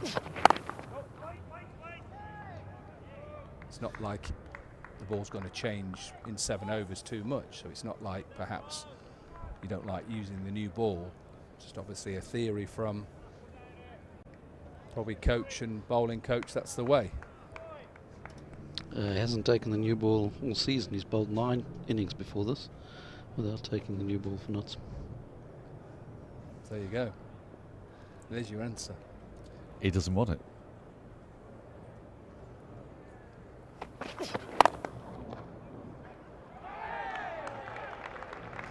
That's a decent bit of fielding there at mid-wicket, because that flew off Burns' bat. As we see a bit of dirty cloud there in the sky, but I think we're going to be okay. What can happen this time of year, we had a slightly farcical occurrence. It was about almost a year ago now, I think, when the shadows creep across the ground because the sun sets behind the stand that we're in right now.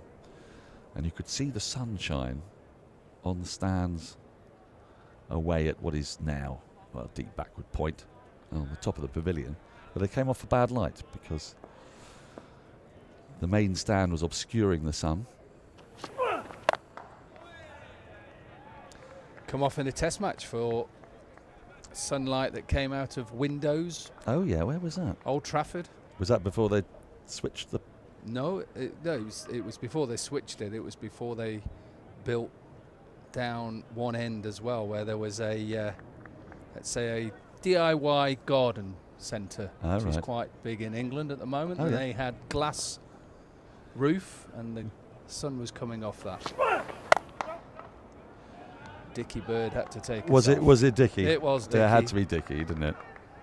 He got everything, didn't he? Do you remember the time with the sprinkler water? head at Headingley? Yeah, that was a beauty. Sprinkler head. It was the wonderful flap that he would make about it all as well, though. None of these things passed phlegmatically, did they? There was quite a song and dance.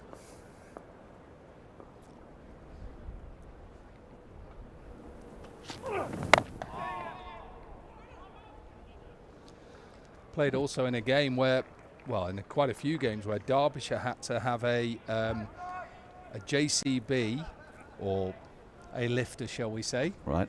Had to put a big sheet in front of the sun because the sun was dropping for the day-night games, and we had the lights that came in, mobile lights, and we had to play with that. So we lifted up, and the big sheet would try and cover the sun. That's got to take a while, I'm imagining. Never worked.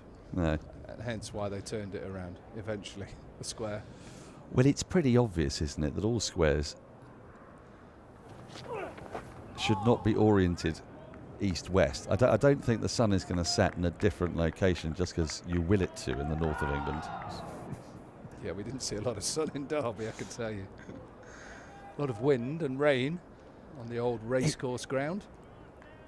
It can be very exposed. Yes, can't it? It's better than it was with the new stand and the new pavilion that was put in place. Yeah.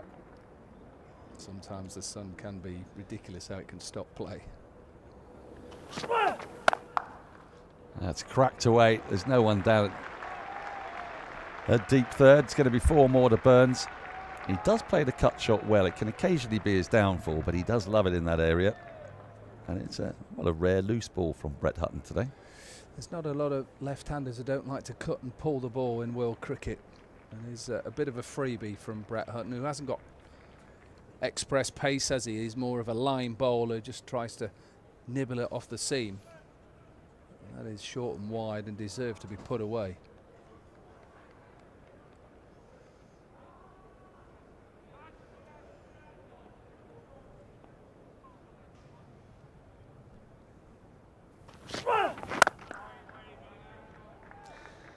End of the over, 5 from it, 22 without loss, Surrey. The deficit 209. It's a bit of a phony war tonight, really, but sort of tomorrow I think is going to be when we're going to get a real sense of where the narrative of this game is going to go. We have got some pretty dark clouds behind the pavilion. The weather's been coming from sort of behind us, though, almost the other direction. They're gone. That's gone. Yeah, it's more towards the right. You were telling me, because you obviously do a lot of cricket here, where it normally comes from, which is over the Archbishop Tennyson School, and that's where you say that. But today it's more towards the right. It is. It's coming slightly more north. Northwest, would that be? Yeah, I would say. Yep. Normally it comes from the southwest.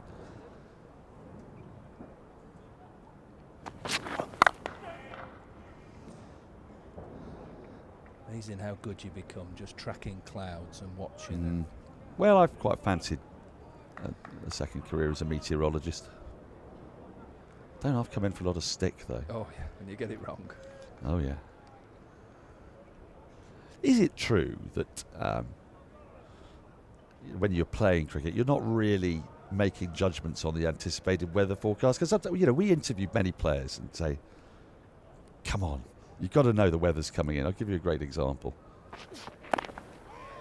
Old Trafford Test match 2 years ago. The rain had been forecast for about a week to come when it did. And it did. And it stayed. And it wrecked the game. But I think Ben Stokes was asked, have you thought about declaring earlier? You thought about, anticipating the weather was going to come? No, we never look at the weather forecast. It's always a worry if you do that, though, and it doesn't go right. That's your worry with it. Gone after that as Burns. Lucky to get away with it. There's a bit of extra pace from Tongue. Certainly, after cracking a wide ball from Brent Hutton, but Tongue's got a different angle of attack, and he's, more than a yard quicker, 2 or 3 yards quicker. Yeah, I suppose you could look silly. And also in the era where we played, all these outfields that have now been relayed and all the irrigation that's been put in before a big night's rainstorm, and you're done. Well, that's been clipped away nice. It'll be 4 on the pads. And we saw the ball before, the power of pace. Well, that's the sort of downside of pace. You bowl an 86 mile per hour full ball on the pads and it'll fly away for 4. And also with all the relaying of the outfields, even lush outfields like this, just look how this runs away. It just runs away here. Do you say probably this ground and Headingley's got a ridiculously fast outfield. I'd probably put that top. Similar, because if you think about the squares go from really one end to the other, don't they? Yep. But there seems to be something even faster about the other parts of Headingley. I think Headingley's more on a slight slope as well. Right. Slight slope. Even if you talk to Darren Goff, he'll tell you it's not. He'd say he's running down the bank from the football stand end. Oh, well, that's Darren for you. Right. But generally, you'd say from the new pavilion changing room ends, it does come down, falls down. So anything that obviously runs away, but even up the hill, they're just so quick now, outfields. It's just, once it's past the infield, it's gone. So you get your value for money as a batter, and that's what you want.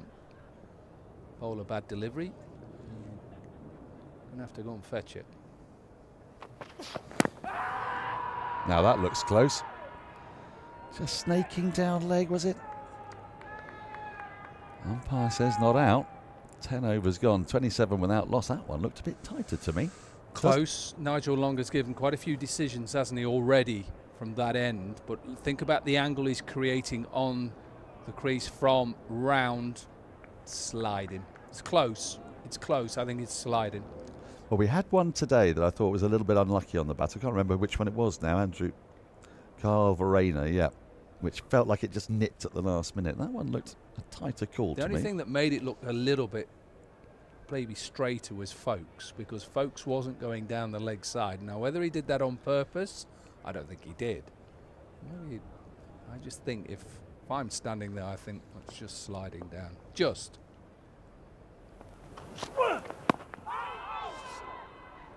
Well, in fairness to Folkes, on that occasion, the movement was quite late. It was off the pitch, wasn't it? So he'd have seen the line of the ball on a roundabout middle and off, but it just did feel like it nipped at the last minute. Really hard for an umpire because the speed at which you're bowling and the distance between pitching and hitting the pads. When I say Folkes, I mean Verena. That's Right. what I meant. I've stopped you there. He's Well, sorry about it, aren't they? You meant there. I thought you were referring to Folkes Oh, with no, I the was on Verena about that dismissal. one. Absolutely. Because Folkes can be quite canny in that respect. He can kind of hold his hold his position. Yeah. Like my favourite ones for trying to do over, well, not so much umpires. So Joss Butler has a great ability to look very guilty when he knows he's not out, to try to get Does he? a DRS. Have you noticed this a couple of times? He's got a.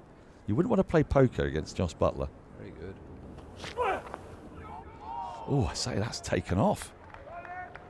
Well, we've seen a couple keep a little bit low, certainly during the back end of the Nottinghamshire innings, and that one from Hutton, who's bowling at no great pace, has flown through. Yeah, it's the length as well. We saw this from Surrey in that second session where they just slightly pitched the ball up. It's unplayable.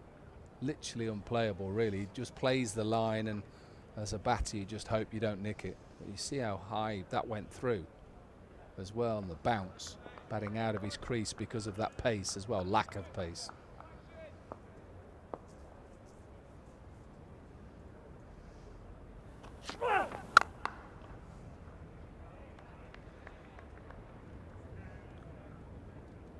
Now, Sibley has had something of a stellar season this year. And what we've tended to see more of is him accessing the offside this year. It was a criticism when he was playing for England, wasn't it, that he would turn down the half volley outside the off stump, would tend to shovel everything onto the onside, made it a little bit easy to bowl at him.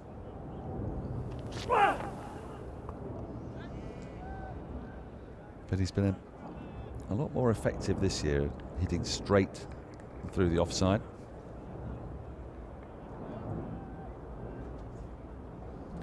So far, they've not given him a great deal to hit. They've not put too much too full to him.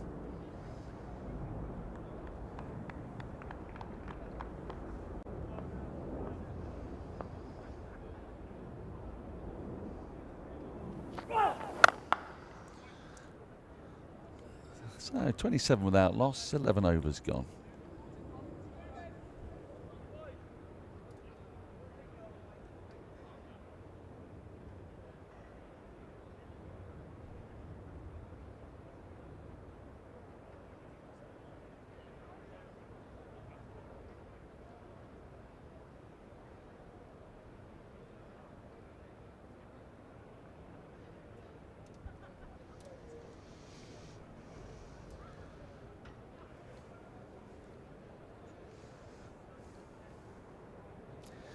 Five overs left as the shadows lengthen here at the Oval on the first day.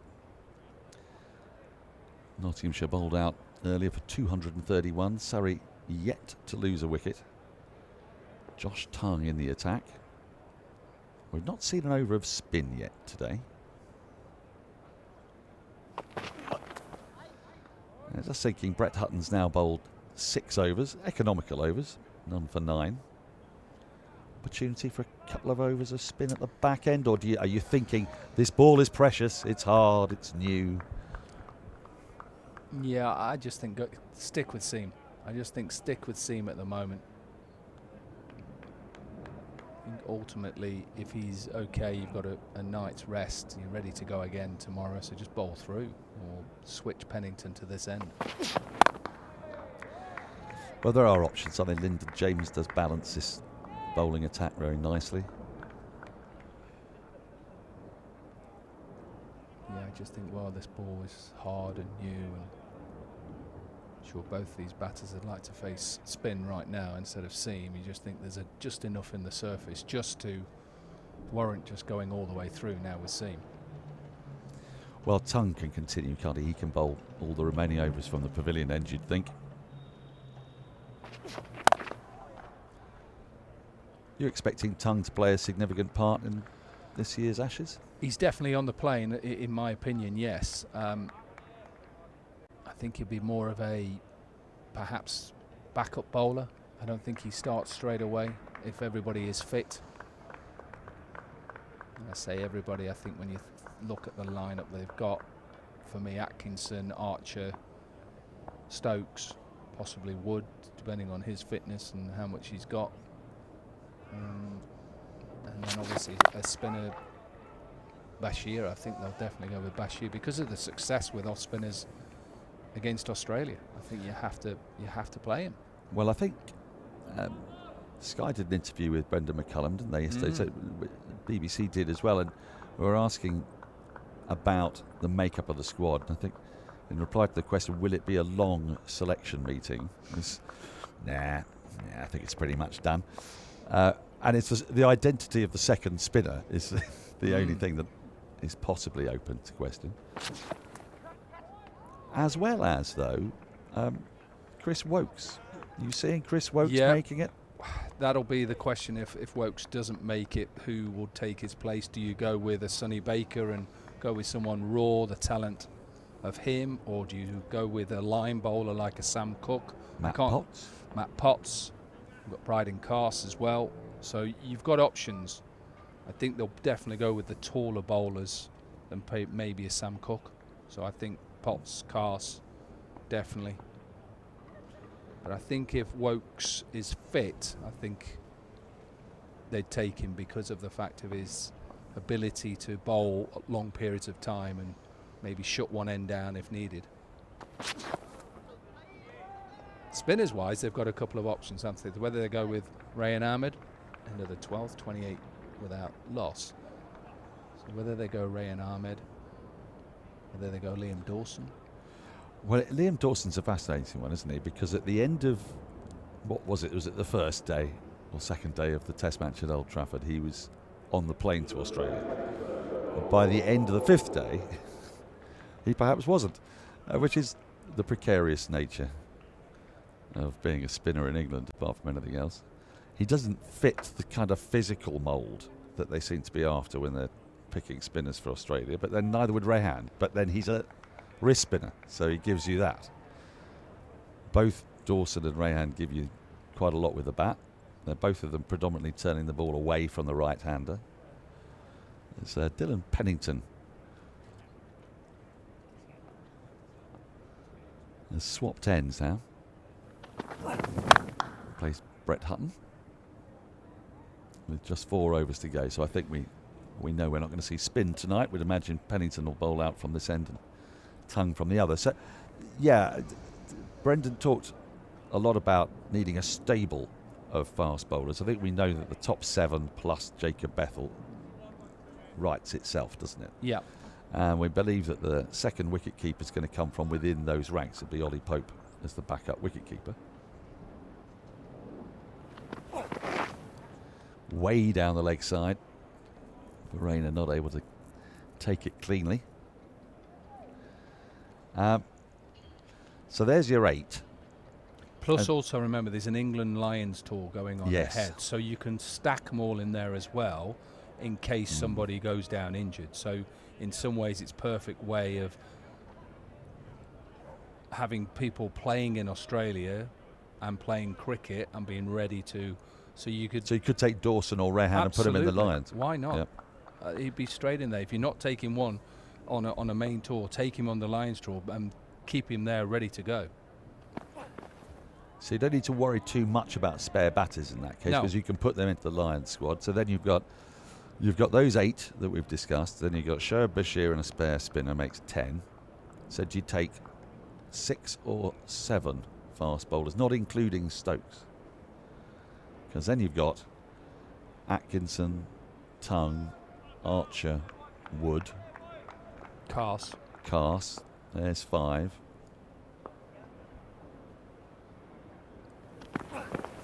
And then Wokes and Potts.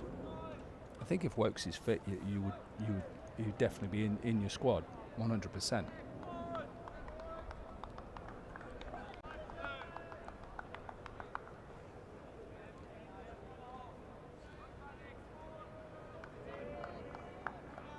And you saw how well Atkinson bowled. That's why he's going to be there, and that's why he's 100%. When he's fit, he plays.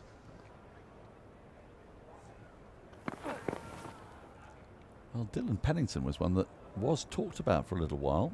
Sort of came in favour and then went maybe a little bit out of favour without actually playing. Well, there's quite a few. You look at Pennington, Fisher, who obviously was part of the West Indies tour, wasn't he, when he was... Saki Mahmood, and he made their debuts, didn't they? Absolutely. Against the West Indies.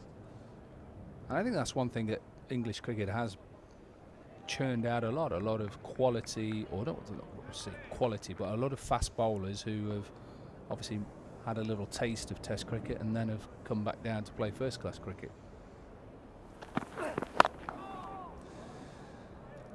Single to finish the over. The only run off the bat that over, 31.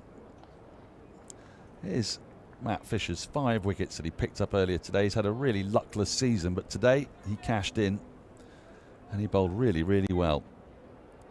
First off, a little tickle through to the keeper, and then another one. Ben Folkes reliable behind the stumps. That was the LBW that was just a little bit tight for my money. And then a thick outside edge from Tongue, and then he finished off the innings with an absolutely plum LBW 5 for Fisher. In his celebration, I think he did himself a little bit of a disservice, finishing with 5 for 61, or 19.4 overs. And it's taken a while for him to get his rewards this season. But you mentioned him there as having played for England. How do you assess his bowling today? He's always been a bowler who's impressed me because of his ability to swing the ball and his wrist position. And I remember Rob Key asking me about him quite a few years ago. He just said, "What do you think?" I just said, "Well, if he gets stronger and stronger and works hard, I think he's potentially a Test match bowler." That's why I saw him. I think he bowled well. I think Surrey bowled better in that second session when they started just to pitch the ball up when there was a bit of movement, but he bowled very well with Atkinson. Now that's climb. It's been well played by Rory Burns, ensuring it didn't bobble up in the air. It's just about got on top of that, but that's the pace of Tongue again. It shows you there's still life in this pitch, and there will be tomorrow as well. I'm absolutely certain of that. Well, it's his pace, but also his height, because he doesn't need to go short with his length because of the bounce that he gets. Look at actually the length. It is a horrible ball for a left-hander to face.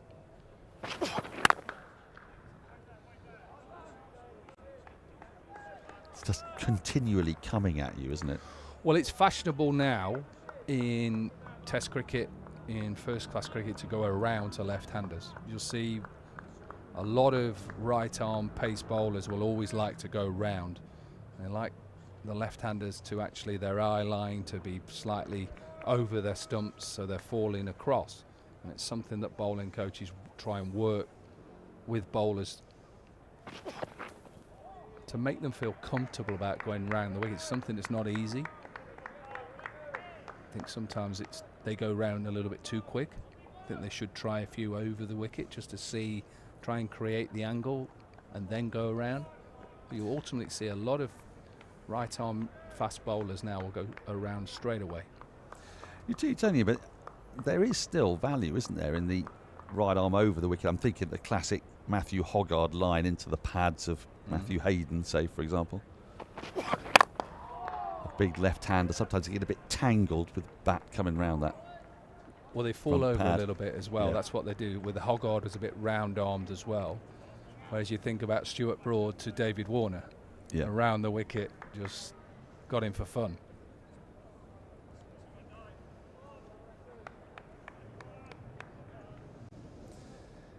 Yes, it's a line that we didn't see a lot of. I mean, Athens was talking about this.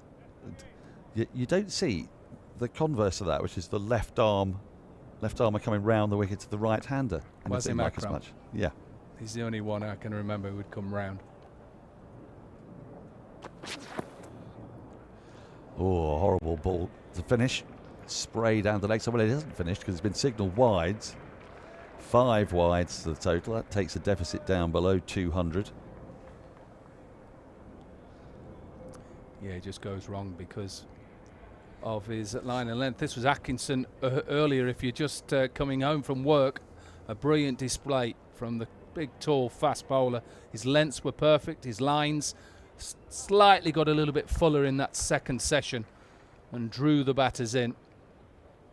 Didn't get his 5 wickets today, but he was on it and really led the attack. That's a cracking shot, over-pitched from Tongue. The last 2 balls in that over, he'll want to forget. But lent into nicely by Sibley. We were talking about him not getting many balls to drive today. Well, that one was right in his arc. A really long half volley. And the placement was perfect. End of the over, Surrey 41 without loss. Just 2 overs left here for Notts to make a breakthrough tonight. And Atkinson's figures 4 for 41 off 19, so a good spell for Atkinson and Fisher. 20 for Worrell as well. 4 for 41, 6 maidens in that as well. That's important for him to, talking about going into that Ashes series. Of course you want to bowl Australia out. You want to also put them under pressure, stop them scoring, because stopping Australians from scoring puts them under pressure. Do you think England would be happy for him to play 3 consecutive matches at the back end of the season? No, they are so careful about their management sometimes. You sort of wonder, but Atkinson's a guy who hasn't had massively heavy workloads this summer because he's been injured in part. He didn't play in the Test series, did he, until the very end. Played against Zimbabwe when he picked up his injury, then missed the first 4 tests, came back at the Oval. I mean, I don't really know what the loads at the end of September are going to do for you on the 21st of November when the first test starts, or whenever it is. I'm sensing by the look on your face, Dominic, that you think that there might be a little bit of gobbledygook in it. No, obviously there's a lot of science into in what they try to put into a bowler's, I would say, handbook now, whereas they try and see when they are reaching an area where injury could happen. That's what they do. That's what the technology is there for.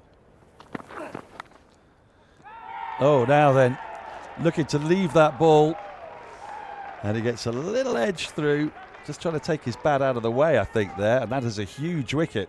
Right near the end of the day's play. Surrey have now got to decide whether they send in a night watchman.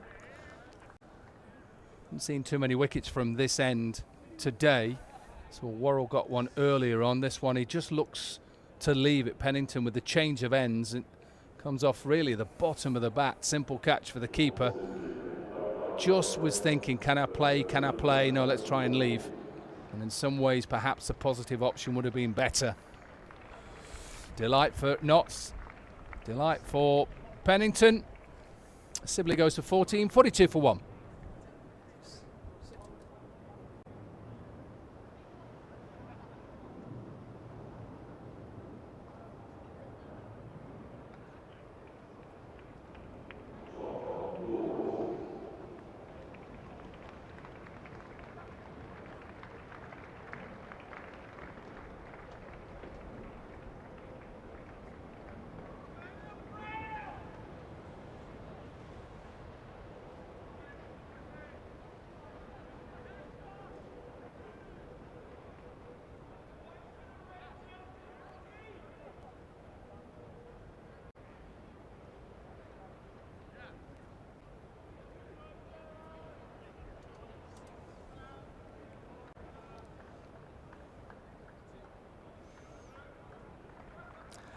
So Tom Laws has come out to do night watching duties alongside his captain Rory Burns. He's got 3 balls of this over to go. If he does his job in textbook fashion, he'll scamper a single off the last ball.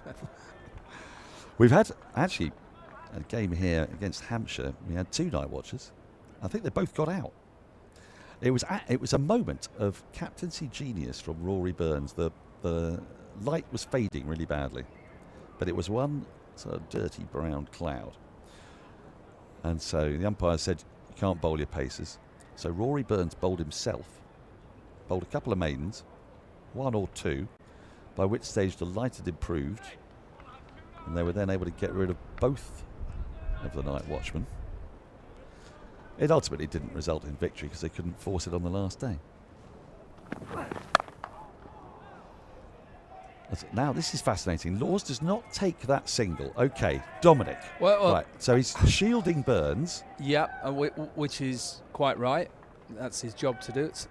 Watch the end of Sibley again. He just thinks, can I play it, and pulls out. You can just see that initial movement across his stumps. But it's neither here or there, really, is it? It's not really a leave. Maybe it bounced because of his height. Yeah, I get what you mean. Burns said no from the other end, so it wasn't Laws taking. He said no. Maybe his job is just to get through this ball now, and if they lose a wicket, but they obviously want, if they're going to lose a wicket, Laws. So yeah, you see that the field now is coming in. So this is good from Clark. Bring him in. Because he wants to bowl at Rory Burns. Of course he does. He wants to get Rory Burns out. He doesn't want Laws to get on strike.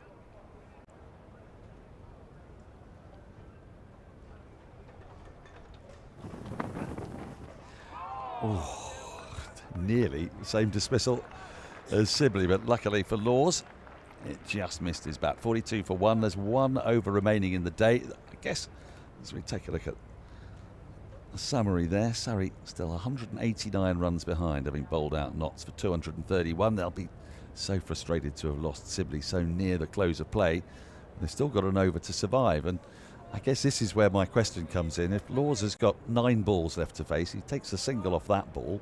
Burns has actually only got 2 to survive, rather than potentially the 6 that he's now got to face. So, not quite sure how you work out that maths there. How you decide what to do. Yeah, I think if I'm at the other end and I'm Rory Burns, well, let me have the 2 balls from Pennington and you take the last over. Yeah. He's decided not. He'll take Tong. They'll try and get a little scampered single and get Laws on strike.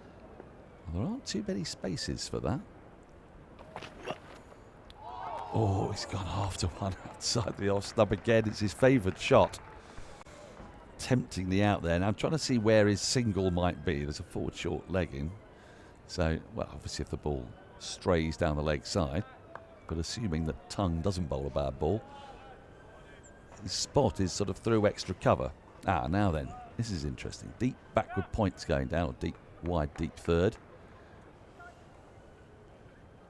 And a deep square leg is going out.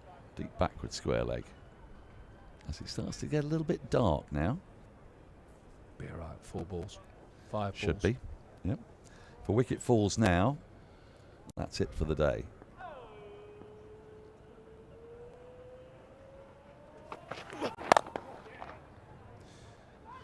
Now then, they've taken on that single. It was a tight one. Directed, he might have been in trouble there. And this, of course, would not have happened if Sibley had been in. None of it would have happened. So this is the mental side of the game that you know. We have to Knight's change. talked about. You've talked about. Absolutely, you have to change. You have to. As an opening batter, you just got to play the ball. I think sometimes you worry too much, maybe of trying to get the man who's come in to do that job, that night watcher's job, to actually get him on strike. You just play the ball. If it's a decent ball, it's still a good ball. Nothing's changed. And that's how you've got to think. As a bowler, exactly the same. Just because it's Tom Laws now, don't bowl a juicy half volley. Don't bowl a wasted delivery. Yeah, let him know that there may be a short ball coming, and then hence why that man's gone back deep square leg. But just make sure that the length. Just notice the ball. What are we, 16 to the 16th over? Just starting now, just to start shaping. There's also a leg slip, which I like. But it is bizarre, isn't it, that about 5 minutes ago, you would not have seen this frantic running, this desperation for Rory Burns to get off strike, for a man who's faced 44 balls now, to make sure that he's not facing, so that the number 9, who's just walked to the crease in fading light against a bloke bowling 86 miles an hour, can see out the day.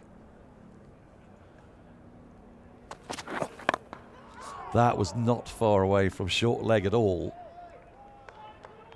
And after really a very placid 14 overs and 3 balls, or 14 overs and 2 balls, the game has come sparkling to life, in large part because everybody's just desperate out there batting for Rory Burns not to get out. Yeah, and for Notts, it's about let's take one with us. That's what I'll be saying. Let's walk with, even if it's Tom Laws, let's walk off 2 down and come back tomorrow.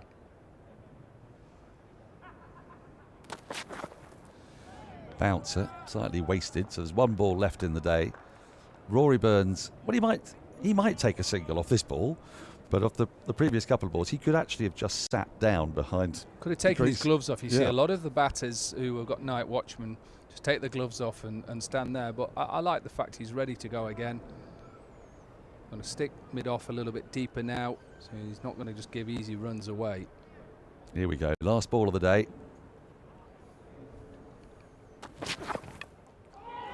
Oh, he's gone after that. I thought I heard a little noise, but he's got away with it off the last ball of the day.